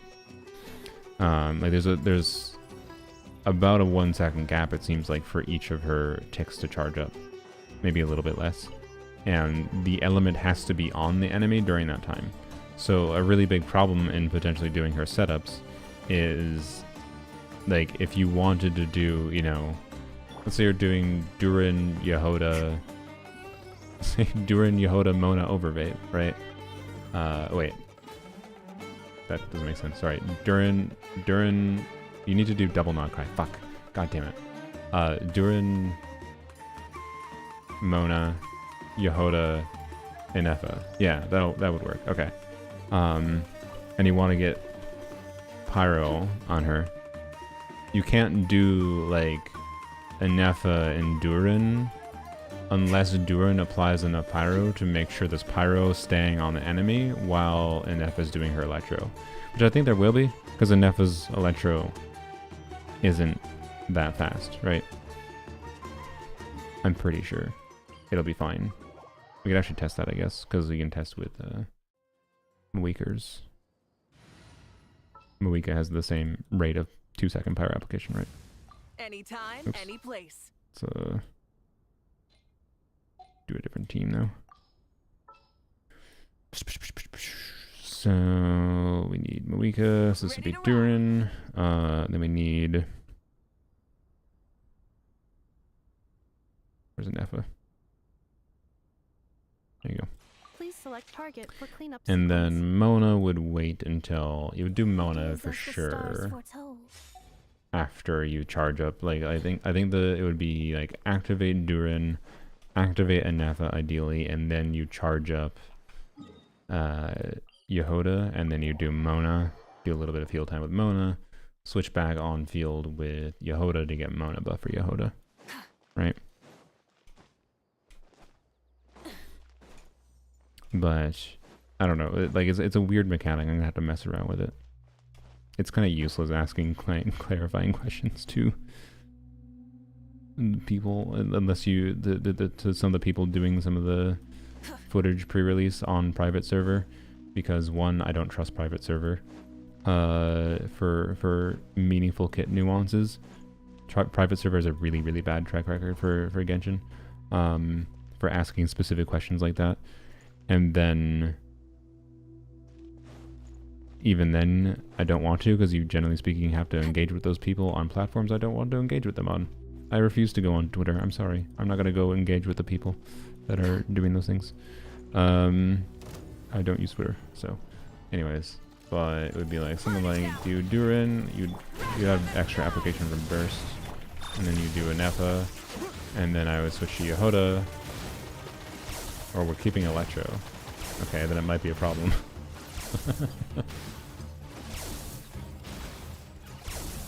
Interesting. Okay. Well, we can try. So we did a Nefa after. So it seemed like. Crap. It seemed like what I think was happening there. Was Nefa was, you know, overtaking, but I think it was a timing thing. I'm pretty sure if we do a Nefa first, so if we do like a Nefa, then Durin, then we do Yhoda, it should have Pyro. And then you do Yehoda's skill for 3 seconds, then do Mona, then go back to Yhoda. But we want to keep Pyro on the enemy. Alright, and then do this. Oh, oops, why couldn't it swap on field? I tried pressing. Oh, I was pressing forward. Yeah, it does. Okay. Yeah, I need you back. My bad.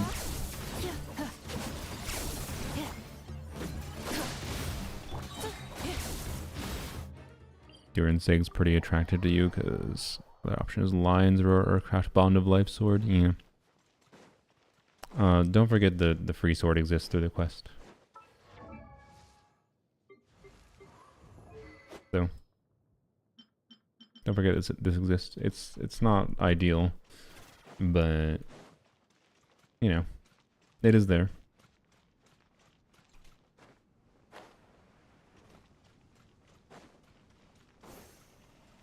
Okay.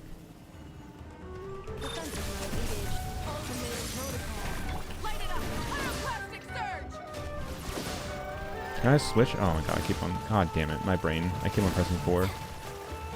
Oh, I just applied Hydro. Oops.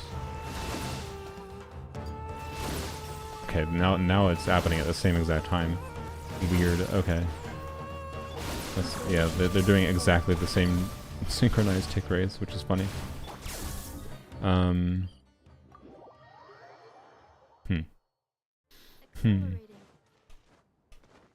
don't know. It might be a little bit clunky. That's the point.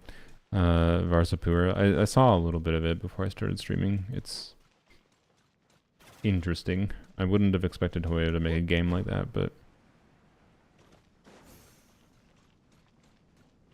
that's all. I don't know. I think it's interesting. Okay, press the right button this time.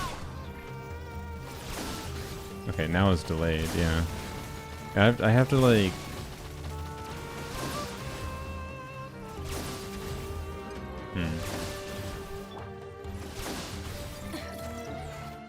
I have to. Yeah, I'm trying to get Pyro on the enemy. It's possible that. So what I don't know, Durin. Well, Durin does another instance of Pyro, doesn't he? Because you do his skill activation and burst. You do skill activation and you either normal attack. Well, no, for supportive mode, I believe you skill. If you want to do DPS mode, if I recall, you do skill normal attack.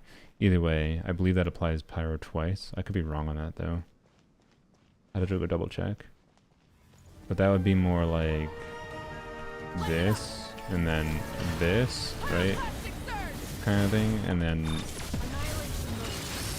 this, but I need to do the other order. I should have done Nefa first. I'm gonna do that one more time. Should I get Nefa first up?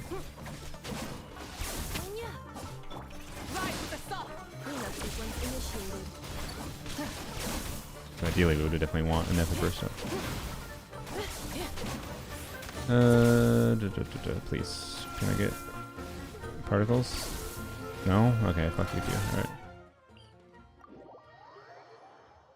4 stars on weapon better? No. They're assholes and they never show off 4 stars.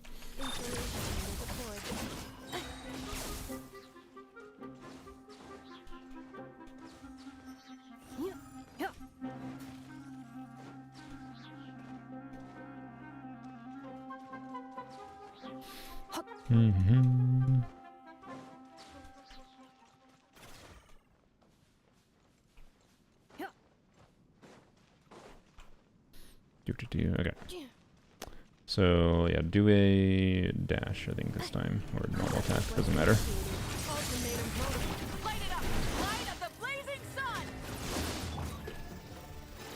God damn it, it still doesn't time it properly. Okay, I don't think we can properly test this with Malika, because like her off-field ticks don't properly start until like with Durin, the off-field ticks will start like at a set time, unlike Malika, which only starts once I actually get off the stupid bike. So switch off-field. So yeah.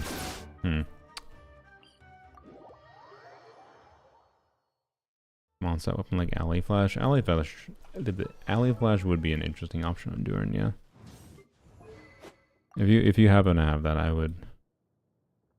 Do I not have one? I don't have one. I forgot I don't have one. If you happen to have Alley Flash, I do think Alley Flash is probably a strong consideration on him. Because high base attack weapon like Alley Flash plus the damage bonus passive, I think just should work on him. I gotta double check it, but so anyways, I'm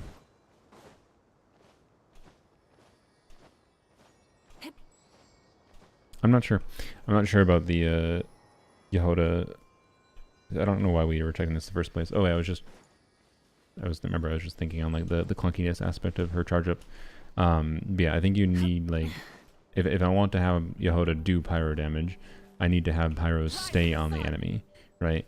And the ideal thing to avoid, I feel like, in this team context would be not having to purposely do like Malika, or sorry, Durin into Yhoda before doing a Nefa or Mona, in particular because Nefa has a long uptime on her skill, right? Like I'm not going to be able to prevent some amount of electro application in the setup. So like if I can't, I have to be able to like get the pyro infusion on Yhoda while there's electro application going, right? Is kind of the thinking.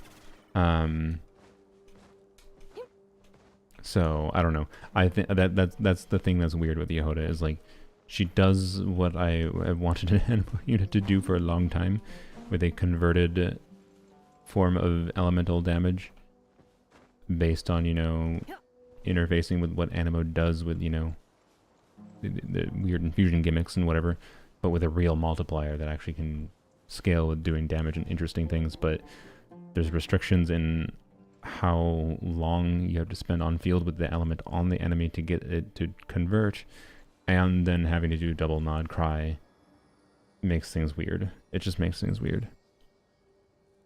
So I don't know. Peak Patrol better on Albedo than Cinnabar after Witch Buff? No, it should be good. I don't know why it would be bad. Why would you be forfeiting? You know, Albedo's damage scales with defense, right? You're not really forfeiting much damage. I'm pretty sure Peak Patrol should just be really, really good. Unless I'm misunderstanding something with Albedo's kit, right? Rin's best free-to-play weapon? I don't think there is a best free-to-play weapon option. I think it's going to depend on team. Sometimes Lion's Roar, sometimes Might be Iron Sting. Sometimes Finale of the Deep, depending on what the healing situation is on the team.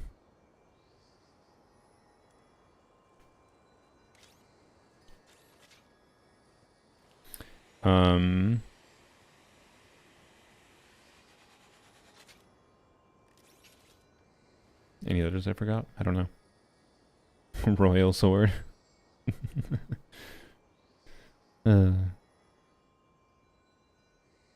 Maybe, honestly. Alright, anyways, oh, hello kitten. You're gonna jump up again?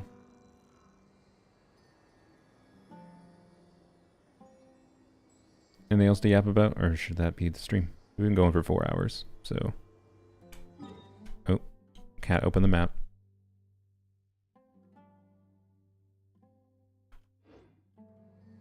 My poll plans, talked about it earlier, but poll plans is get Durin, play around with the Yhoda, depending on how clunky she is to get her kit to work properly. I will decide if I want C6.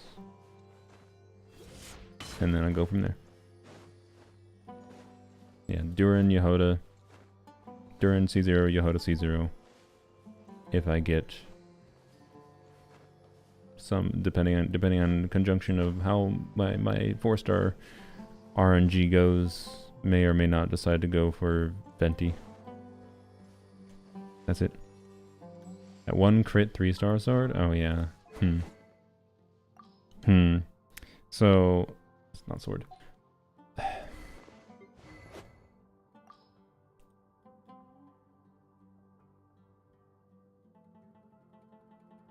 I have a leveled one, do I not? Yeah, I do. Nope, other cat. These cats are so funny. If one of them comes up near me, the other one will usually come. Do.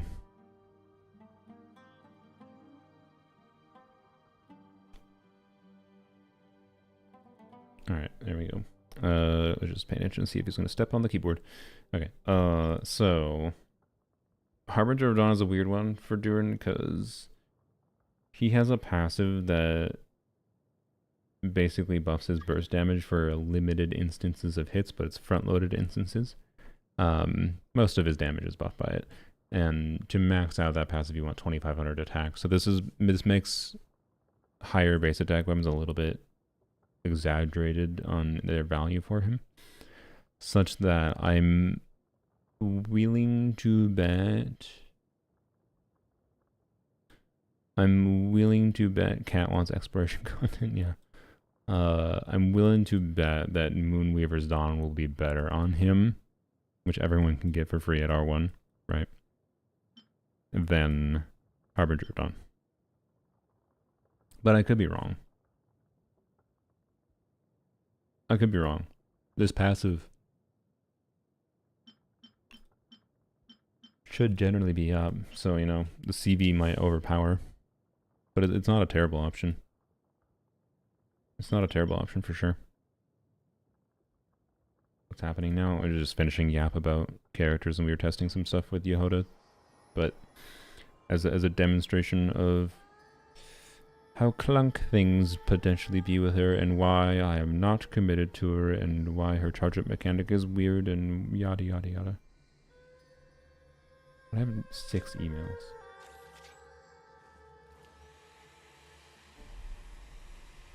Sorry, we're doing cat cam because someone redeemed a cat cam. Bam. That's upside down. He's watching the little flicks of like stuff. So is this one.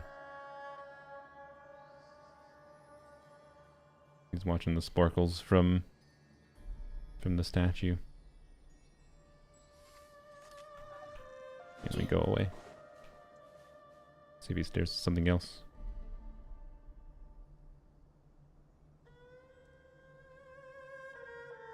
Yep, just staring at the flecks going by. Yawn. I appreciate they're not covering the keyboard right now. This is ideal. This is ideal cat positioning. You seem to not want pets right now. Okay. No, you want my attention, but not that kind of attention. I see. Yep, cars. Bap. Oops. Oh, sorry. You just... Oh, sneeze. He just sneezed all over the keyboard. Nice. I turned the camera off as he was doing a stretch. Yes, they're both adorable. And now, by the way, Oshru, Black Cat, decided to sit entirely over my mousing area, so I now have like 2 inches of mousing area.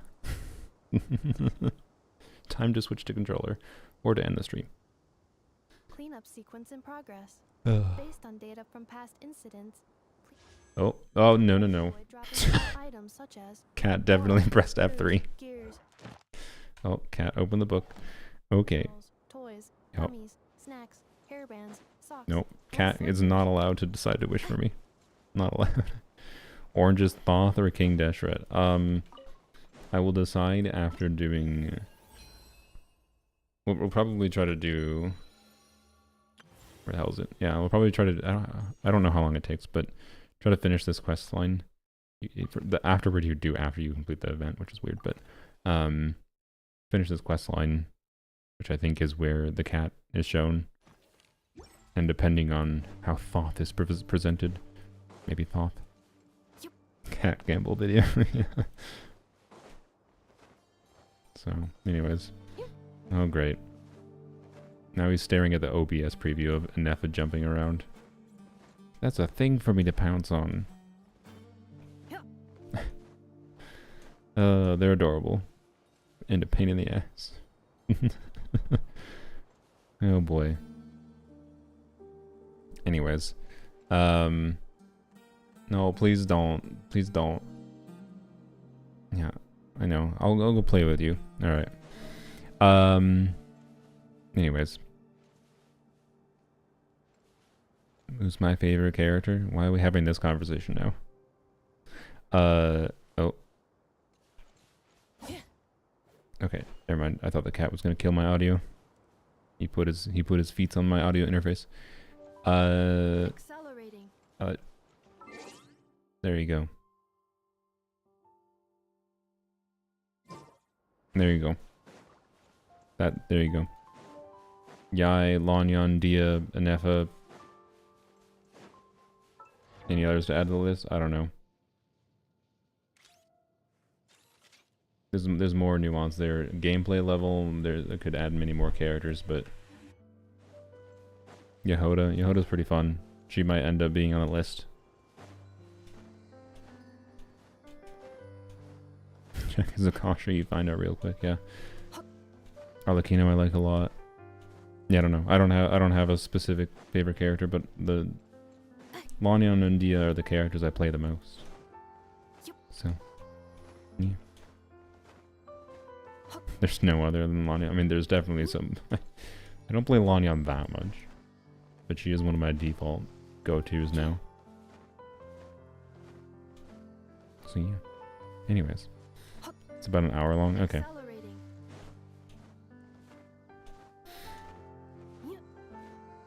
Cool. Well. Anyways, no one else has any other thoughts on the update? That's it. Looking forward to it. It'll be many a thing to do. I'm going to hopefully have either an Arlecchino or Lanyan video and or the Tars video out this weekend. Hopefully and, not or. We'll see what I get done with. I'm going to probably go take a nap. Hopefully not sleep for the whole day. Because I didn't get a full sleep last night, unfortunately. And play with my cats a little bit. And then work on a video for you guys. So, talk about Nicole's element. I don't understand why people are upset about something they don't know anything about. Like, here, let me ruin Nicole for you further.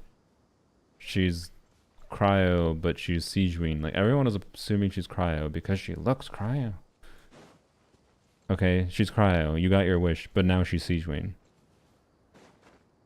Like, yo, the kit matters much more than what specific element she is. I don't. Anyways, I think it's a surprise that she's potentially probably Pyro. But That just makes me more interested in what the hell they're going to make her kit to make her an interesting character. Right? That's all. That's all it is. I'm just more interested in her now. On top of liking her design more than I thought I would. So, like... Yup, that's my thoughts. Let's see what her kit is. Because I think it'll be interesting. I don't understand why people are mad about learning information. Wait. Gravity works how? Fuck that. Fuck reality. Like, bruh, we just deal with reality as it is. I don't know what to tell you. We deal with reality as it is, not as we wish to make it conform to us if we don't have the power to change it. If you don't have the power to change gravity, stop complaining about gravity and just deal with it as it is. If it's something you can have the power to change and influence upon the world, then be the change you want to see in the world. When it comes to Genshin Impact character elements, I don't think you have the power to change that. So once we learn what the element is, we're like, oh, okay. What is the implications of this? I don't think it should meaningfully change whether or not she was likely to be your favorite character or not. The Siegewiin slander? Siegewiin has no purpose to exist in a post-Escoffier world, I'm sorry. On a kit level. I still think Siegewiin is better than most people give her credit for.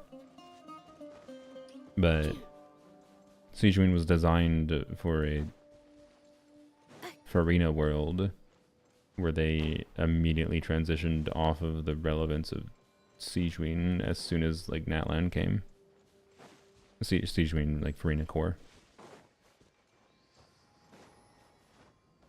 So, anyways.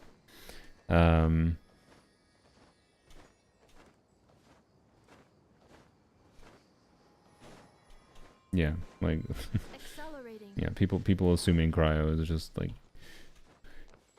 I don't know, people are dumb. People are dumb and they assume things and they get thoughts in their head about what they want Nicole to be, and like the number of people that genuinely seem to fucking want Nicole to be like a cryo support for Melt for Alice was insane to me. Like, and they don't realize that how problematic that would be on a design level, that literally a year after they do Moika Seat Lolly, they might do the same thing but new. That's so bad if they did that, and I think it's a good sign that she's not cryo if anything. But at the same time, would it be a problem that she's cryo at a baseline? No, not without knowing what her kit is, but the worry would be they're just making her Seat Lolly. But better because it's for Alice. Right? I don't think we want that. But I don't know what the hell her kit is, so I have no reason to doom. I am confused by what it might be, but I'm interested in what it might be, and I hope it's something interesting. That's all. I think if she's a pyro off-fielder, she's going to struggle in being relevant now that Durin exists. So, that's all. And I don't know what niche, like burning. I don't know. What freaking niche could they target? Burning. Anything else?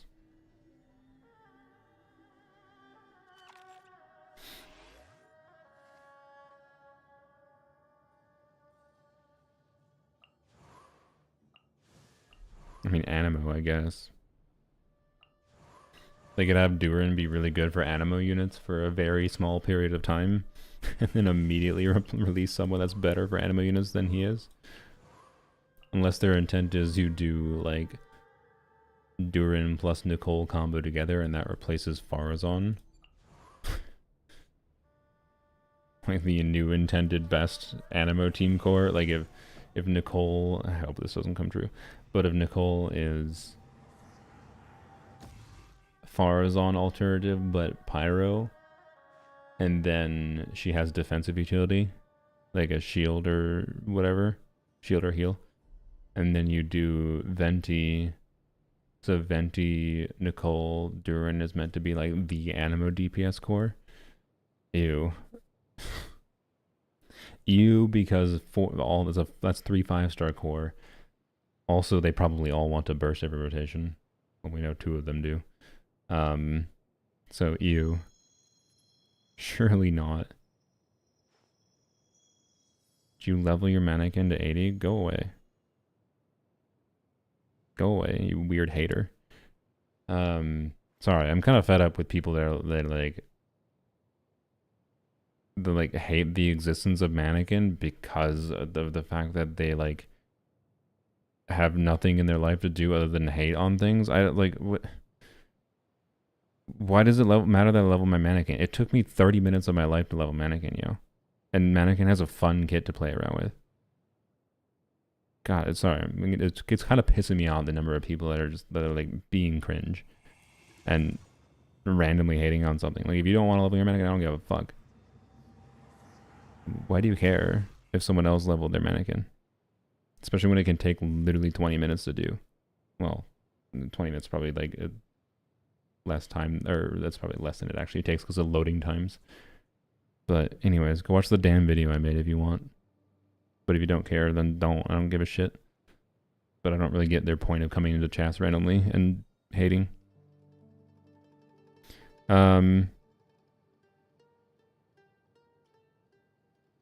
Like all you're doing is looking for an opportunity to go and like express your hate. I can tell for Miliastra for some reason, and I don't really care. So, and I don't think anyone really does, unless you just want to echo chamber like everyone on the internet does, I guess. Sorry, I'm not down with your echo chamber. I think Miliastra has potential. I think it's shit right now, but I think Miliastra has a lot of potential. And I don't think I don't really think the cosmetics matter for its potential as a game mode.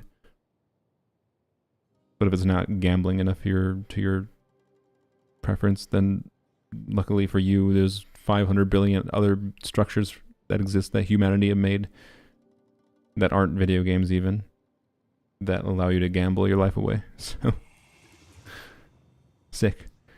You're winning there if you like gambling. Anyway, sorry, I'm being a butthole. I need to stop streaming. Yeah, Miliastra needs a lot of time to cook. I'm not really that optimistic about it, other than like other than its potential for combat personally. But that completely remains to be seen. I don't know. We'll see next version. Bye Vivacious. Pyrocrystallize. Yeah, maybe. I mean, Sandrone might be coming out relatively close to when Nicole is coming out, so maybe. I don't know. It's just weird because like Durin exists now, and he is made to be pretty generically good with all those things. I don't know. It's weird. Like she almost assuredly is defensive utility focused, but she's not going to be just defensive utility. So I don't know. Yes, Columbina is after Durin. Should be at least. Columbina and supposedly a Liyue 5-star is the rumor. And a 4-star. So, yay, 3-character patch again. Yay. Can I be free from resources? I hate the resource curse in this game. It sucks balls. It wears on me. Like, they're doing a good job releasing kits that are interesting and worth leveling, but like, bruh, I need a break from leveling characters, please. Release shittier characters, please. I'm not kidding. I'm not kidding. I would like them to release characters that I don't need to give a shit about. But unfortunately, the MiHoYo caught on since the Sumeru and Fontaine days, where Combat data updated. they realized there was a bunch of players that were able to be really successful in this game, ignoring most of the main DPSs, which you can still do, but they didn't release that many compelling offfielders and supports. Now they release way more compelling offfielders and supports, including for 4-stars, and they have intentionally included mechanisms that essentially force you to level some of the 4-stars.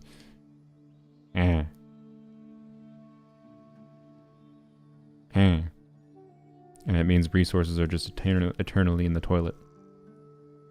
If you wanna keep up with doing anything. Like it's not an issue of spending money. I haven't even had to spend money to do anything lately, anything meaningful. It's just been resources for leveling shit. Oh, like I don't even have enough right now properly for Durin and Yhoda. I'm gonna have to spend the rest of the patch farming Mora and ley lines and a little bit of talent materials. And then I'm gonna have 0 again. I'm gonna have to spend the rest of the fucking, or half of the next patch preparing for Columbina. And hopefully whatever other fucking unit they pair with her, or they're selling next patch, I can skip, because I don't know.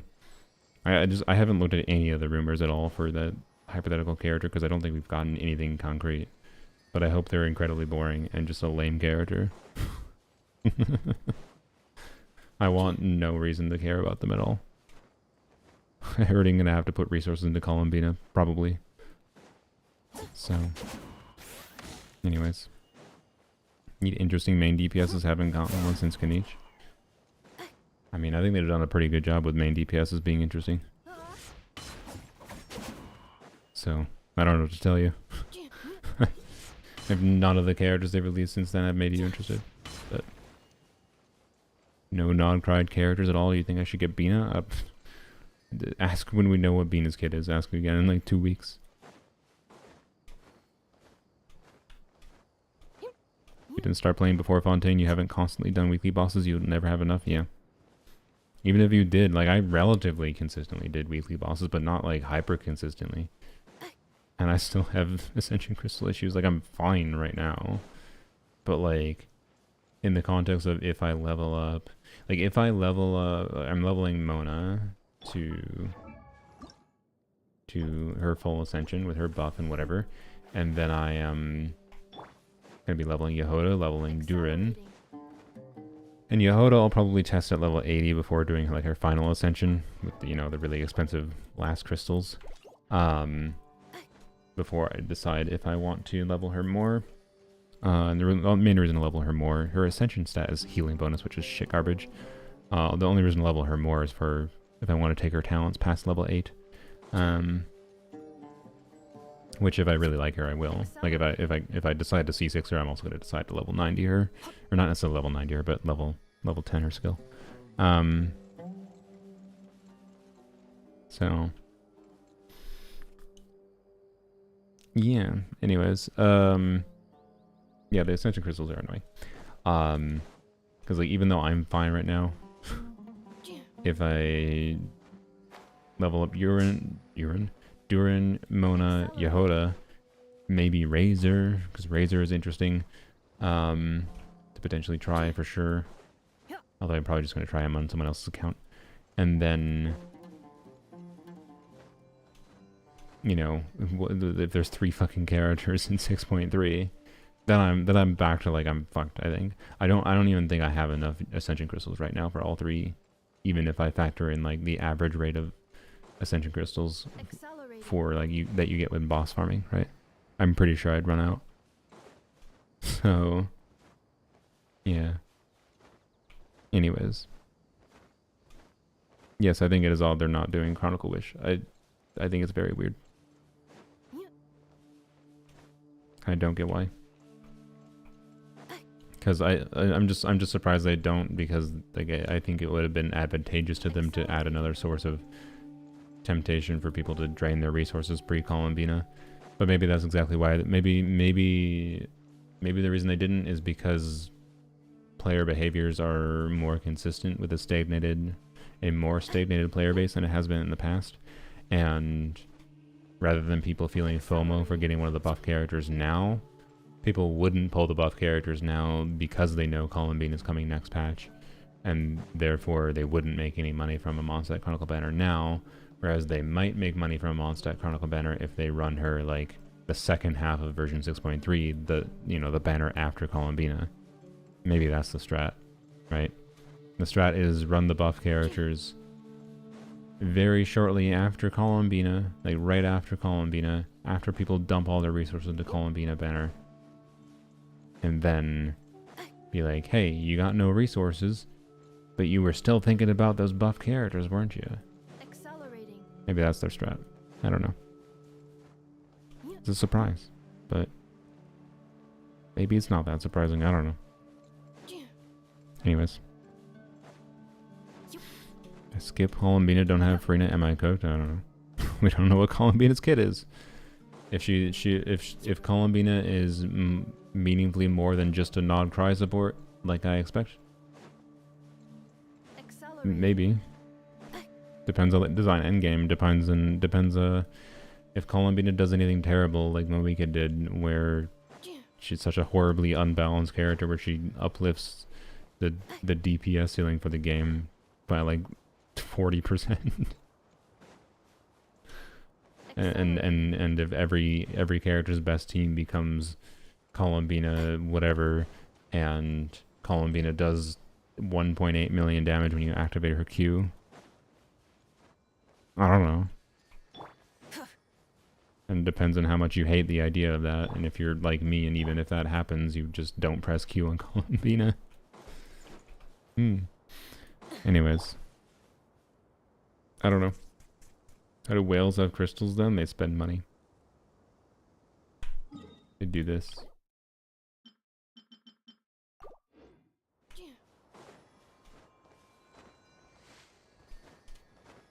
I'm not kidding. That's what they do.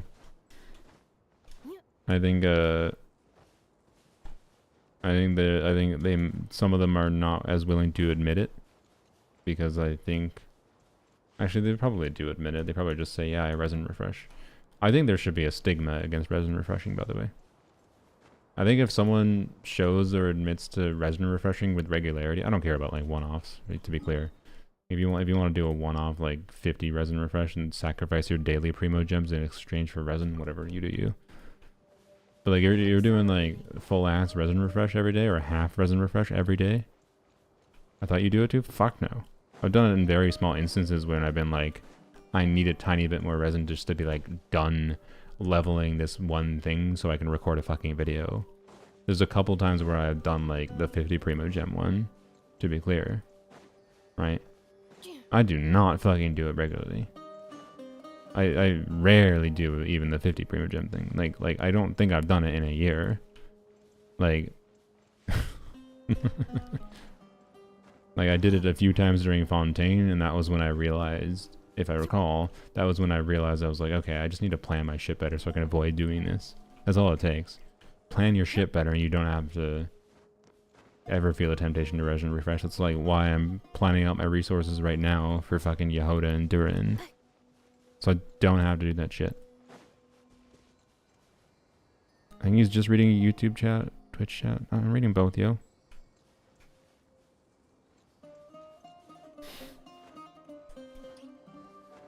Or reading neither. But anyways,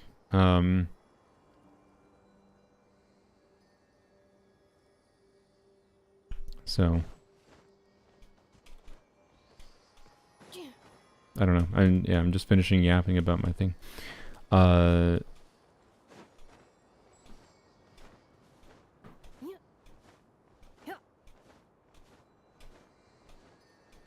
Remember seeing a streamer use all their resin and then refresh with primos to do weekly bosses? Yeah. Like, I don't know. I say shame. If I was a drama farmer, I say shame. I think there should be a social stigma in the Genshin community against resin refreshing. I think it's weird that there's not. There is in my mind. Like if I see people doing it, I think people underestimate, especially the effect of anyone who has been doing it for a while. You don't realize how much this is. I believe if you do this fully per day, you have like 3 times the ish. I think it's like a little bit less. It might be like 2.5, but you have substantially more resin overall. And resin is the main thing that actually limits your ability to like level up things, and like you get more quality artifacts quicker than other people do, than normal accounts do. You can level more weapons, you can level more characters more freely.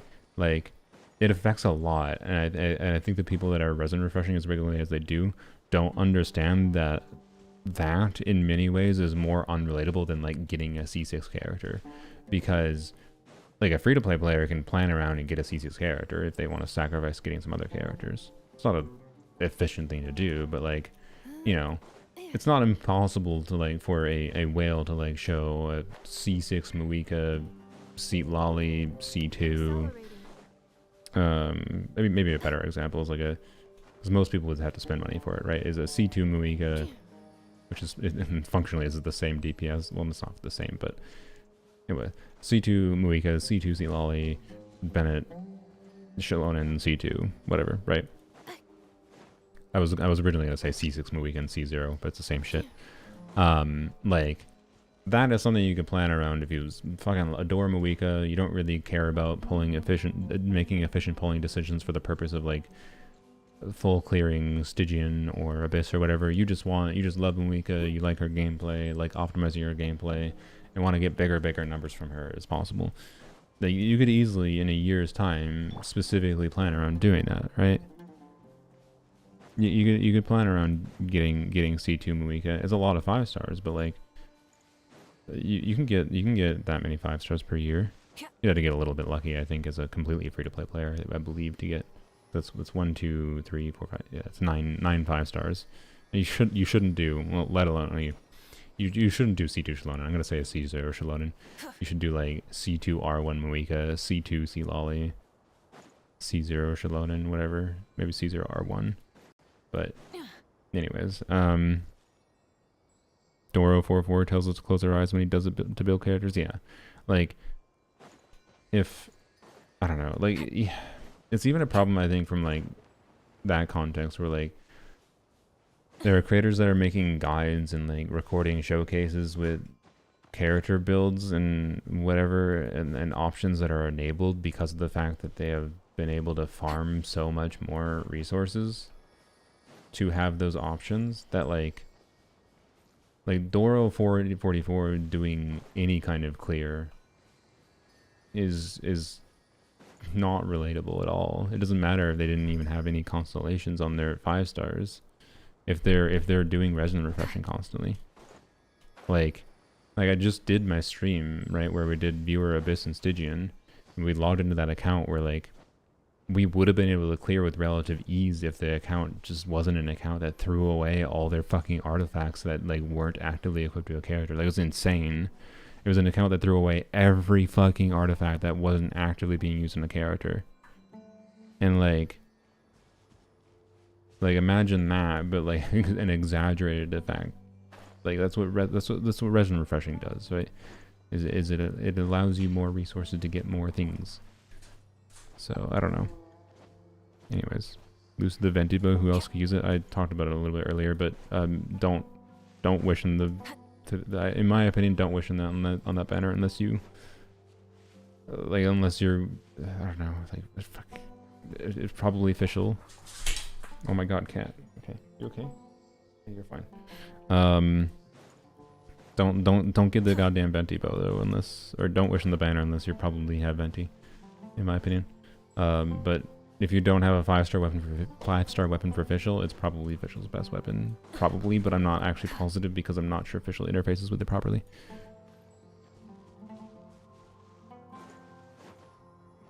So, anyways, what was the question earlier? Sorry, that I ignored.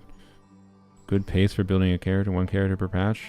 I mean, with free-to-play resources, you should be able to. Without Battle Pass, I mean, in particular, because Battle Pass is a meaningful difference maker as well. That's another thing people don't realize the effect that has. The resin value of the Battle Pass is really high, but without buying the Battle Pass, like free to play, you should be able to level a character a patch without much issue. Like that's a little pessimistic, if anything.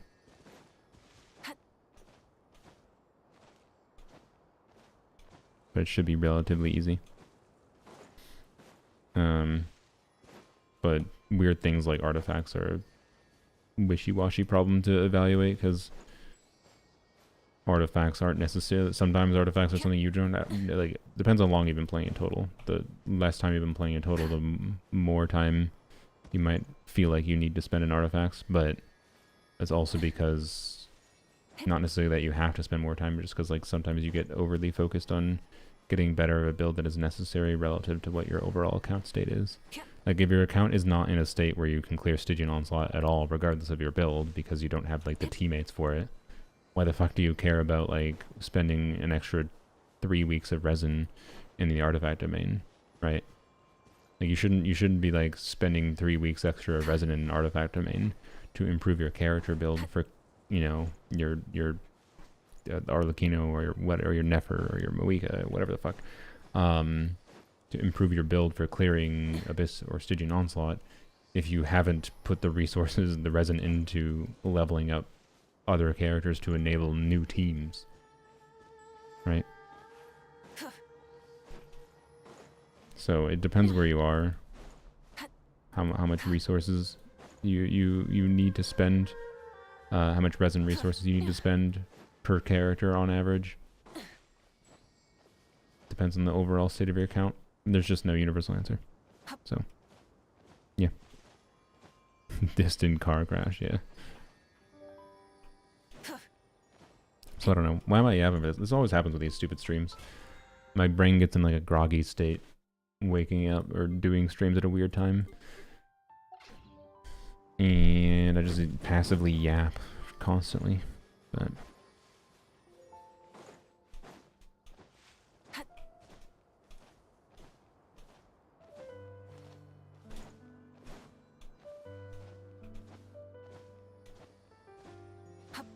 yeah, I do wish YouTube had like the highlighted messages thing. I wonder if Truffle does that. Truffle's an extension thing for YouTube chat to make it more Twitch-like. There's like, if you see a bias towards me reading Twitch chat messages, it is, yeah, because of minor things like highlighted messages and whatever. But I do read both, but I'm definitely not ignoring one entirely.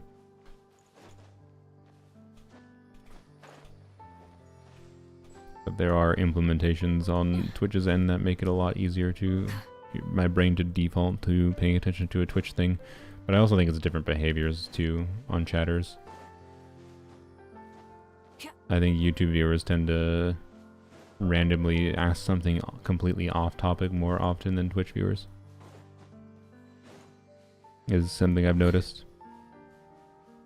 And it's easier just to like continue with the flow of a conversation with interacting with people. That's something I'm currently talking about, I think, on Twitch. It's a vibe. But I could be wrong. Bro is calling YouTube chat dumb? No. I'm calling YouTube chat more inquisitive.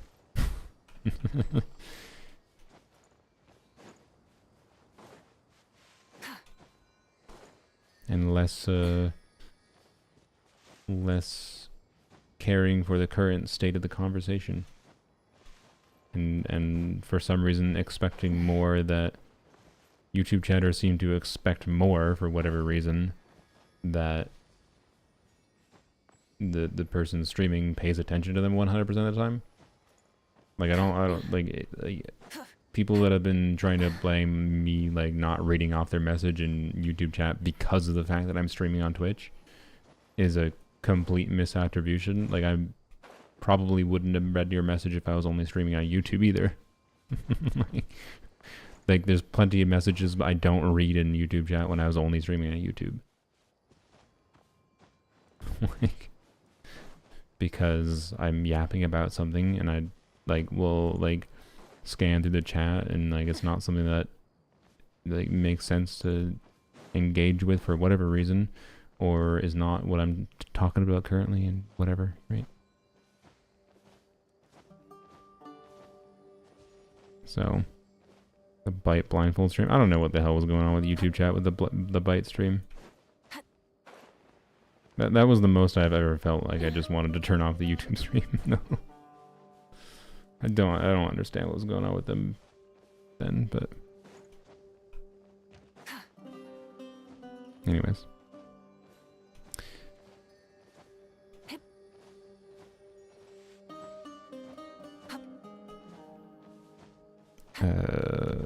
We don't know Columbina's kit yet.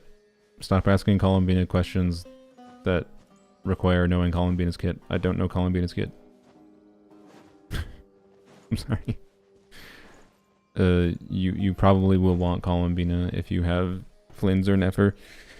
There might, depending on what her kit is, there might be strong reasons to want Columbina. Regardless, we don't know, but like you're asking the question to pull value, which is a vague ass concept that, in my opinion, that is not possible to universally answer in the first place, because it depends on your overall count state and depends on your preferences. And then you're also at, but regardless of that, if I did somehow know exactly what your state of your account was and your preferences, if I knew that, even then I still couldn't answer your question because we don't know Columbia's kit. Sorry, I'm gonna be a butthole.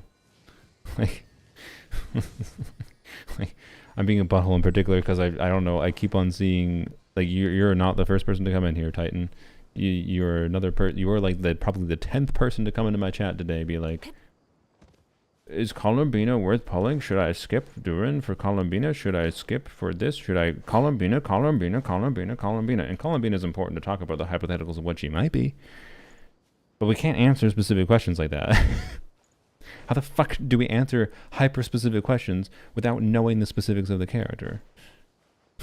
My bad. You don't have to apologize. I'm just explaining why I got a little annoyed.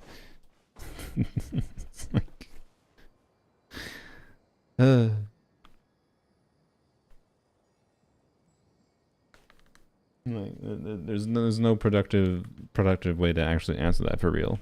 We can make guesses in that she's probably going to be a broken ass character, and you're probably going to want her because you want her for Flynn's, but there's no way to evaluate pull value right now.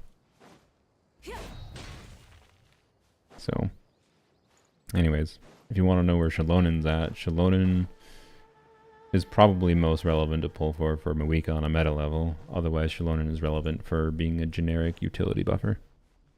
That would be my vibe if you don't have Shalonen. I think she's more compelling to pull for than Kazuha.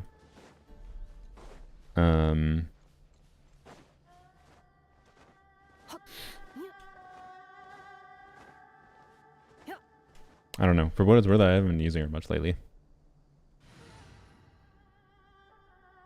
Yeah, so this is like, so the Titan, if you want a better way to, like, because I think that's the real question. Is it just like, your real question is how relevant is Shalonen still, do you think? That's a better question to ask, I think, for right now. To be clear, by the time Shalonen's banner rolls around, we will have Columbina's kit to answer your original specific question. But if, whoop, cat just jumped on the keyboard. But if we're going to try to answer the question of just something more vague, like what is the relevance of Shalonen on a generic level currently? I don't know. The reason I haven't been using her as much lately is because they've been releasing like ever since after Shalonen. Although you could argue Emily maybe was an archetype specific unit intended in the same vein of how they're releasing some units like Inefa and Lama, Escoffier, whatever too. But as they're releasing these archetype specific units or just stronger units in general, like one thing you gotta think, Durin is a more compelling buffer than Shalonen is, right? Like Durin gives 20%, or sorry, Durin with 2 Hexencircle characters gives 35% red shred. Shalonen gives 36% red shred, but Shalonen can give red shred to Hydro and Cryo, which is a difference.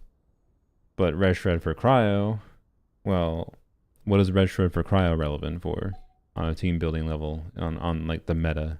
And because the reason I'm saying the meta is because you said pull value. Well, with Cryo DPSs now, you're either doing Escoffier or you're doing Melt. And Melt is, generally speaking, with most of the Cryo DPSs, worse than doing Escoffier, because for some reason they hate Melt. They hate reverse Melt, which is Cryo on fielder Melt. So for Cryo on fielder Melts, like Shilonen is theoretically really compelling there, except because like Durin doesn't give Red Shred. But guess what? If you're wanting to do, if you're wanting to do melt with cryo on fielders, you need off-field pyro application, and guess what Durin do? So, like for the cryo context, is either like you use a Scofier or you want Durin potentially still, unless you're someone who likes the idea of doing, you know, melt setups with Moika. Then Moika Shilonen combo is more compelling for your melt Risley than Durin. So I don't know. I think like melt DPSing with a cryo on fielder is a potential, or off fielders I guess technically, is a potential reason to care about Shilonen over Durin. Otherwise, like, okay, what about the fact that she gives Hydro Red Shred? Well, that is relevant. Right, you have Hydro Red Shred for Nubilet, you have Hydro Red Shred for Mualani. I think Mualani now has like the Sucrose Mona combo. Sucrose Mona, Pyro Traveler, or Moika. Right, so honestly, like I hadn't thought about it much, so thanks for the question. We have managed to use your question. This is why there's no such thing as So I agree with the philosophy that there is no such thing as a stupid question, but there are stupid ways to phrase questions. Right. So what we have, I think the way that you phrased your question was potentially a stupid way to phrase it, because there wasn't any way we could answer that specific of a question, right? But we could utilize that question to reach something more interesting discussion-wise, to help give information. So I don't know, and I hadn't thought about the nuance of comparing what Durin does compared to Shilonen, and I think that comparison and the fact that it's kind of a struggle to think of context where it's like, yeah, I should use Shilonen over Durin here, or over whatever other option there is nowadays. If your main goal is just to do the most damage possible, which is what most people's is. I still would consider using Shilonen over some of those other characters, just because like Durin fundamentally changes the team's like damage contribution balance in a way that, you know, it changes the focus of how the team will feel to play in a way that I think matters and might give you a reason to choose to use Shilonen over Durin. But I do think a C0 Shilonen without her Sig would struggle to be better than Durin in a lot of team contexts. Did Raiden clear Dire and Polearms Elite? No. Fuck no. Did you watch any? Did you watch my stream? My conclusion there was I am like 99% certain I don't have the ability or time to do it right now. Crying for Rebecca Introns. What does that mean? But no, I did not. I did not, and I am 99% certain I will not clear with Raiden. I am at the point where my conclusion is I need to see some higher skill players play on the count to see if there's any chance in hell of me doing it myself, but also just to see if it's even possible, right?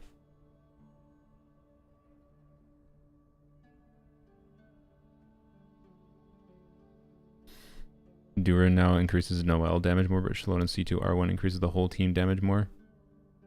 I mean, if Shilonen requires C2 R1 to increase Noel team damage past what a C0 Durin does, it's not very good for Shilonen. That's from Duet Night Abyss. I see. You bother pulling Shilonen from Mualani now that we have Mona buffs? I'd have to play the team to know how it feels to play. There's many a Mualani team that I see people using that it's like, yeah, that's a lot of Mualani damage, and then it's like the most miserable thing in practice. I think the Mona, Sucrose, Power Traveler, or Moika Mualani combo will be good enough that yes, I do think it, like, pulling Shilonen for Mualani is less compelling. Like, I think it will be perfectly enjoyable and feel good to play. It's still best in slot in my heart. I mean, you have C6, so at least it shouldn't be hard for you to make her feel relevant because she front loads a bunch of damage. Yeah, I don't know. Shilonen's in a weird spot. Like, I think she's still a really nice comfort unit. Especially for, like, overworld utility, right? E, normal attack, give red shred buff that applies to all enemies around you. Like Duran requires a reaction, if I recall. I have to go double check. I think Duran's red shred requires a reaction happening on the enemy to get the red shred. So, which could cause problems with new enemies spawning or an overworld. And obviously, she climbs. She has more vertical movement than the flying character. Well, he doesn't fly. Than the character with wings who can fly. So, you know, like, and she heals, to be clear. And I the value of healing is very high to, I think, a lot of players of this game. And I think is stupid to undervalue as far as the recommendation to pull goes. Like, I don't know. It's the conjunction of the things she does is hard to feel like, you know, you feel like it's terrible to have her. I definitely think it feels terrible to have gone for her constellations, right? Like, I went for her constellations from a, you know, not knowing what they were going to do in the next year standpoint. Like, we're now about a year since Shilonen released, right? I think. Like, actually, looking back on Shilonen about a year later, maybe I should make this a video. The number one lesson is, like, I really shouldn't have gone for constellations on her. They're fucking useless at this point. So Shilonen C2 1 year later, and I'll put in parentheses, compare to C0 Duran to make people sad. Right. Yeah, 10 out of 10 solely for overworld, so I don't know. Is that a bad thing? That she's, like, maybe the ideal casual character still? I play Shilonen Plunge DPS, yeah, and that still exists, which is nice.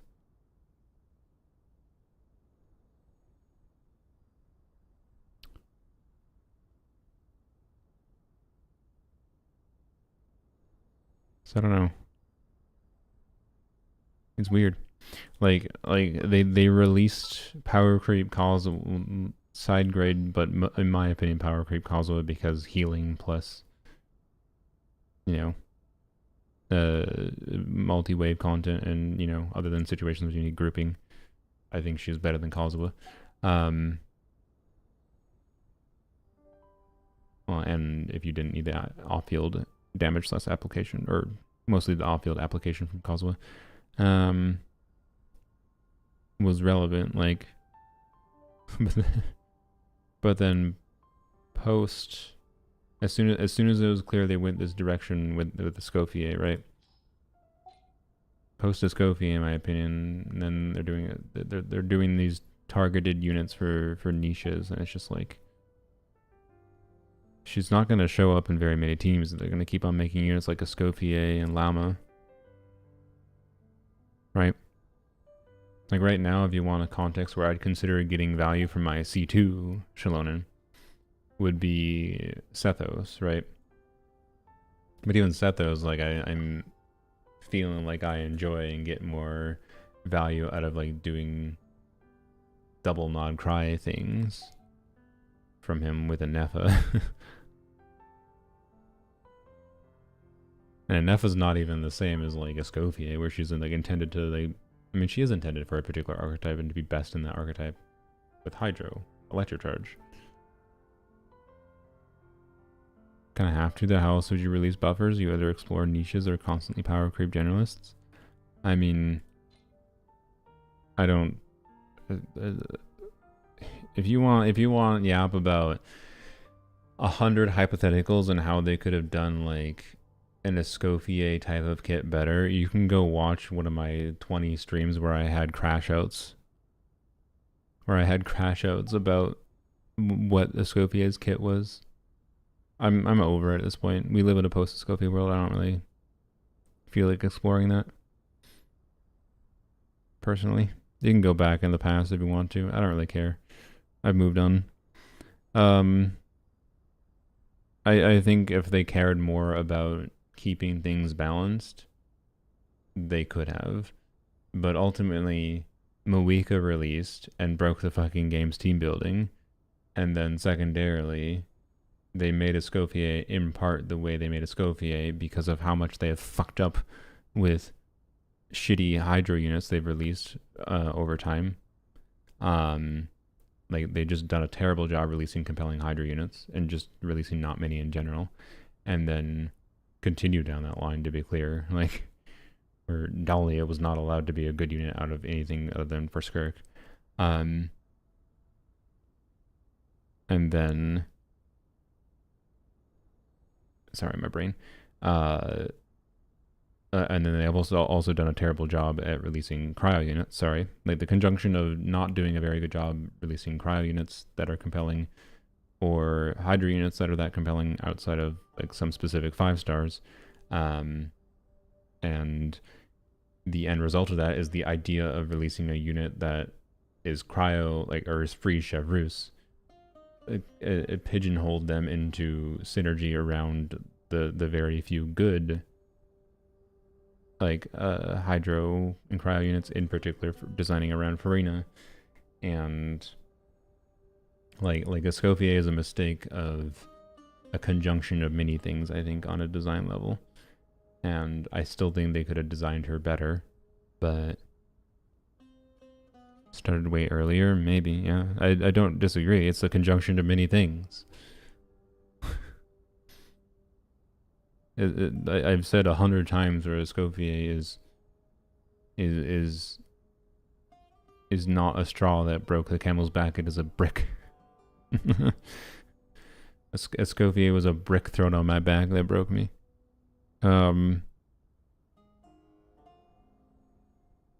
So, and I do not feel like she should have done damage, defensive utility, and supportive utility. So, anyways, but she had to because also there's Stygian Onslaught. Like, we shouldn't forget Stygian Onslaught was coming out the patch after her, if I recall. Yeah, it came out with Skirk.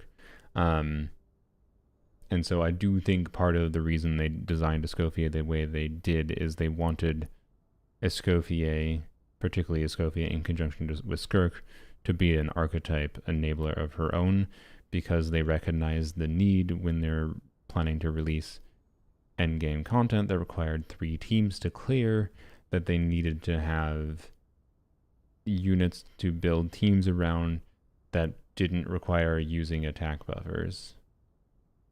So, hence part of what Escoffier did. That's my thinking. Need a type of endgame that isn't just HP pool plus time. We talked about that earlier too. We talked about defensive utility and how like it's hard to conceive of like it's a very nice sentiment. I don't disagree with you. But what does that end game look like? Right? Do you have any ideas what that end game looks like? Do you understand During Kit? Yeah. Why are you asking if I understand During Kit? So someone asked, how strong is C6 level 100 Yai in current meta? I mean, it's C6 Yai. She should be pretty strong. I haven't used a C6 level 100 Yai though.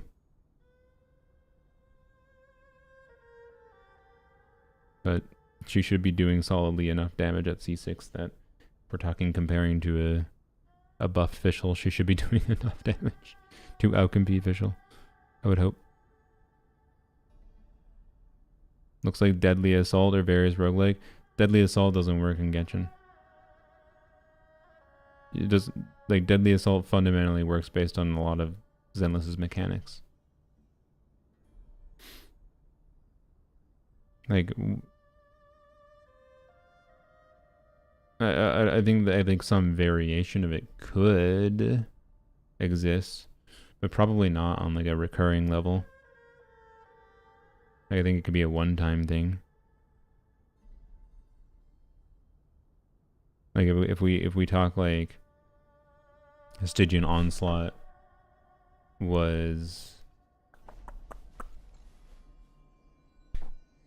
sorry, distracted by cat. Stygian Onslaught was designed like Deadly Assault, and then like instead of us having the menacing fearless dire difficulty, we're always fighting dire difficulty, and then but like the problem, the reason it doesn't work is because like enemy design is fundamentally different in Genshin, because they just related to how the game's fundamental design is different. Like, I don't disagree that a roguelike mode could exist. I'm not sure why they haven't done a real roguelike mode. I think that is just a stupid mistake on the devs' part.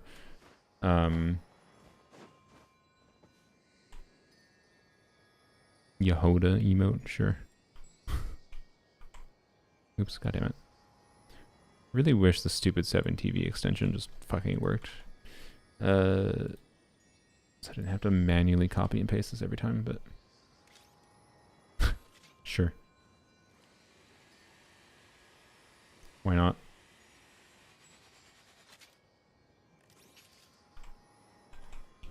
Is it funny emote? Alright, but yeah, I agree on the, there's no reason they couldn't try to make a roguelike mode work, but I almost guarantee the roguelite mode would have to have time challenges in it in some form. Not at like a baseline difficulty level, but it would have to like have time challenges in it.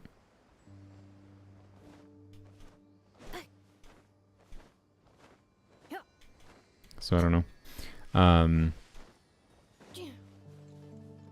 But the conjunction of the game's fundamental mechanics with how character kits are designed on fundamental levels, as they interface with enemy design. Like I strongly feel that enemy design lately, like in the last year-ish, is more of a problem than character kit design in many ways. Like, as much as it's really easy to focus on like Moika and how it feels like Moika broke the game, and I do think she broke the game. She's the easiest one to point to. Accelerating. Like enemy design relative to character balance matters a lot. So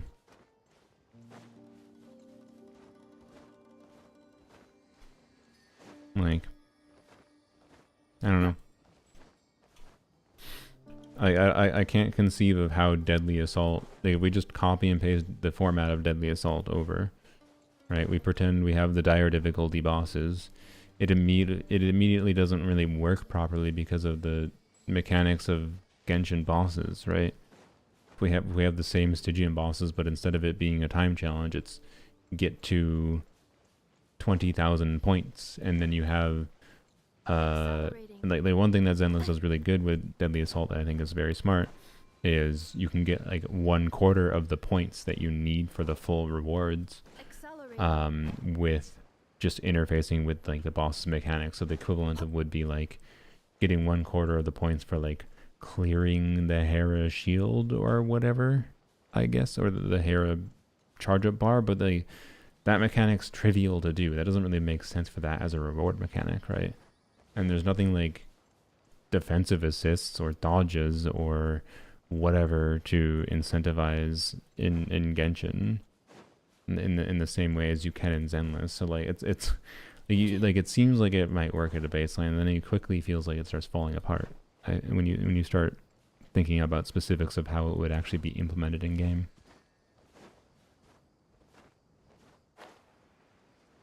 But is it impossible for enemies to be designed in a way that can make that work? Not necessarily. But I think it is maybe impossible for enemies to be designed in a way that works within Genshin's framework for how Genshin's been designed as a game, and also for them to make money from it. Like any end game mode that is reset recurringly has to be designed in some way to interface with incentivizing people pulling characters. It's just how do they strike the balance of that while also not being cringe. I feel guilty playing Genshin. What the fuck does that mean?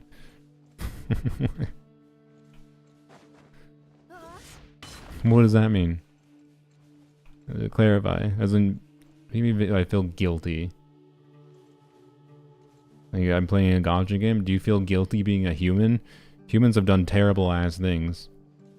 You feel guilty being a white person? You probably should feel guilty. You might not be a white person, to be clear. I don't know what you are. Like, what the fuck do you mean? Clarify. What is with the weird Twitch chats? The first time Twitch chats today. This is why I should pay attention to YouTube chat more. What do you mean? This is going to be a first time message that they never clarify what they mean. They're just going to come in here. I feel bad sometimes because I'm supporting whoever's tactics. Okay. That's what you mean. Like you're enabling, by playing gacha games, you're enabling them. Okay. That makes more sense. Alright. Yeah, no, the solution is don't spend money. I don't think spending money is a problem. What I think, like I don't feel bad right now because I haven't done any meaningful amount of top-ups other than the stupid one-off videos as a content creator. And I was very explicit in that video that this was the content idea, and then the video went terribly anyways, so who cares? But I broke even, so it's fine.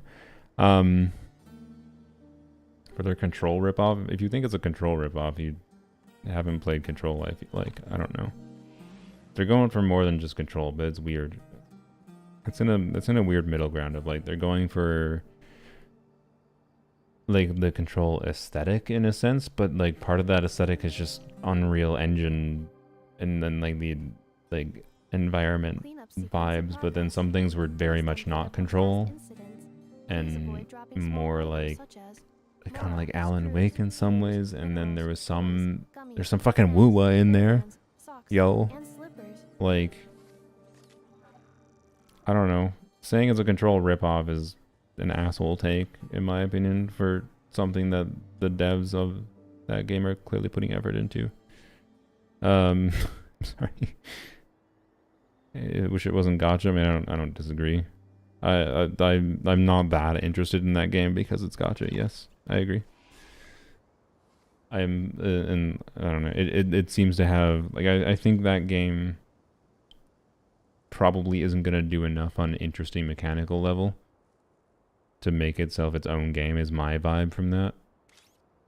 And it's not that it's a Control ripoff. It's that it's just like it looks like a gacha game with like switching character gimmicks, and the only like difference versus like existing gachas for as switching character gimmicks goes is the core gameplay loop. Is ooh look, it's a different style. It's a different style. And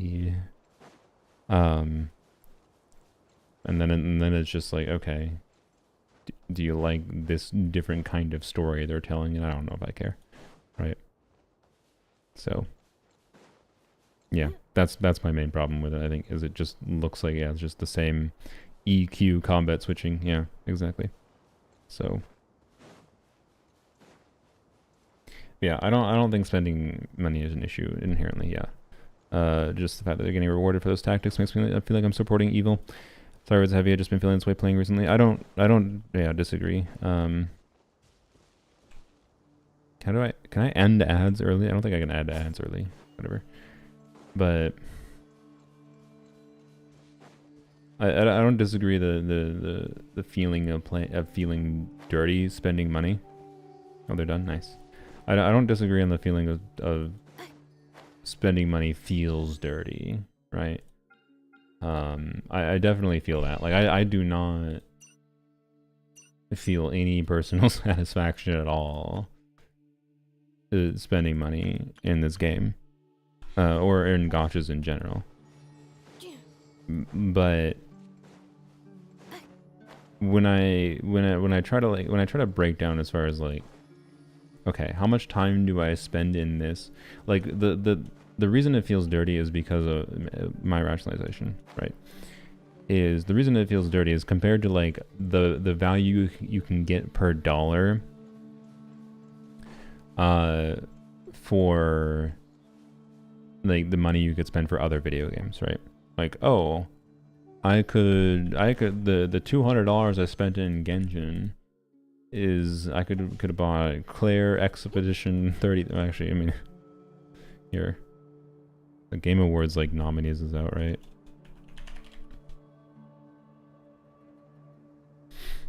Nominees, $200 could buy you Claire Obscure, Death Stranding 2. Wait, could it buy? Yeah, it could, because these two are only like $20. Yeah, I'm pretty sure you could buy every one of the nominees for Game of the Year. Right. Have you voted? No, I don't vote. I fucking hate voting in this shit. I like, why? Fuck this. Fuck you. No. I don't vote in this shit. It pisses me off. I don't vote. I vote in real world elections. I vote in my democratic elections. I fucking hate Game Awards requiring social media to log in. No. They don't get mad. It's one thing I've been stubborn about. But anyway, sorry. That's completely beside the point. I don't vote in this shit. I just watch. Like I like the Game Awards as literally just as a celebration of games. The Game Awards is far more interesting on like what the nominees are and the spotlight they shine on games that I had missed throughout the year.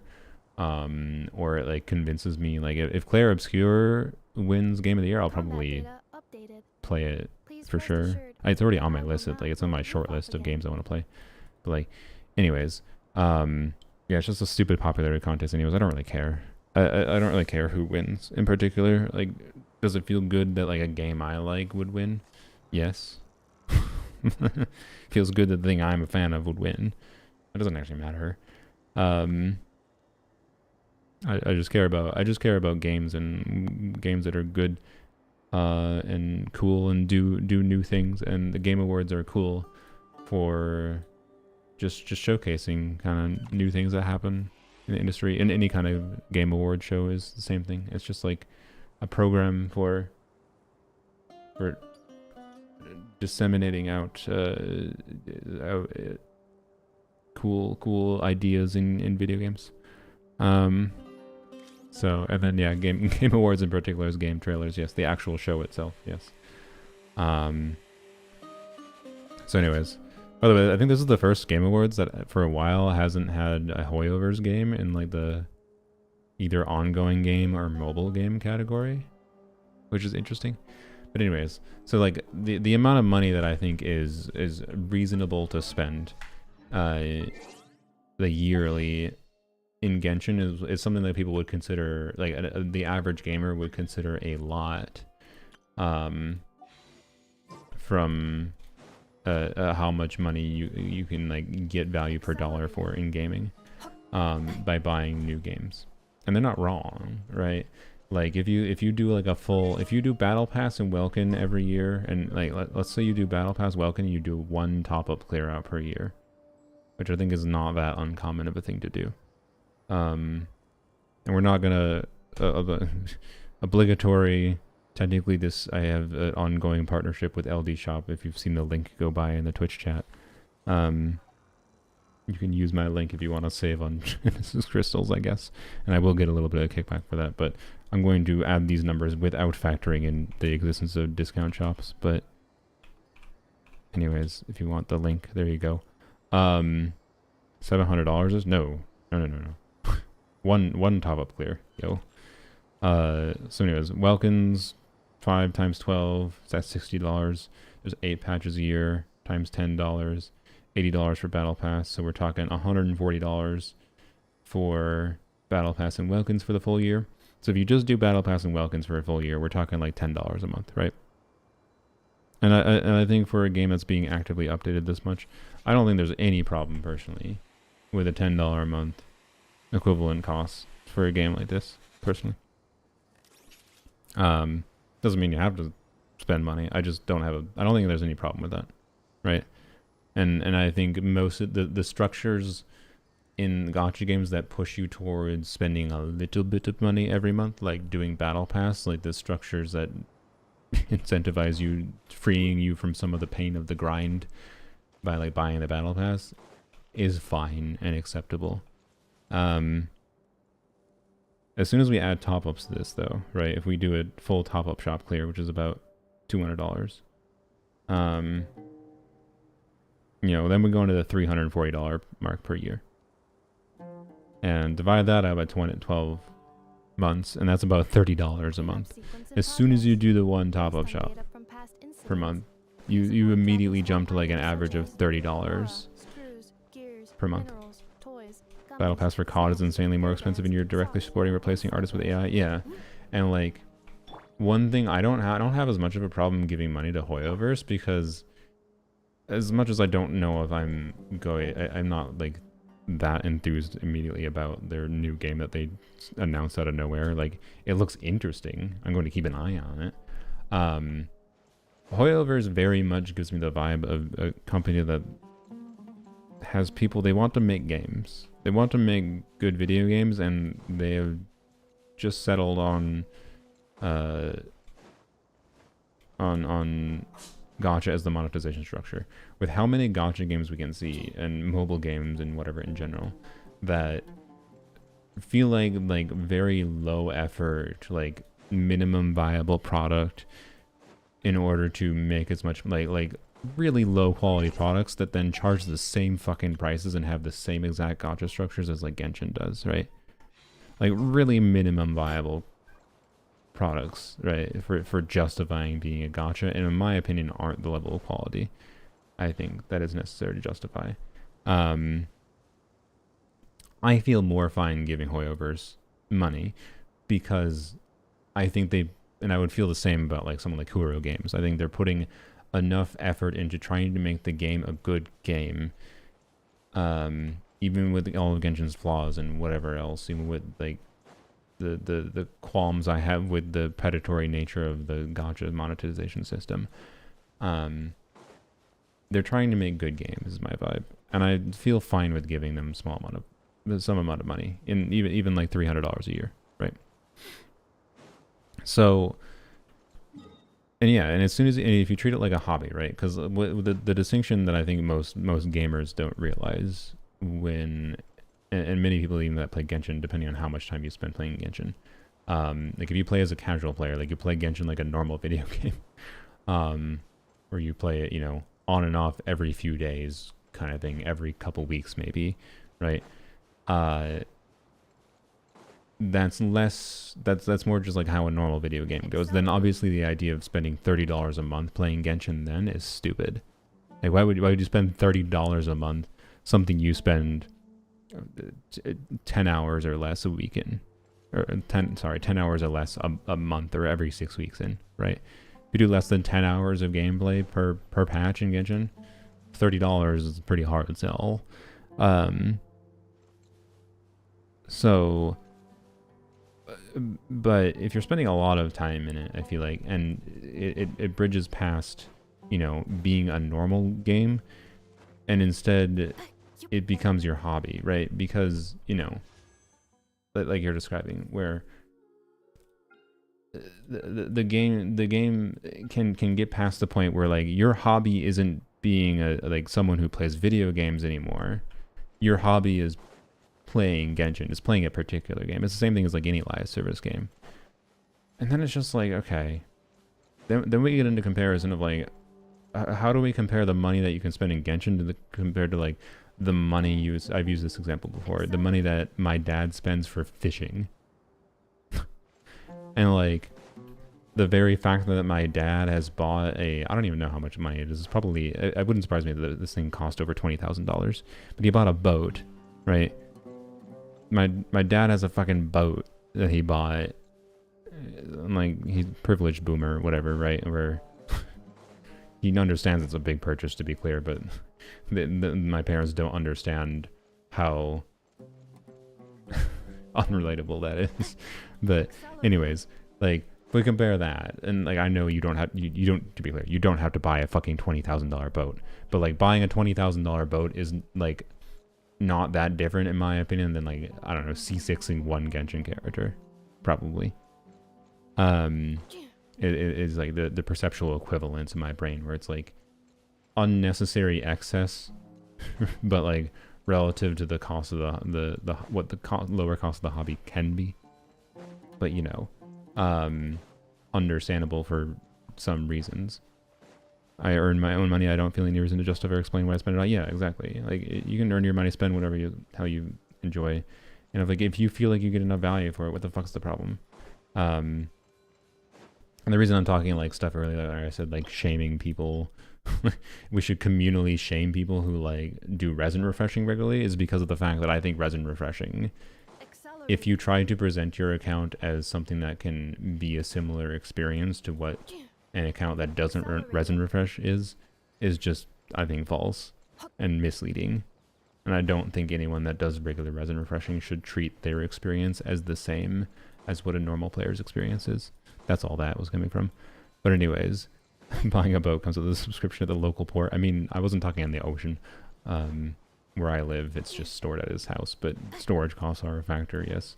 So anyways, like, as soon as you factor in like a $20,000 boat, like, it's, as stupid as the prices for things are, it would be hard for me to actually spend that much money in Genshin, right? And it's like, and that's one thing that my dad bought for the fishing hobby, let alone all the other costs of fishing, let alone the travel costs of having to go to a boat, go to use the boat and go fishing, the costs of licensing, the costs of fishing line, fishing poles, and like, et cetera, et cetera, et cetera. He has like $1,000 fish finder. my mom bought that as like a, you're not getting any other expensive gifts from me for like 5 years type gift for him, like a $2,000 fish finder. She bought that as like a Christmas birthday gift for 5 years for him. Like it was a very intentionally very expensive gift. Yes, insurance for the boat. Yeah. Holes in the water you pour money into. Yeah, gacha games are holes in the gaming industry that you pour money into. Your dad seriously loves fishing. I mean, it's probably his main hobby. Yeah, like it's fine. They have the spare money, and it's fine. Yeah. I don't really judge him that much for it, and he can gain value for like spending time with my sister and her kids, going out, and yeah, like if Genshin has transduced itself, it's the wrong word, but if Genshin has turned itself into like if you're someone that's like, okay, yeah, I could spend $300 buying every single nominee for Game of the Year and play those video games, but the thing that I personally get value out of right now is spending my time playing Genshin, then you might personally get more value out of spending $300 in Genshin than buying 6 new games, right? And then as far as like the idea of feeling guilty about it goes, then it's just a question of like, okay, what is the company doing with the money? And Hoyoverse has honestly shown that they've, what Hoyoverse does with the money is they put it into new projects. And like, I mean, the funny thing that people throw around sometimes is like, oh, Hoyoverse like does funding for like a nuclear fusion research or something. And that's cool too, right? Like I do take some amount of solace that like, yeah, this is a gambling monetization system, but some amount of the money I have given them, one, it comes back to me because I make money from the game, but two, in a very roundabout way, it comes back to me. But then like, you know, they put their money back into making cool games, and they clearly put effort into making cool games. As much as I like have qualms with the design structures, like with Zenless, making me feel like I need to spend more time in Zenless than I actually should be having to spend time in it. I feel like I don't know. I think it's fine. It's just a problem of like the problem arises in what the feeling guilty and in how much it feels like your behavior And like me as a content creator, I worry about like me doing something, and that's why I try to overstress like I'm a content creator. I would do things differently if I wasn't, is the simple explanation. But also it's just like the paranoia that me doing the things I do, right? Like doing a wishing video, making stupid decisions of like, I can be stupid and go pull on the weapon banner for Nefer weapon, right? People like emulate that behavior thinking they can also get lucky or whatever. Yeah, societal guilt, whatever you want to talk about it, how you want to describe it. And I know that like me doing that is something that like would make people potentially lean into like things they shouldn't do for them, because like if they're a free-to-play player and they like Nefer too, they're gonna feel in the moment they're just like, oh man, I really want Nefer's weapon too, and end up like losing their 50-50 or whatever, or the 37.5. They lose their 37.5 62.5, and then they end up spending money because it feels really shit not to get the weapon with how the weapon banner structure works, right? And whatever. So like, and like I don't want to cause people to do that very often, right? I don't want to like support that. I don't want to support the like people accidentally making decisions, because that's what the monetization scheme, that's how it works, right? The monetization gotcha scheme works because it like plays on stupid little monkey brain aspects with our brains that like gambling dopamine, right? And like taking that risks, like taking those risks, we feel the rewards more than we feel the punishment when it comes to gambling. That's why it works as well as it does. In general, not just in gacha games. Yeah, and gacha games are weird with how much the gambling system affects the overall game design and the experience therein. So, I don't know, it kind of goes back to TCers, streamers having a responsibility to the player base. Yeah. And it's simultaneously why I respect Jeff for being very anti-weapon banner, and why I respect Jeff for like never showing his polls on stream. But it's also why I think he could do a better job with, like, you know, not drawing hard lines, like saying Nefer needs llama, because I think saying Nefer needs llama is no different than encouraging people to wish on the weapon banner. So, anyways, I'm not satisfied with how Genshin's look and feel, especially how they treat players. Yeah, and then yeah, if you feel like you're not like, I agree in that, like I feel like that's part of the reason I haven't I haven't done any top-ups other than the one-off video, which I regret doing that video, to be clear, but at least I broke even on that video, right? Like I thought that video would perform better than I did. The video I'm referring to is when I wished on Yelan's banner because I already had C6, which was a mistake I made forever ago, but I thought it'd be interesting as a video concept to be like, okay, this is extremely stupid, obviously, and it was sufficiently stupid that I was fairly confident no one would really emulate it, right? Which is part of the reason I was fine with making it. And then, you know, how much would it take to be able to level 100 a character? And the point was to like have an example of like, hey, we can make a video about how level 100 is something that could influence your polling decisions, but shouldn't be influencing your polling decisions to a level of like affects your ability to acquire other things. But if you're really, really dedicated to one particular character, maybe it makes sense, right? That was kind of meant to be the overall lesson, on top of it being an entertaining video. And so I took that opportunity because I was a content creator, and like, turns out the video performed shittily, but I broke even. Yay. Oh well, it's fine. Hopefully I did more good than bad with making that video, but it's probably one of the last like spending money wishing videos I make. Like I might end up spending money for Duran, but I'm probably not gonna make a video for Duran Yhoda. But I'm not gonna make a video about it specifically, I don't think. Yeah, planning your polls, pretty much a spot expedition through this year. I don't really have time to play anything else as I have 2 Genshin, 2 HSR accounts. Yeah, that's one problem that feels weird about gacha games and spending money on them, is it feels like you're supporting these games that are designed in ways to monopolize as much time as possible from you, and it feels like it sucks away time that you could spend playing and enjoying other games. I feel that for sure. But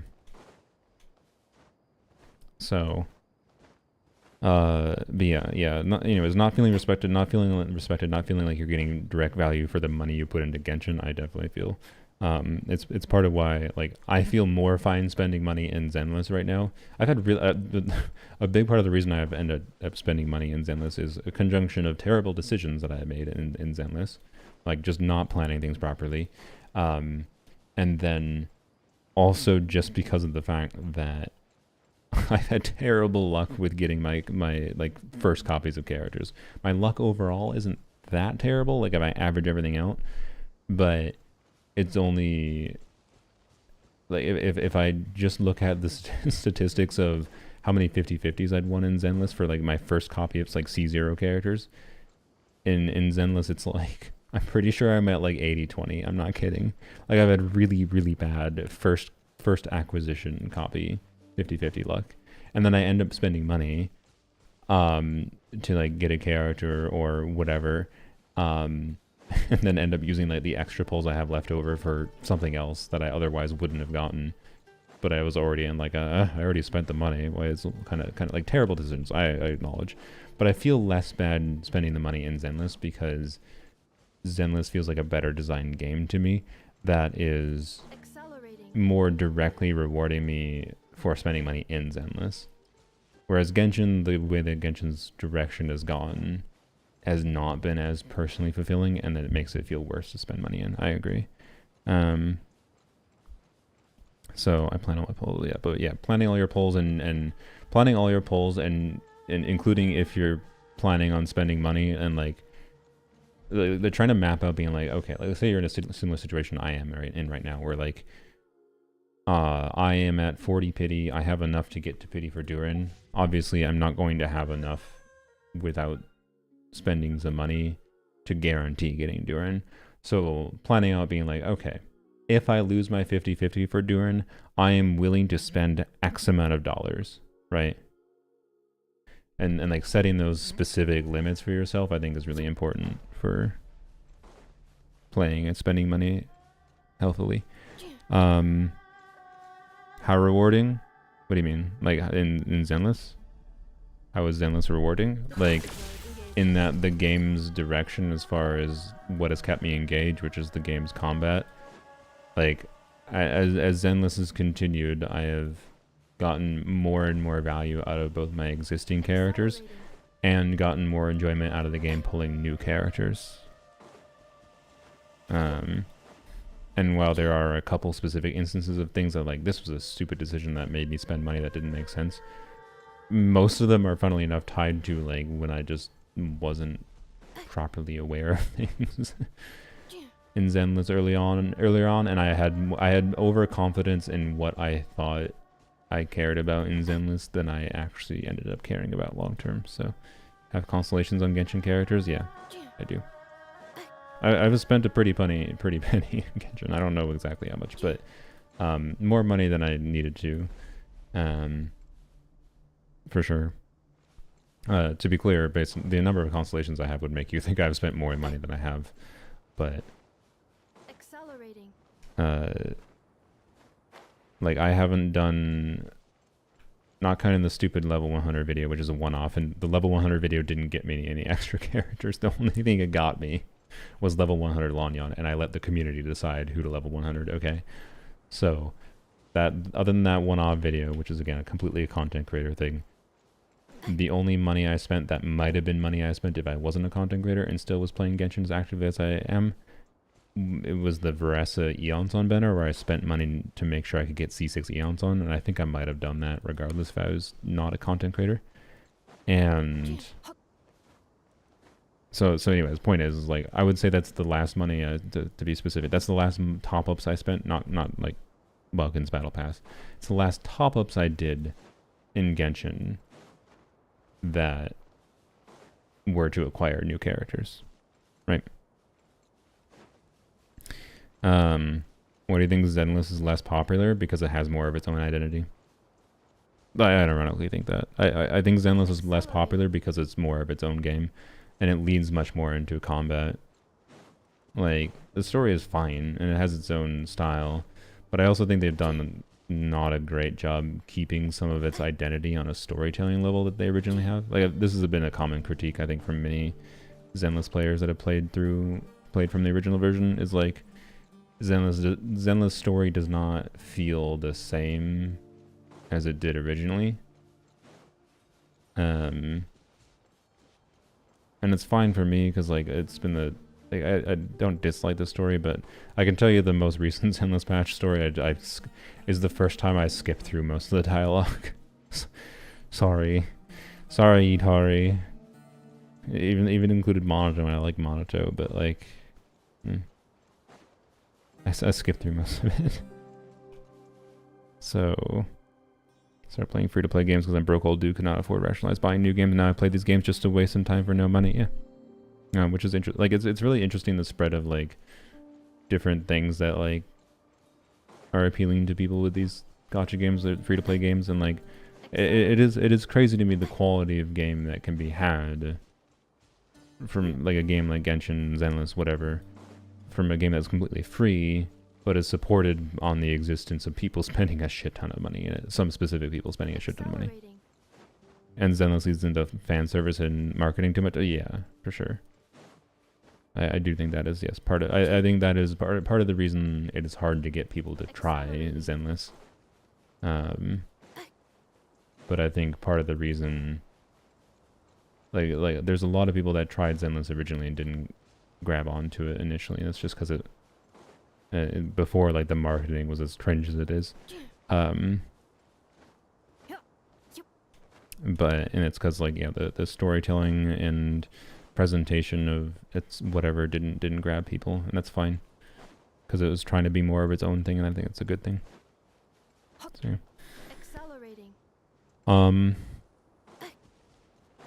ZZZ's combat is a major block to casual players, especially for mobile players. I don't know. There's a lot of people that like to say Zenless's combat is a block on mobile. I think Zenless is the best combat experience I've had on a phone for like a 3D action game that I've seen. Genshin feels way more shit on phone than Zenless does to me. Way more shit. Way more shit. Well, like, and it's largely just a problem of the targeting systems and ways that you are inputting abilities in Zenless are kind of fundamentally different, and don't require... You don't have to do as much active like movement in the same way. So yeah.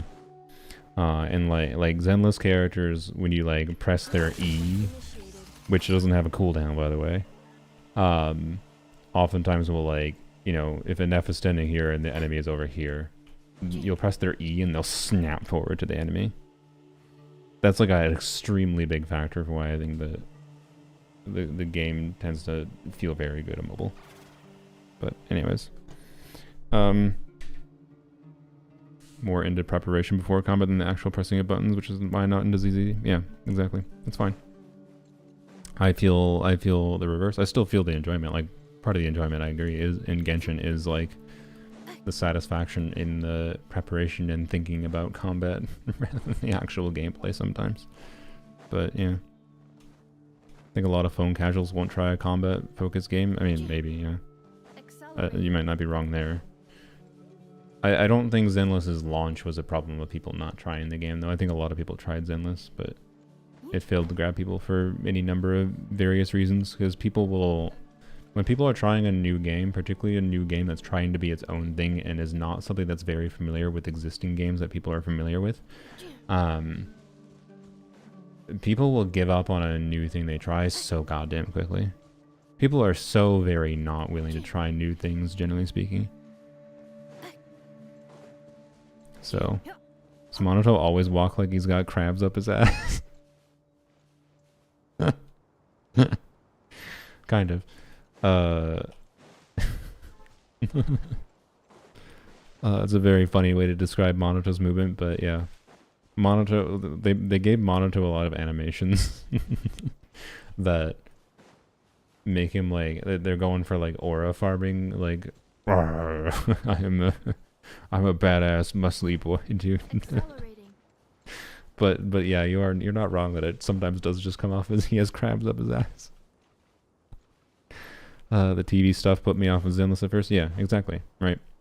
They tried a particular idea, and that idea put people off. Like, people like tried a new game and they look for any reason, and I don't blame them for looking for any reason, especially for a gacha game, to not continue playing a gacha game. Right? Like that's a good thing in many ways. So I maintain, by the way, that they should have that they took the wrong feedback from the TV mode haters personally, but anyways, I personally think one of Zenless's main problems today is that they have actively removed aspects of Zenless's design that were part of his identity, and it is part of why I'm less engaged with the story now, and I've only been kept engaged with the combat largely. I like the TV mode originally, but felt it could use obvious improvements, and felt that what they needed to do was refine the TV mode, not remove it. And the lesson they took is to remove it, because they just kept on finding that people trying the game encounter the TV mode as a barrier and an excuse to stop playing. And I don't know. I think what they should have done is leaned more into doing something interesting with it as like a interfacing method for puzzles, because I think a big problem it had was throughout like the main story, it was largely just a fluff sequence where the TV mode just didn't do fucking anything other than like you press WASD for a little bit. Getting your claws stuck in my shirt. There you go. So anyways, yeah, the Zenless's design references TV and film, yeah, which they're still doing. So I've seen a little bit too much critique of Zenless lately. That's like weird China hate bullshit. Like, I mean, like, oh, it's just the China region. As soon as they went to the China region, it's like it's the China region's fault. It's because they made everything China themed. Like, it's not even that China themed, yo. It's like the least China themed area I've seen of like gacha games so far. Maybe is what I describe it as. I get where they're coming from on a base level, but like I don't think that's the fundamental issue. I think there's more overall like story structure problems they've lost some of the uniqueness and charm for, as they've tried to make it more generically appealing for someone to get into. But I don't know. I'm overall positive in the direction that was the point as far as the larger conversation goes, because of the fact that the combat is what has kept me engaged. Like, if you compare like the experience I have like trying to optimize my Genshin gameplay in like doing something like say trying to clear dire difficulty with Raiden on polearms on polearms only, and compared to me trying to like use one of my favorite teams in Zenless is with Alice M2, Jane M2, and Yuzuha, and some clears I've done trying to get kills on bosses, where that team is like has some obvious downsides against, but then has some advantages and like the nuance of like layers and mechanics there, and like having to like feel my way through optimizing, understanding the character kits, but then feel my way through optimizing and how like you're routing through a fight and how you like use different character abilities depending on resources that are available at different points of the fight in Zenless relative to what the enemy's mechanics are is all like really, really engaging to me, and how like the same team that I'm extremely familiar with can feel different to use against different enemies, substantially different. And then if I have a particular goal of like killing the enemy in Deadly Assault, which that team is strong enough to do against many enemies, not everyone, it's really interesting to try to optimize towards that, right? And the fact that I spent like 8 hours doing that for one boss. I could link my unlisted video if you guys wanted, but I spent like 8 hours doing optimization against one boss. So that team is an anomaly team in Zenless, an anomaly physical damage team in Zenless, and the boss that I spent like 8 hours optimizing was a new boss they released that was a physical weak enemy, so that's an advantage the team had against it. But then it had multiple phases of stall, and like stall that most people found really annoying, and I found annoying in some ways because it felt like too much, but also was enjoyable in having to figure out how to optimize around. But then it also had anti-anomaly mechanics, like they actively like punish you for applying anomaly effects to this enemy. And this is an anomaly damage focused team, right?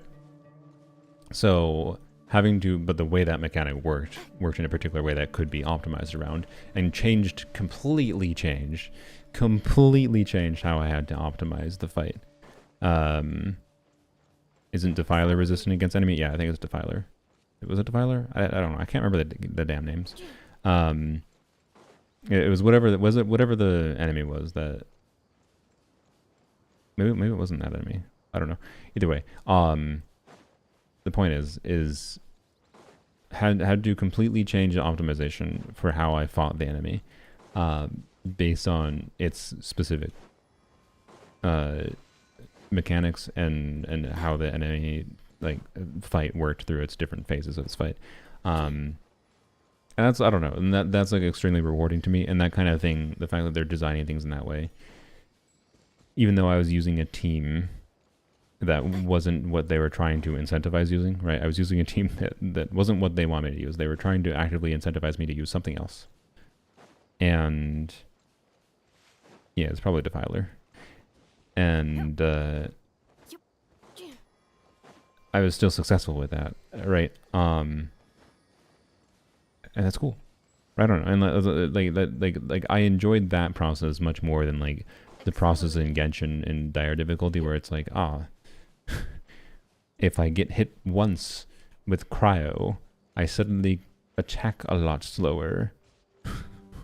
And I use my burst, 10 frames too early or too late, and now Raiden's burst lands at where the enemy is not currently at, because of the fact that her targeting checks for the enemy position during like the start of the burst animation rather than when the damage actually happens.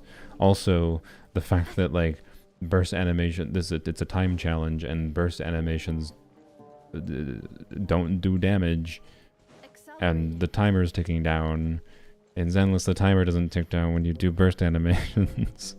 Like, burst animations don't feel shit to use in Zenless. They do feel shit to use in Genshin. So like the point is like I feel like I get more value out of my money directly in Zenless, even though I have like spent much more money than I think it makes sense to have spent. I don't think I've crossed the $1,000 mark in Zenless yet. I don't think. I'm not confident. And that feels weird. It's like I don't make money from Zenless. It feels weird to have spent to be not sure about that line when I don't make money directly from Zenless. Genshin is like whatever the amount of money I spend in it, because like ultimately I make money spending decisions in Genshin for content, but yeah. Burst feels so bad in Zenless that people intentionally never use them. There's not that many bursts that are that bad. Sokaku is one of the few units that have a terrible burst. I'm expecting a Nepha to rerun. I don't know. Probably, if you want my bet, with Columbina. But I could be wrong.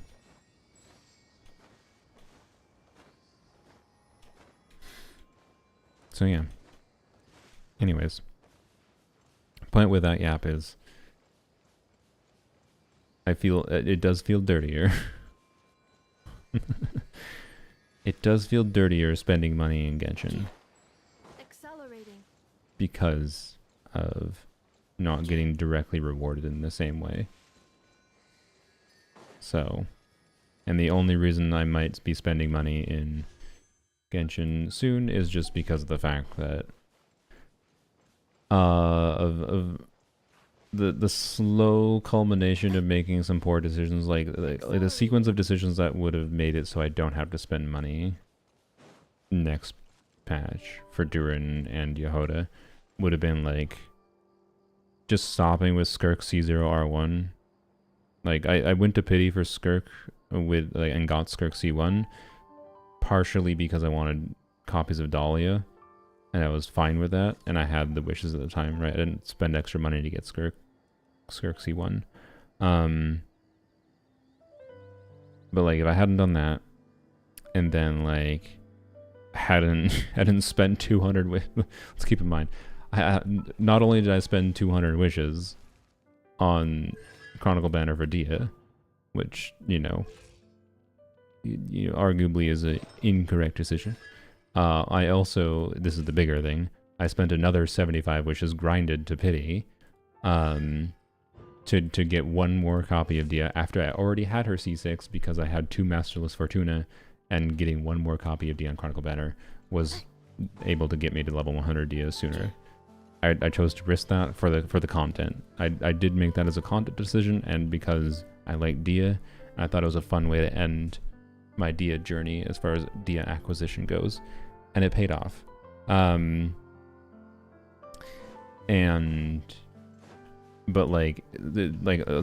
if I hadn't done like the 75 wishes on that Dia banner, like we'll assume I did the wishes to get C6 at a baseline, but then didn't do the extra wishes to get C6 or sorry, to get C7 so that I could level 100 sooner, and instead just like, remember I could have chosen Dia instead of Nilou here, right, and gotten level 100 Dia from this.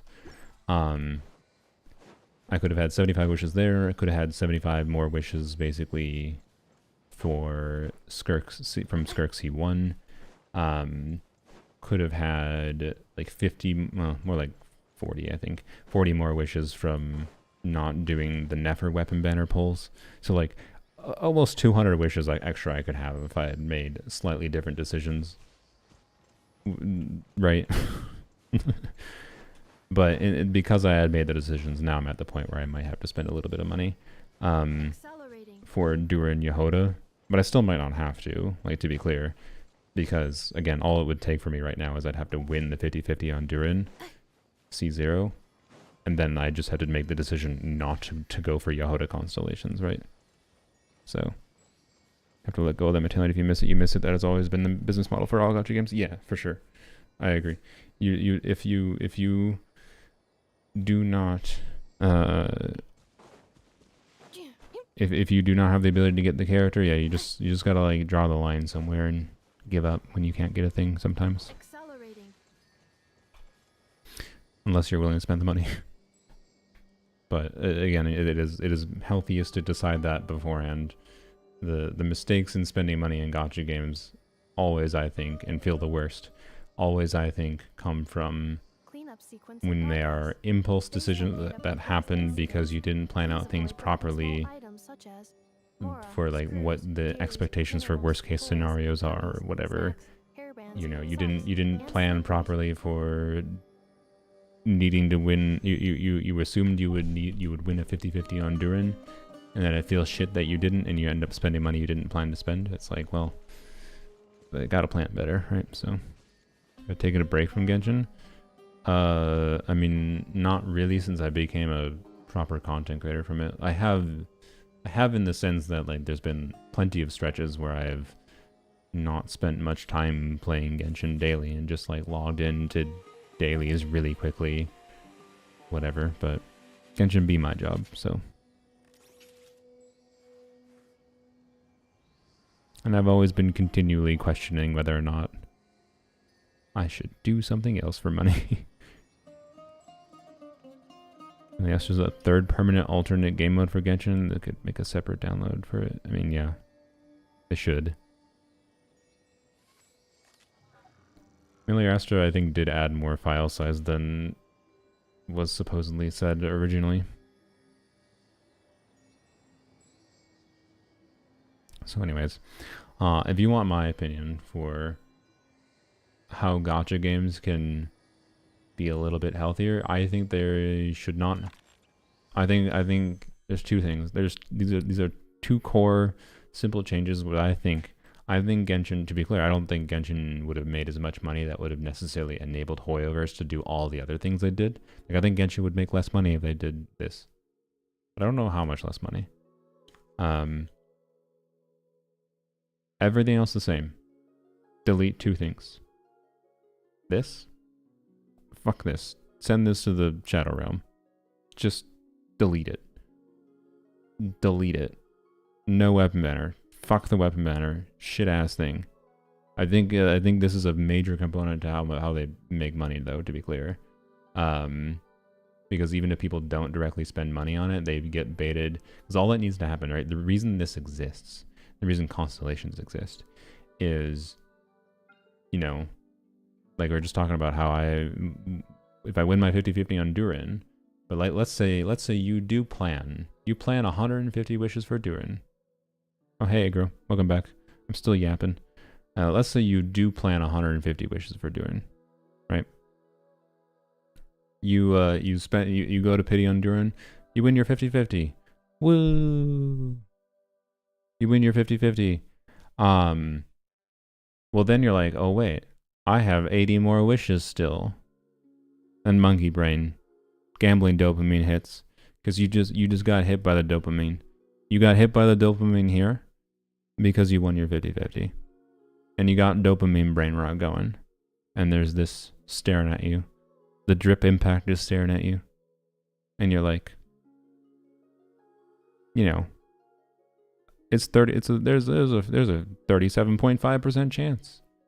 And even if I lose it, I could probably grind to pity in the patch. Right? And then you throw the rest of the wishes on there. That's a mistake. Right? Because even if you didn't spend money on this banner to do that, you spent wishes that you no longer now have for a future character. Right? So that means like, oh, now I don't have wishes that I could have spent on Columbina. In the case of like when we're talking about Durin. And then that means your decision that didn't include spending money on weapon banner, your decision not to spend money on weapon banner down the line turns into spending money later. That's what I'm talking about is potentially going to happen with me with Durin next patch, is my decisions that weren't spending money previously in the past like 6 months, my decisions not spending money in the past 6 months, but that were like silly, like gambling brain rot decisions, turn into spending money later. That's a really key thing. I think that a lot of people don't realize happens. And so my point with this is the ideal gacha game that isn't hyper predatory, but still has a gambling system with like new character releases and whatever. It's no fucking weapon banner system. None. This is why I was so critical and like why I think I'm not a fan of like Wuba's structure. At all, because Wuba has guaranteed weapon banners, and I think the fact that they're guaranteed makes people more likely to pull on them. And I also think we have very clearly seen from what I understand of the Wuba space that characters feel significantly worse to play in a lot of the game's content if you don't have their weapons. And I think there's much more of like this feel of wanting to go for the weapon in Wuba that functionally makes it like you almost always want to get character and their weapon in Wuba, compared to Genshin. I think largely you don't really, if you understand the game well and if you don't really have that much of a need to get 5-star weapons most of the time. It's gotten better on weapons in Wuba. Okay, that's good. That's good to hear. But anyways, like I was critical of it because the fact that like Kuro Games literally was running with the marketing of like, they called themselves like it was the most comical, like, remember their like pre-release like launch stream or whatever, announcement stream for their first version, if I recall, like the amount of times they called themselves generous was bonkers, and it really tilted me. It really tilted me how much Kuro Games was like focusing their presentation of Wuwa on like, ooh, our gambling system is better than other games' gambling system, when it's like, guys, this is just misleading and like kind of extremely cringe in my opinion, and that's what I criticized largely. And I criticized this stupid like group mentality going on that was basically just echoing their marketing bullshit. And and in my opinion, if WoWa was really going to be generous to players, they should have had no weapon banner. Right? Weapon banner feels better in WoWa. I don't care about feels better. I care about what is better for people. I don't care about what feels better in this case. I don't disagree that it feels better potentially to not have to gamble on it, but I really dislike the mentality that it like people say it is better or it is more generous, whatever the bullshit, when what would have been more generous is if there was no weapon at all, no banner at all. Like, fuck you. If you're gonna actually be generous, you want to like stand by your generous take, whatever, the weapon banner shouldn't exist, and then you could just like grind for the weapon. But why haven't we seen like, to be clear, like Dark Knight Abyss or Duet Knight Abyss kind of is doing that. I would like to see a gacha game though that like is still a gacha game for like character acquisition, but then they do a grindy system like Duet Knight Abyss for getting the signature weapon. I think that'd be cool. Like I think that would have been cool for WoWa. So anyways, one thing I would change for a gacha game to be ideal and much less predatory: no fucking weapon banner. Kill it. Smite it. I think the weapon banner is a very key component in manipulating like people's psychology to extract extra money from them, if not immediately, then eventually down the line as they continue playing. And then the other thing is smite this, and this. Smite everything past C2. I understand the need to have some of them. I think having C1s and C2s is acceptable, right? I think that's fine. I think putting some amount of avenue to spend extra money and be rewarded in the gambling system for getting extra copies of the characters is acceptable. But I think it goes too far when it comes to like a game like Genshin, where you have 4 characters on a team and you have people that will quite literally C6 every one of the 5-star characters in their team, because they've whatever, right? And then they spend fucking $4,000 on one team, like. Been streaming all this time since the live stream? Yes. It has been yapping since. That's what these streams always are. They're yaps that happen after the after the stream. So yeah. Keep C3 as a status symbol. Sure. I mean, we can compromise on that.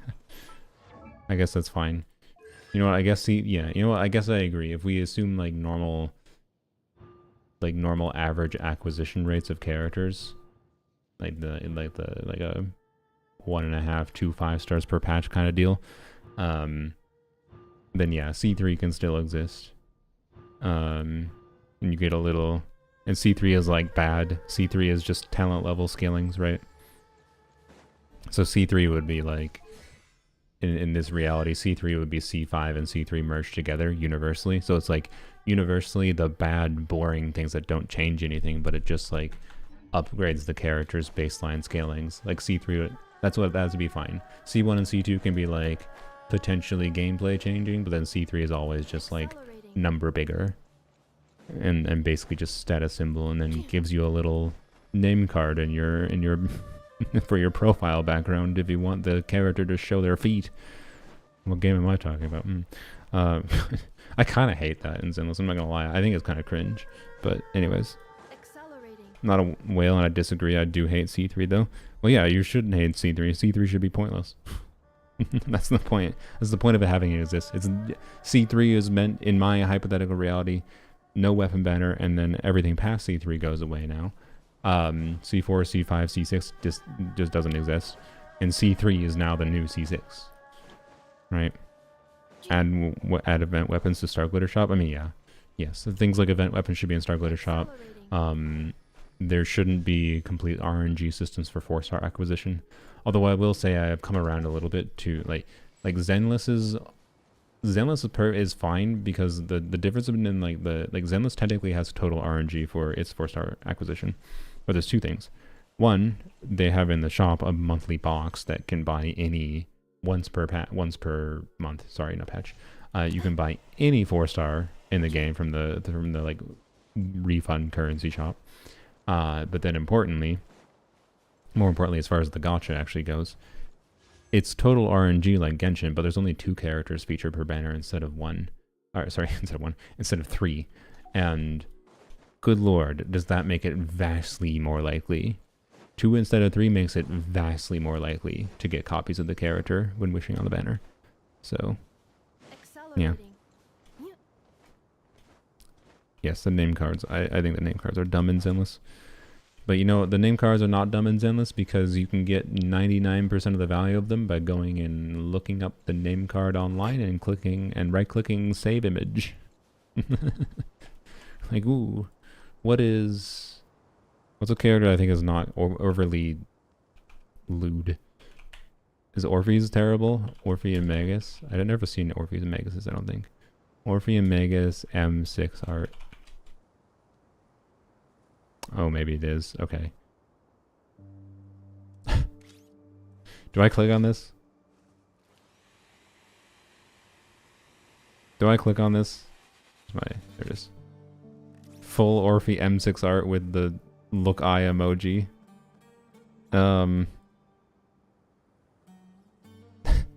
M3 cards look better than M6. You're not wrong. Yeah, I'm not gonna click on it. Well, here, I'll click on it, but not show it on screen. Oh, yeah. Okay. Yeah, it's a little... Any additional commands? No problem. I can add them shortly. I'm quite... Here, let me go... find one that's not... Here, let's go Soldier 11s. I forgot that Hakushin has them. Yeah, you literally just go to Hakushin. zzz.hakushin. No, sorry. Freaking Hakushin. Whatever. The website's right here. Wait, I'm curious. Anyways, this is more acceptable to me. This is more acceptable. The look at M6 Grace. No, I don't want to. I already know what it is. I don't want it. Anyways, yeah, I don't really like them, but you can get full value by clicking right click save image as. So, you know, if you want. So they're fine that they exist, I guess. But some people feel baited into pulling M3s, I'm sure. So C3s, just so they can, or C6s, just so they can flex that on their profile. Capitano unmasks. M6 monitor. Oh, you know what? That's fair. That's fair. What is dial-ins? Oh boy, this is a risky business here. Okay, I think it's fine. Surely. Yeah, that's just showing a little bit more light. It looks a little weird. Okay, it's whatever. That one's fine. What is it? Wait, what's Ben's? Let's show Hugo, Ben, Lighter, Haramasa. I don't even know what his is like. Monato. What is the Idhari's? This one I might regret. I don't know if I want to click on this one. Sylveon, are you here? Is this one safe to click on? Okay, I'm gonna assume no based on that emoji that you put in. Why are we talking about this? I don't know. As far as rewards for... Oh, it's fine. I mean, it's a little, you know. Why she like how she takes off her hat? Oh god. Okay. Anyways.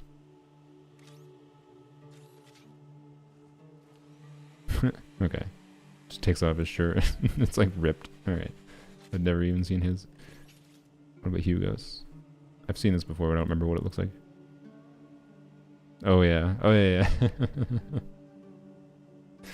Yeah. See, I'm not really attracted to men, as far as I'm aware. So the men ones are just funny to me. Fighters is pretty good. But yeah, I don't know, like how many people actually pull for this? I don't know. Those are 3-star, or those are 5-star characters. Just opens up his button-up shirt. All right. And then most lewd one in the game right here. Yeah. Anyways, Brap.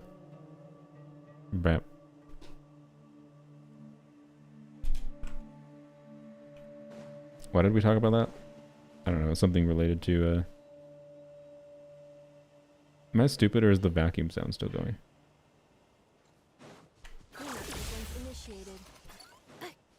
What's Banyues? I suppose.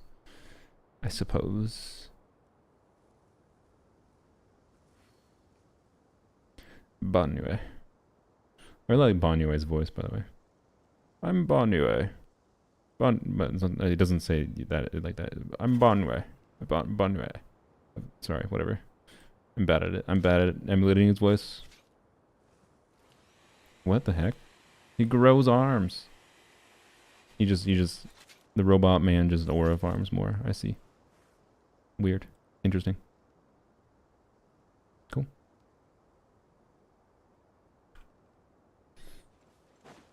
Alright, so yeah, I don't know, as far as like rewards for, like fundamentally I'm fine with that in gacha, I think. Like getting minor additional rewards for character acquisition, but it's a little weird in that it's just this little like trophy that you put on your banner, right, or on your profile. Like it's the equivalent of like if Genshin allowed like instead of friendship unlocks for name cards. Well, okay, Zenless has friendship unlocks too. Zenless's friendship unlocks are the wallpapers, but for Genshin the profile, the name cards is publicly showing, right? That's the same thing for like those those arts. So it's like if you pull dupes of characters to show a particular art on your profile, it's just like a flex of like C6EI, and I got a fox that, you know, was animated. I don't know. Would you pull for?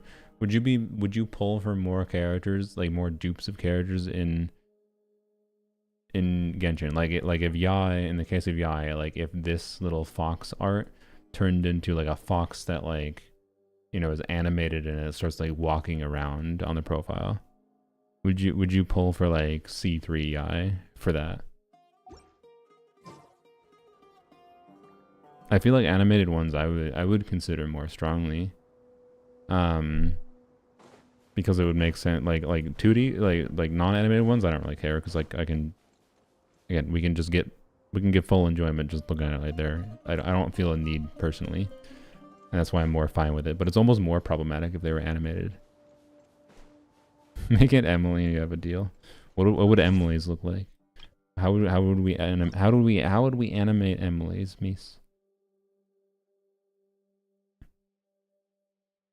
Also, Mies, thank goodness Yhoda's is on Durin banner. Also, Mies, what do you think about the fact that they welcome Mies? What do you think about the fact that they didn't do a Chronicle banner? Where the hell is so Lanyans is obvious. You just had little birds spinning around, right? This would be a simple one. You could have a little turbo twirly drill, shark swimming around. A lot of these could really easily have like some animations on them. That's a missed opportunity, isn't it? To not make animated name cards for characters when getting constellations. I feel like. There's Emily's. Emily's is just a lamp. I must admit, I think this one would be harder to envision. What I mean, it would just be like maybe the flowers like bloom or something. The lamp could do little farts.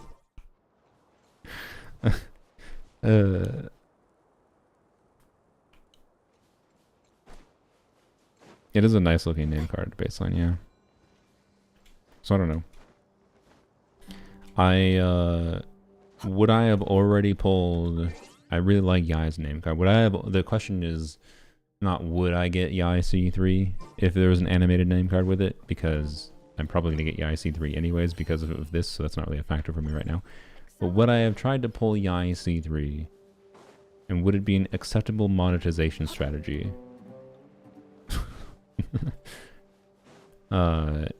If they did that, I don't think I would, but I could be wrong. Accelerating. One name card that for the Moika combat event that everyone flexed on their profile. Which one was that? Do I have it? Wasn't that the one that was just like not actually that hard? But was it this one? Yeah, it was this one, wasn't it? I don't remember it being that hard, but maybe I'm misremembering. Don't they have the animation thing for the TCG? Yeah. Yeah, it wouldn't be that hard for them to implement, I doubt. There's already animations playing a little bit on the name cards. Like there's little like wispy bubble things that come up from the bottom. Like, they already have some amount of implementation that would allow them to do that, I imagine. So yeah, it's kind of surprising they don't take advantage of that more. But anyways, it doesn't really change the fundamental conversation we were having in that Genshin doesn't really, for me and for many, doesn't really feel like it rewards. The long-term development doesn't seem like it rewards. Like imagine if you were someone who was like you're engaged with Genshin primarily with like because they always release every 3 months. They reliably release exploration content for you to come back to, right? And you had no qualms with like spending money, and you kept engaged pulling new characters just because of the fact that it was enjoyable to use the new characters in the new exploration areas, whatever. And then now they have started doing weird inconsistencies with their exploration where they release non-cry exploration and then we go 2 full-ass patches with no exploration, and then who knows what the other gaps will be, right? Whatever. That like I feel like most players that play Genshin and would have spent money probably feel like Genshin has gone in a direction where they feel like they get less return on their money. Recently decided to bail out on C2 Emily, so the context of being only one more copy, I might push for an animated name card. Yeah. A little surprised when No Chronicle was kind of making plans as if there would be one. Yeah. I wasn't making plans, but I was passively considering like, do I do some pulls? Do I do some grinding for like an Albedo? Because Albedo seems interesting to have now. So yeah, I don't know. It's like things like that, right? Like with how much a part of the core value of Genshin is them consistently adding something like exploration. I feel like people who might have spent money more regularly in the past in Genshin might be inclined to spend less money because it doesn't feel like you're getting return. So yeah, I don't know. You pulled on all his banners, wow. I low-key want Klee. Yeah, exactly. Yeah, I don't know. We'll see. It'll be interesting to look at what the like what some of the Paimon.moe data shows for Chronicle banner for Mondstadt when it comes, because presumably that's the next one coming. I was curious what this was at. Reviewing outstanding items on today's to-do list. Do you have any additional commands? I am curious what the Arlecchino banner is going to be at too. I'm quite used to it. If you want my prediction, actually, wait, what did the Arlecchino rerun banner get? This was here, yeah. 100, yeah. I remember it being fairly high for a rerun banner. Like, we compare that to, this is the same patch as like Moika Seat Lolly, I remember.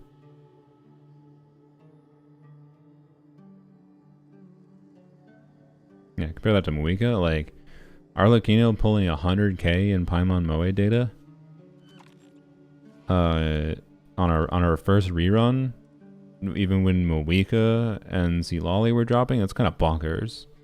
I think it's bonkers that Arlecchino had that many pulls in this patch alongside these two. I think it's crazy. But I feel like the perception may have shifted a little bit now. That's why I'm really curious what Arlecchino is going to be. I feel like it's going to be a lot lower. But yeah, yes, the people who like Arlecchino really, really like her, indeed. How many of these were like constellation pulls? Cleanup sequence in progress. Data from past incidents. Please avoid dropping small not many. items such as Mora, screws, gears, minerals, toys, I mean, gummies, snacks, what is that? A hairbands, quarter? socks, and slippers. About a quarter of the pulls for Arlecchino were not C0, which is pretty high. I mean, you compare that to Chlorinde. It's maybe like 10%, looks like. Yeah, like maybe 10%. So Chlorinde was not her cons. So yeah. Siegeween Mizuki. Oh, it's like it's I think maybe the lowest that Paimon Moe has. I'm not 100% certain. Well, there's some early banners like when Paimon Moe first launched that like isn't really as relevant data to compare to. It's not like trying to like do long-term comparisons of things with Paimon Moe data isn't very good because you need to like try to weigh relative player counts. I have had some ideas of some things to do with the Paimon Moe data to draw better conclusions from it, but I've never run the numbers properly. Where the hell is it?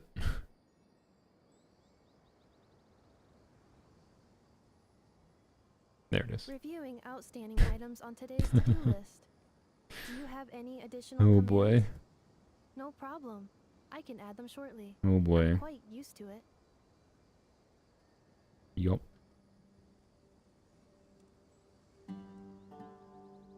Yeah, it would be nice if Siegeween was standard banner. And then here's the one that I bet a lot of people regret. To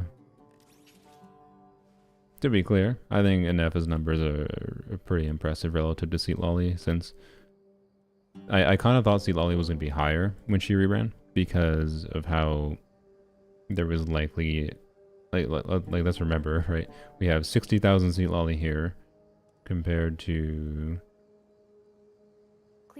Also, let's go check like Moika's. Let's actually wait. Sorry. Avoid dropping small items such as Seat Lolly. So we have. Yeah, okay. I was just checking those C0. It's mostly C0.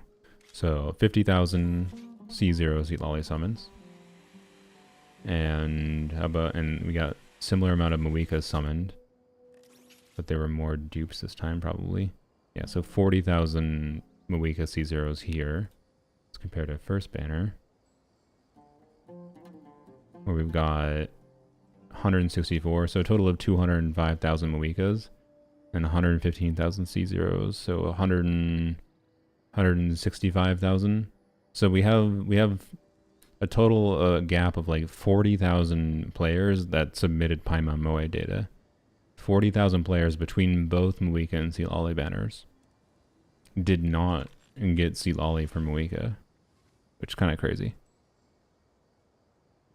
So, because like I expected, and that's the point I'm getting here, I expected more people to on like Moika and Seat Lolly rerun to pull Seat Lolly instead of like pulling Moika. But instead it was just relatively balanced. Like it was more balanced than her first banner was, obviously, but Anyways. God, this banner was scummy. Yup. Indeed it was. Remember the original rumors that they were going to do full half patch? Or full half banner? And it was like so believable because of the fact that Zenless did a full patch banner. A lot of newer players pulled Moika on a rerun, maybe. I don't know. I don't know. All I'm pointing out is that there was a gap. That there is a gap of honestly a surprisingly high number of people. Like if the Paimon Moe data extrapolates out to the player base at large, there is probably actually it doesn't, because like if there's a 25 Paimon.moe data submitters are much more likely to be people that are more engaged with the game and the game's combat, and therefore if like there's a 20, if there's like there's about 20%, if there's 20% of people on Paimon Moe that pulled Moika did not pull Seat Lolly, including on her rerun, and it could be, to be clear, that like a lot of that is the initial Moika pullers and they did pull Seat Lolly on rerun, but they didn't submit the Paimon Moe data.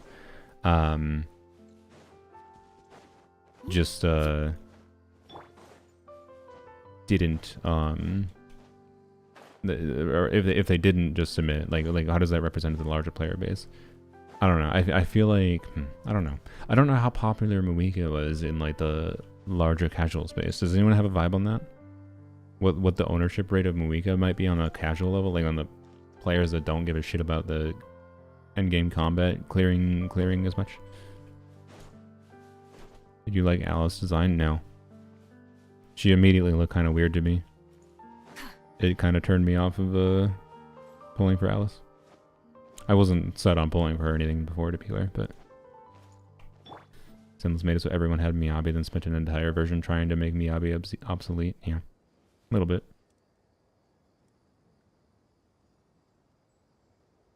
Something off with the hat? I don't know, the hat is not the problem. I think it's something about her face. Her face looks funky to me. Someone said it's the eyes, and I'm inclined to believe that. I have seen Lolly, no Moika. Nice. Based. A few casual friends, one of them liked Moika because of the leather. Everyone else thought she didn't fit the game. Okay. So maybe the Paimon Moe data is relatively accurate then. And, because maybe it's mostly just combat players that pulled from Moika in the first place.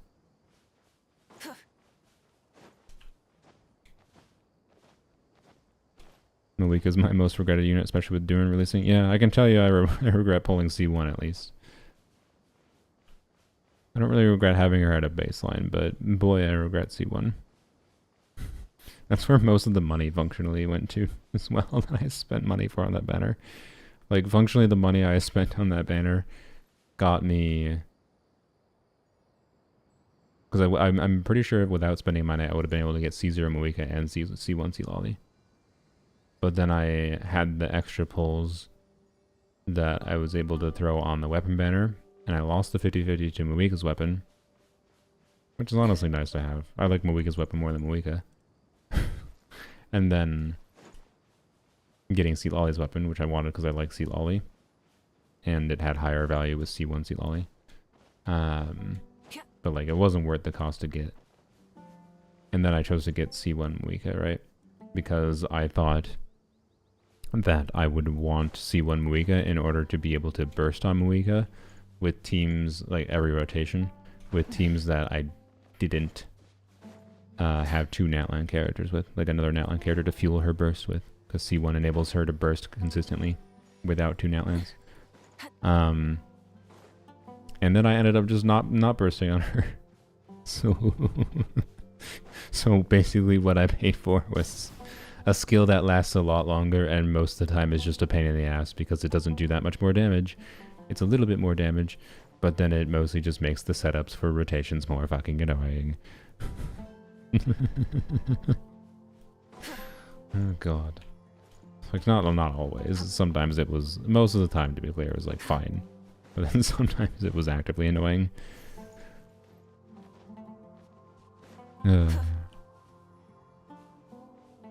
Duran worth it for off field if you already have Moika C2.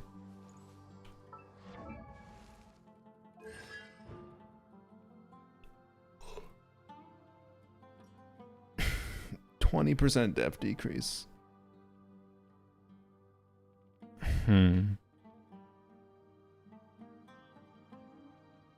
Alice is very hit or miss. Yeah, I suspect it will stay that way.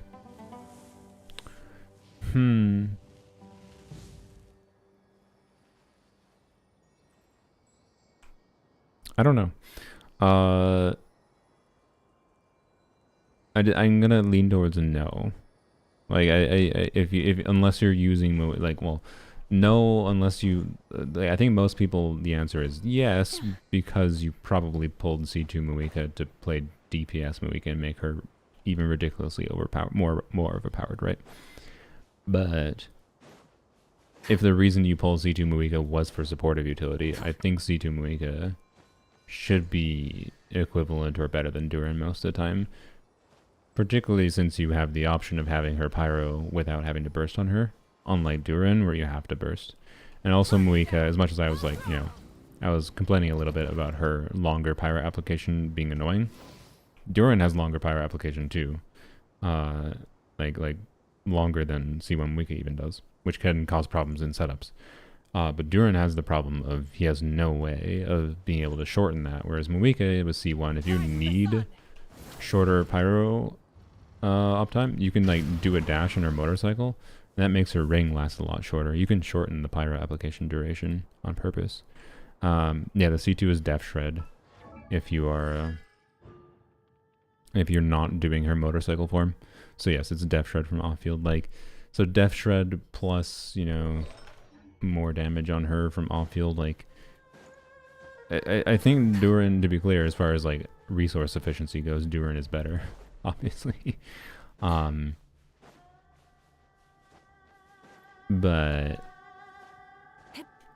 Moika C2, I think, is good enough that if you're not playing DPS Moika, I think it covers it, right? I think it covers most of the cases you would use Duran in. Well, actually, not really though, because of the fucking Hexen Circle passives, right? Like, the problem is, yeah, because you have Flynn's and Neffa. I know Duran. I mean, it's possible, but Mona might be better than I know there. Remember, because of the Hexen Circle, the stupid Hexen Circle passives. So, yeah. Anyways, and I think it's literally just Mona. She holds TDDS, and you don't burst. You just E. the only asterisk on that is whether or not Mona's Hydra application is enough to make sure you don't have like issues with uptime on Lunar Charge, right? So, but yeah, even regardless though, if there are issues, I do agree that Duran should be compelling for Flynn's, because the funny part with Mona is if the Mona thing works, Duran Mona might be Flynn's best team with an Eva. Until Columbina almost assuredly puts it back to doing like Columbina, Sucrose, whatever. But either way, it shows that like if you're doing something like I know Duran instead of Mona Duran, even if that's worse than doing Sucrose, right? You're adding a pyro and another off-field damage dealer in the team, lowering Flynn's damage in exchange for adding pyro in, which will fulfill a pyro check. The next Spiral Abyss has a pyro check on one side, and then there's also a Stygian boss that has a pyro check, and there's a Stygian boss that has a shield, like elemental check on top of it too. So like, yeah. Anyways, so as far as I don't know, or Moika C2 versus Duran is weird, but Duran is still, I guess, relevant because of Hexen Circle passive enabling, right? Duran Mona enables Mona Durin official enables the official C6 buff. So Durin might be better than C2 Muika from that context. I don't know. That's weird. I would hope her personal damage makes up for it, but I don't know how good Muika's personal damage is with C2 from off-field. Her burst, I assume, does enough with C2, though. Because you do normally do her burst, right? I was thinking if you don't do her burst, I guess. So I don't know. Does C1 Veresa Mav team work better? Or is Durin for Muika the move? What does C1 Veresa do? Are you talking a C1 Mav with...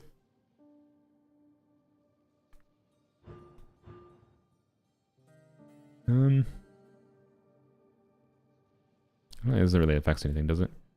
But C1 Muika doesn't really do much for Veresa, I don't think. So, no, I think Durin should be better.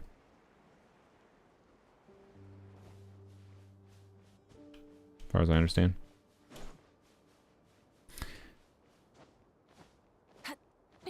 Buffs provided by Durin make up for longer rotations. It'll be a DPS gain.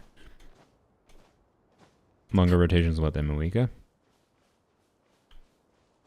Yeah, Muika can do shorter rotations theoretically. Not theoretically, she just can. Because 15-second cooldown on her E for her pyro versus Durin's always locked to 18 seconds. How is Muika used as a support? There you go.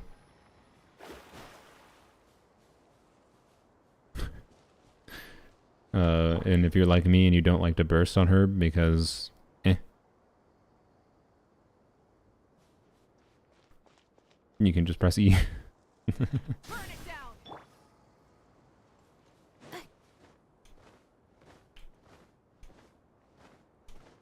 Does Alice actually wear her wedding ring, or are people hallucinating? I don't know.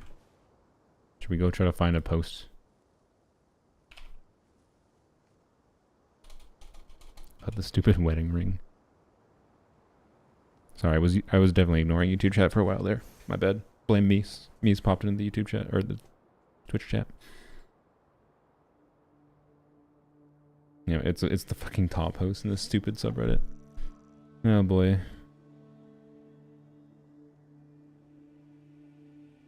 I see. Yep.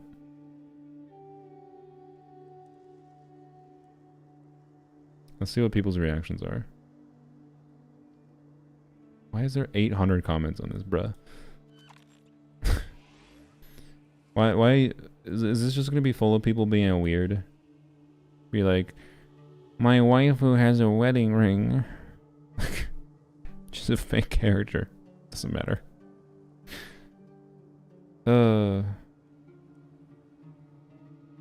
Reviewing outstanding items on today's to-do list. Fitena. That's who this is? Alright, well I want Fitena. No problem. I can add them shortly. I'm quite used to it. Wait, what?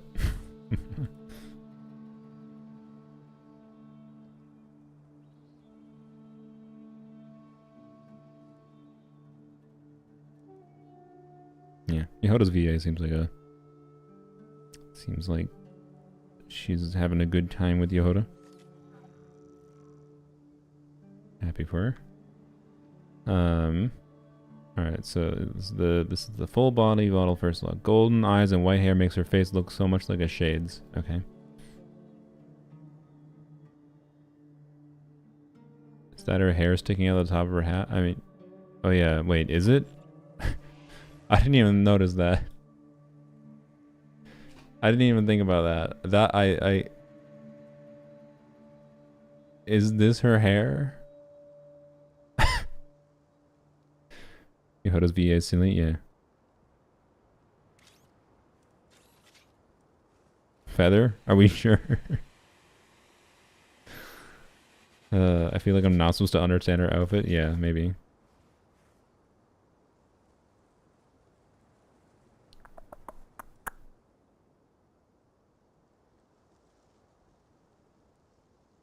Character review. Sure, we'll look at it quick. Nicole's 3D model. I mean, I don't know that much about her lore. I'm not going to comment on her lore meaningfully. But I like Nicole's model a lot more than Alice, and it makes me more interested in pulling for her than Alice.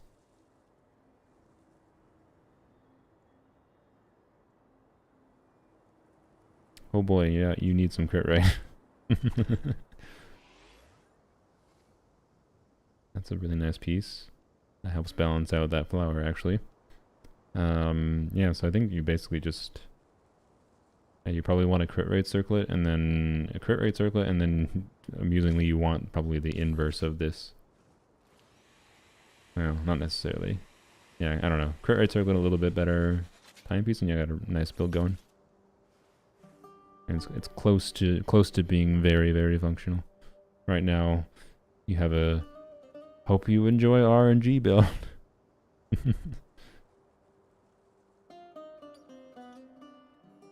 Cleanup sequence in progress. If you wanted my advice, it might be worth crafting a timepiece for Arlecchino. It's a little bit weird because sometimes she wants EM, sometimes she wants an ER. Or ER. Attack timepiece. Don't craft an ER timepiece for Arlecchino.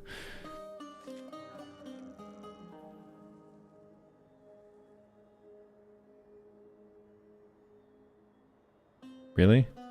Like how models are looking identical to their 2D art. So people are positive on this. Please, mom has got it going on.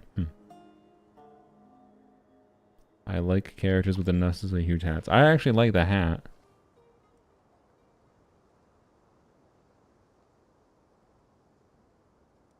I gave up on the bottom half. Yeah, I don't disagree there.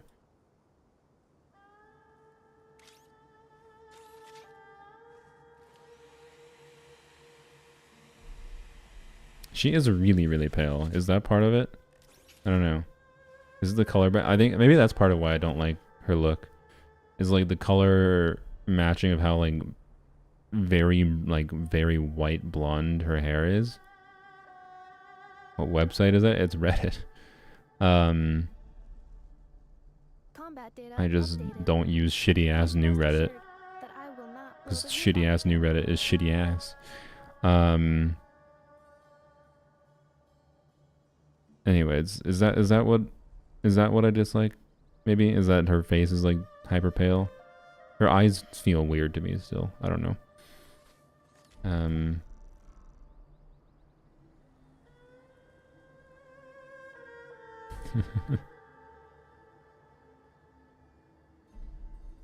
People aren't being weird here.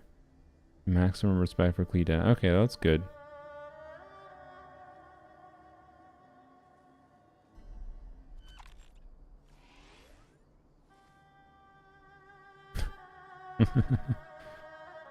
Alright.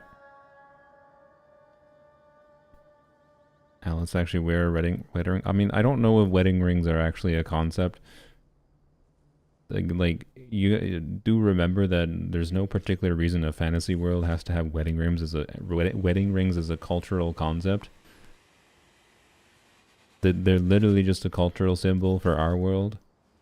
And I think personally, I don't actually like when fantasy worlds use too much of cultural norms from the real world. I think that undermines the purpose of it being a fantasy world in the first place. Right? I think it's more cute if, you know, as a symbol of like joining of lives, which is, you know, what marriage is.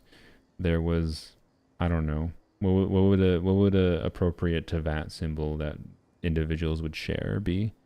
Drink water. I should drink water. I don't have water near me. My apologies. Don't let Twitter know. Oh, yeah, we ain't going on Twitter.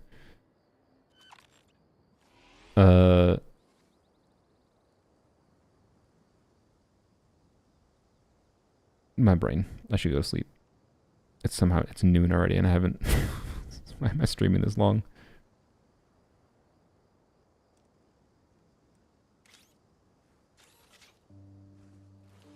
I don't know. I don't know what the symbol would be. Eggs.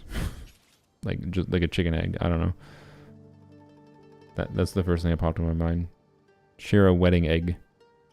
Like guys, why doesn't Nicole, why doesn't Alice have a wedding egg?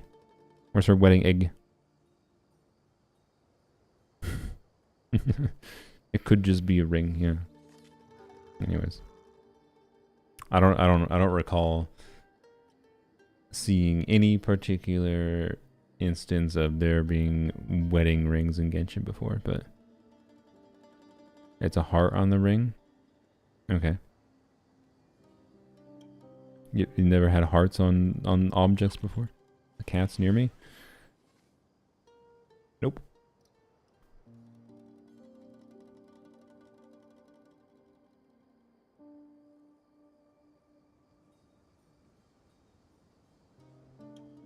Combat data I mean, updated. Please rest assured that I will not blow the roof off again. the cons, Mona's cons are stronger with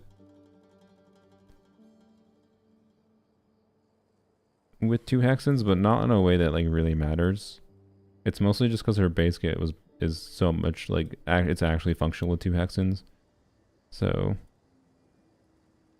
anyways, like it is a strong consideration to choose to get Mona copies, yes, for your selector things.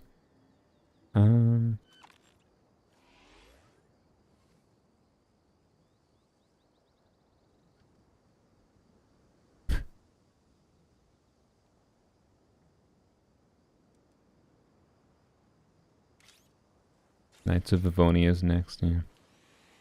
Things I yapped about before. Whoops, don't need to pop whatever their profile is. Leo in next, please. Yeah. Okay, it's just, yeah, see, this is what I was talking about before with, and like they open the door, and now it just begets the infinite loop of, no, fuck you. I'm downvoting you. Go fuck yourself. Sorry.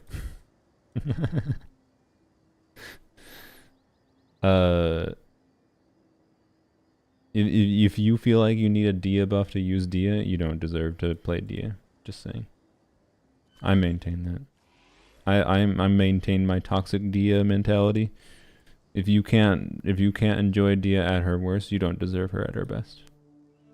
And also, I genuinely feel like if Dia gets buffed, I would be in the camp of almost assured, like they would probably end up changing something about her that like ruins part of what I enjoy about her kit, and would probably end up pissing me off. I'm almost willing to bet that. But also, I don't think she should get buffed. I actually think she's a well-designed character, and if you think she needs to get buffed, you misunderstand the point of her kit and are meta brain rotted in some form. Anyways. Yeah, I'm gonna gatekeep my Dia. Unreal Dreamer's reaction. I have no idea who that is. And I never will. Anyways.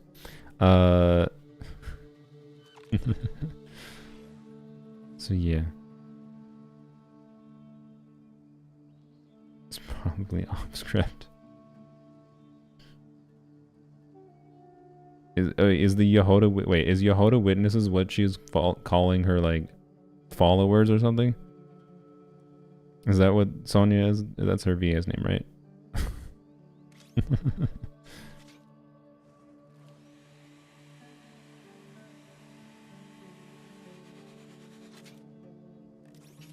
Goes to her character's Reddit. I mean, I think Reddit is sometimes a little bit full of themselves, thinking that certain terms originated from them. Maybe it did, I don't know. I definitely heard the term Yhoda's Witnesses before, but I don't think it was through Reddit. So I don't know where it originated, but it had been used outside of Reddit, that's for sure. Anyways. Started on Twitter with her close involvement. Okay, yeah, wouldn't surprise me if she started it and spread to Reddit afterwards. She's very active on Twitter. Well, I understand, but also you. I mean, I say that, but I'm on Reddit right now, so let's get off of shitty ass websites. Most websites are shitty, to be clear. It's 2025. Most websites are garbage. All social media is shit. Anyways, but no, I don't vibe with Twitter. I'm a butthole and I get annoyed when people post Twitter links at all to me. I have to utter the word Yhoda on Twitter and Sonia will show up.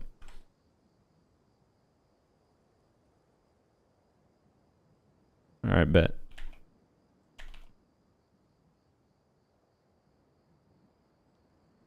Reviewing outstanding items on Oh, today's good. to-do list. Fucking Do you Jesus have any Christ. additional commands? No problem. Well, now you know the last 2 digits of my phone number. That's great. Used to it.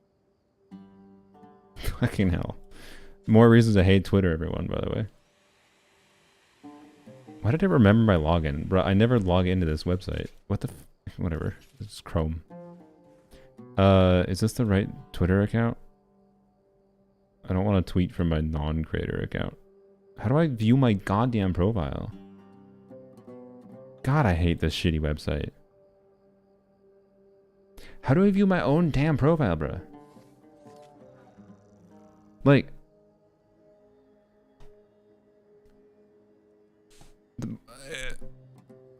I don't want to log out. I want to view my fucking profile.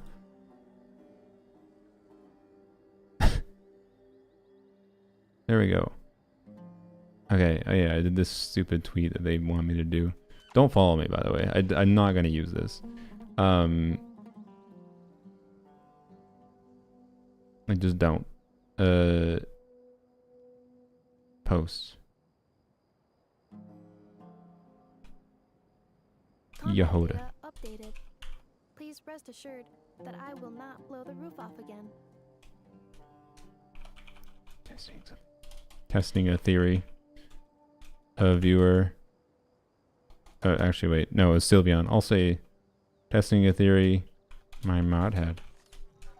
There you go.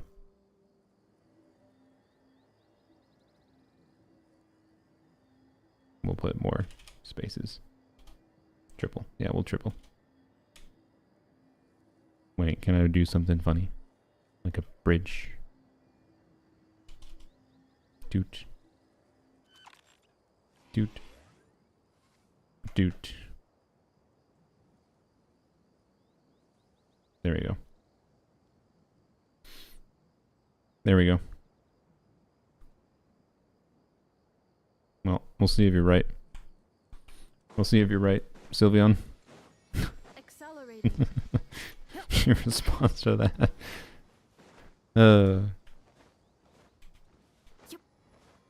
There's no way. She doesn't follow me, and I don't actually have any connection to any meaningful amount of, like, because I don't use it. I don't follow anyone. Well, it said I followed people, but it's like, I followed someone when I, like, made the account. I followed some random people. Who am I even following? Not, yeah, okay, a couple random ass Genshin creators.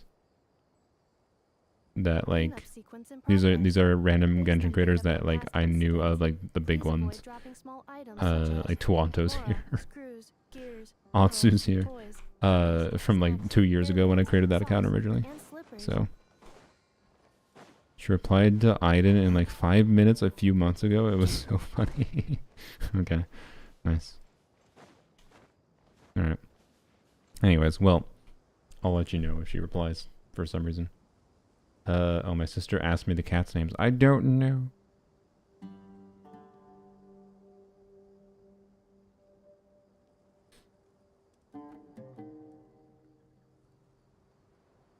Anyways, well,